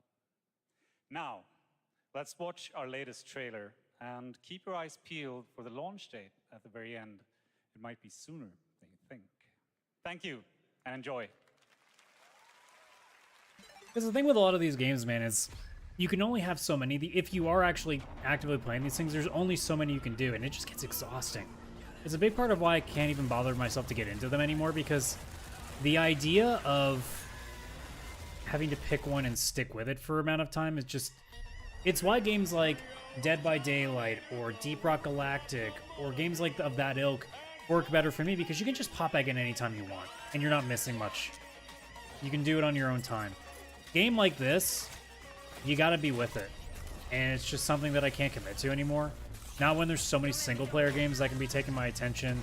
Not when, quite frankly, like, this is the most dense era of gaming we have ever had. I can't be affording to spend a good chunk of that time on a multiplayer game that I probably will just get angry at anyway. But if this is your jam, it looks like it's exactly what you're looking for.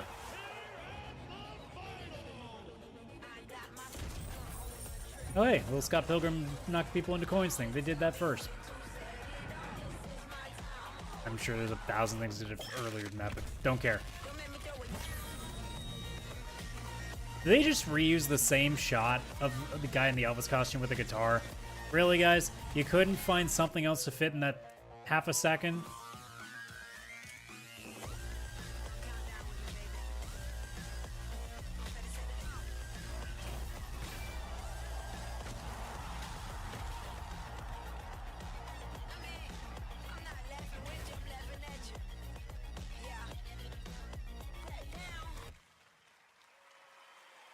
That's right, the finals is out tonight on Steam, Xbox Series X and S, and PlayStation 5. And whenever I see the word Season 1, you've lost me. Fortnite as well. All month, fans have been voting for their favorite user-created island of the year, and the winner is Fort Who. Congratulations. You can portal to the winning Fort island Who from our cares? TGA map, and while you're there, collect all the TGA trophies for an XP boost we want to help you unlock those Peter Griffin skins. The island code is below. Still to come, the presentation of Game of the Year featuring our orchestral salute to the nominees. Oh my god, another one? Jesus Christ.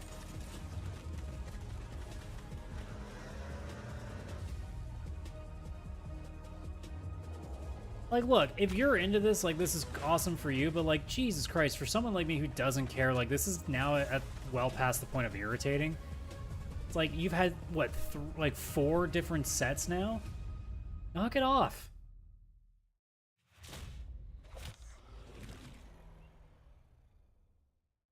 Now, it is time for you to join the others and complete our destiny.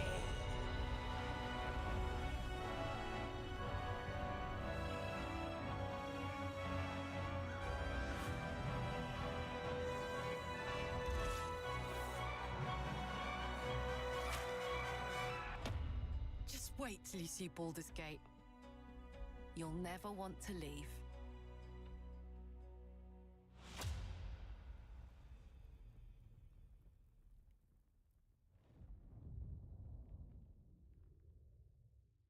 Oh, geez, Kaylan, look at that special edition you can get now. You want some more swag?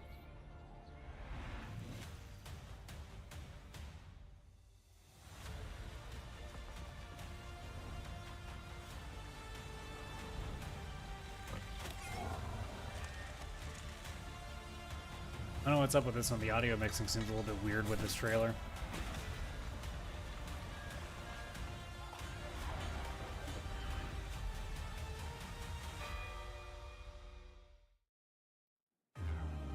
All night you've been voting on Twitch for which mobile game you're hyped for in 2024. After the show, check out the TV. You know, I was joking about the Steam Deck being the thing. They've done this way too fucking much.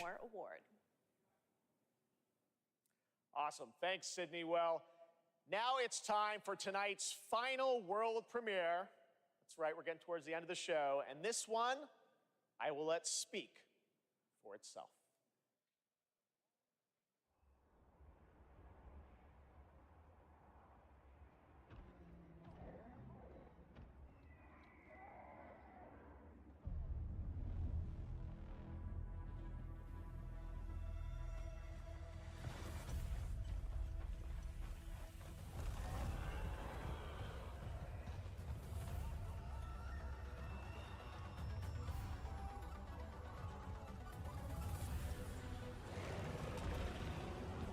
Okay. I'm not sure what I'm supposed to be expecting here unless they're pulling something surprising. I don't know what the big deal is with this right now.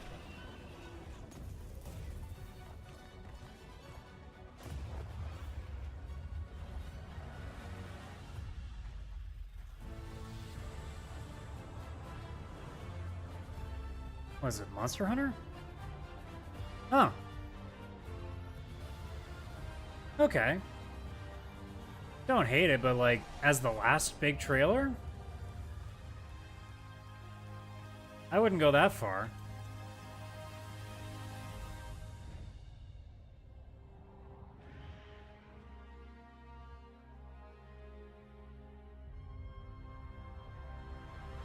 Ooh, you oversold that way too hard, Jeff. Ooh, you oversold that a little much. Please welcome to the stage Monster Hunter series producer Ryozo Tujimoto. It's so great to have you here at the Game Awards. We got to hang out. Yeah, Jeff. I love you, man, but like, even the Kojima one would have made more sense. Incredible. Everyone wants to know. We saw 2025. Monster Hunter isn't a. Well, I'm trying to think of what else we've seen tonight. こちらですね、9月にゼウスさんにも見ていただきましたタイトルなんですが、現状ですね。I mean, in terms of reaction, the Blade one got the best reaction. It seems like just from listening to the crowd, but Thank you, Jeff. I'm very happy to I don't know. finally be able to. Maybe it is like one of the bigger ones that they could have done. But This title back in September, we were happy enough. when you to say, show "Oh, it let to the you, trailer speak for and itself," I'm gonna be completely honest. That trailer sucked. That was a terrible trailer. I think everyone wants to know, when do they get to see more on this? Any sense of when we're going to see more on this? Given what we've seen over the years with Monster Hunter, that was nothing. Absolutely nothing. That was such a disappointment. それとですね、今年、カプコンがですね、40周年を迎えさせていただきました。この40年間、応援してくださった、ファンの皆様、本当にありがとうございます。これからもですね、皆様に楽しんでいただけるいいゲームを、作っていけるよう努力して、頑張ってまいりますので、これからも引き続きぜひよろしくお願いいたします。We plan on revealing more information about this game in the summer of 2024, so we hope you keep an eye out for it. Also, Capcom is currently celebrating its 40th anniversary. I would like to thank all of the Capcom fans for all of your love and support throughout all of these years. We couldn't have done it without you. Capcom will continue to create exciting, fun Like, because here's the games, thing too with Monster Hunter. And the best is yet to They come. put out a trailer, Excellent. Thank you, Rio. and there wasn't a big monster. All right. Well, now to present Game of the Year from the That's a upcoming problem. films Wonka and Dune Part 2. Please welcome YouTuber Modded Controller 360. Who? I'm sure there's a lot of people be like, how do you not know that person? I don't know, because I don't. The imagination, passion, and technical brilliance of the 6 nominees for the Game of the Year. So we know it's Game of the Year, which means we're at the end, which means no matter what happens, because I wasn't sure on which way Kaylan and I voted. And the Game Awards Orchestra. There's no way I'm losing now. We're good. We're safe. Now it's just a matter of seeing if it's Baldur's Gate or Tears of the Kingdom. And actually, at this point, the positions are decided. Like, no matter what happens here, I will be in first, Kaylan will be in second, Chris will be in third. So I started off slow and then made my break in the end.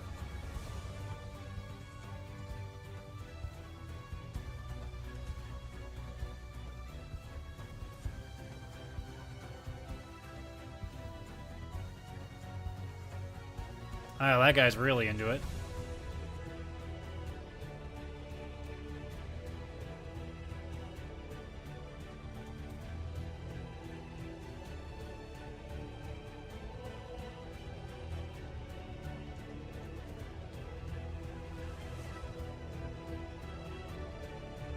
That drummer's also super into what he's doing.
What the hell is he grabbing?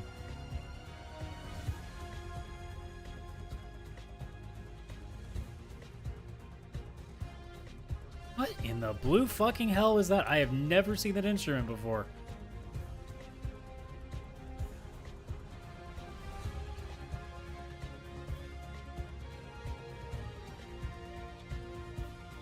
I don't even hear it. I don't know what the hell he's playing.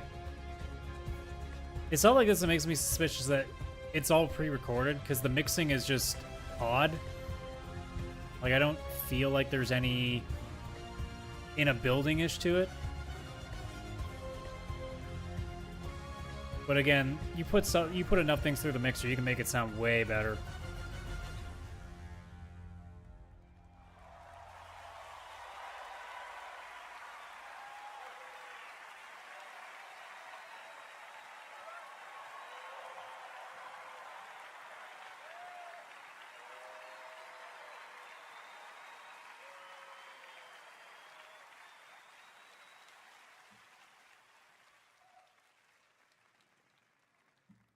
And the game of the year is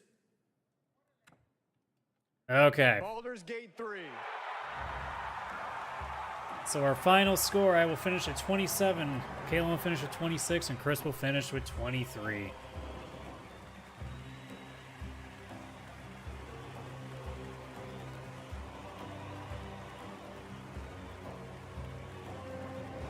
Now, security better be paying attention this time, guys. Don't let any kids up there.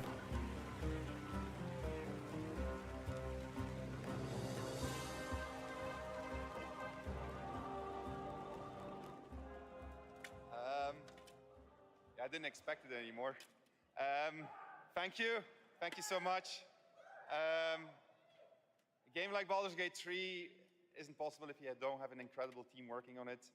And the team at Larian spent their hearts and souls for 6 years on this game in sometimes very difficult circumstances. This was our COVID game.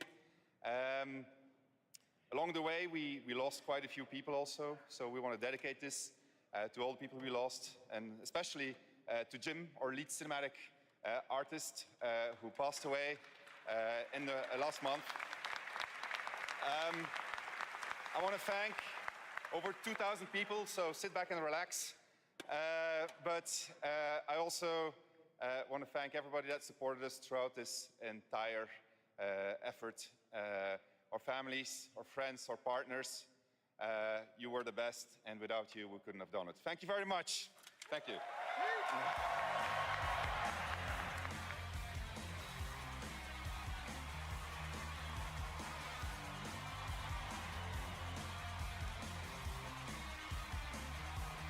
And are we finally done? No more surprises? Congratulations, Sven, and congratulations to all of tonight's winners. Yeah. We will see you next year at our 10th anniversary. So unfortunately, like I said, finishing with Monster Hunter is like the last big one is a little disappointing. I was hoping for something more, but I mean, 2024. Happy that was fine. I'll have to go through the list again. We'll obviously do that on next week's show. So we'll find it after that, but yeah, I mean, all in all, other than all the mobile and Fortnite shit, it wasn't too bad. But might as well, I'll flip to the turn the audio off since we don't need that anymore. Flip over to here. So that was interesting. Like, I'm surprised with a few awards. Hi-Fi Rush actually getting some accolades was pretty nice. Alan Wake 2 won a little bit more than I thought it would. But in the end, you know, Baldur's Gate did take most of the stuff that we figured it would. So it seems like the Game Awards, if you really want to go, you figure out what the Game of the Year is going to be, and then you just keep going ham on that. And it's going to work pretty well. And it seemed to go that way. Like I said, I'll have to go through the list for all the games that were revealed. Off the top of my head, I mean, the Blade trailer was the big one, honestly. And I'm just trying to think if there was any other major ones. I mean, yeah, I think that's really the one that stands out. I know I got friends that are super going to be into Jurassic Park Survival. But yeah, like Monster Hunter Wilds will be something I'll probably take a look at, because I really did enjoy my time in Monster Hunter World. But as the last one, I don't know how I feel about that, but either way. All in all, decent show. I'm not going to sit here and say I wasted all of my time. I just wasted a good, maybe total of 30 to 45 minutes with all the other mobile and other bullshit that I just cannot be associated with, because they basically exist to drain your wallet and your time that you desperately need to be using on anything else.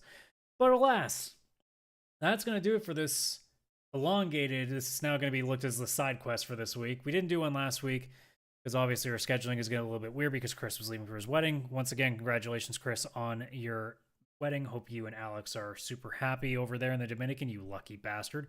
And we will see you guys, I'm assuming next week everything's still back to normal, because I believe Chris will be back. We haven't figured out what we're going to do for the holiday season, because we normally record on Tuesdays, and with the way that our schedules work out, it's pretty much the only day we usually can do. And obviously that will be falling on the holidays. I believe that's Boxing Day for us this year. But because of that, or it might actually be the 27th, so who knows, maybe we'll still be on a normal schedule. But keep an eye out. We'll obviously keep you guys posted if there's going to be a week that we miss due to the holiday season, but at this time we're not 100% certain yet, because we're just figuring out how recording dates are going to be like. But at this point, we do have 2 episodes we do have to get to you this year. We obviously are going to do some sort of our own awards thing where we're going to give a few awards to different games for different reasons. And then we'll have a full, Game of the Year show where we talk about whether it's our top 3, top 5. Haven't really gone that far in discussing that yet, but those are the 2 episodes we plan on doing at some point, hopefully. So look forward to those. And then obviously when we get into the new year, we'll be looking at what's coming out, even though there's already shit that looks to be coming out the next couple of months of 2024, which is stressful for me trying to figure out how the hell I'm going to fit all that in. But I thought there was going to be a lot of stuff I was going to miss this year and managed to get around to most of it. So who knows? It's the life of not having kids, Kaylan. It's your own fault, and you're learning that the hard way. Alas, that is going to be it for me, so I'm going to sign off. So obviously, if you were here watching the stream live, I saw a couple of you bouncing in and out. And obviously, if you're catching the VOD later on, thanks for checking us out here. Obviously, subscribe to the channel, like the videos, and you can look at our link tree there at the bottom. Linktree, or link, oh my god, linktr.ee/pixelplaypodcast, where you can link to our socials, link to our Discord, all that fine shit. We will see you later. I am going to go the fuck to sleep because I did not think this is going to be over 4 hours. And my voice, I'm going to get up in the morning and probably be like, because I've gone for 4 hours straight. This is the problem of being solo. You don't got anybody to help you take some of the air out. But anyways, that's going to do it for me. Have a good night, everybody. Take it easy, and we'll see you on the next episode of the Pixel Play Podcast. Bye-bye for now.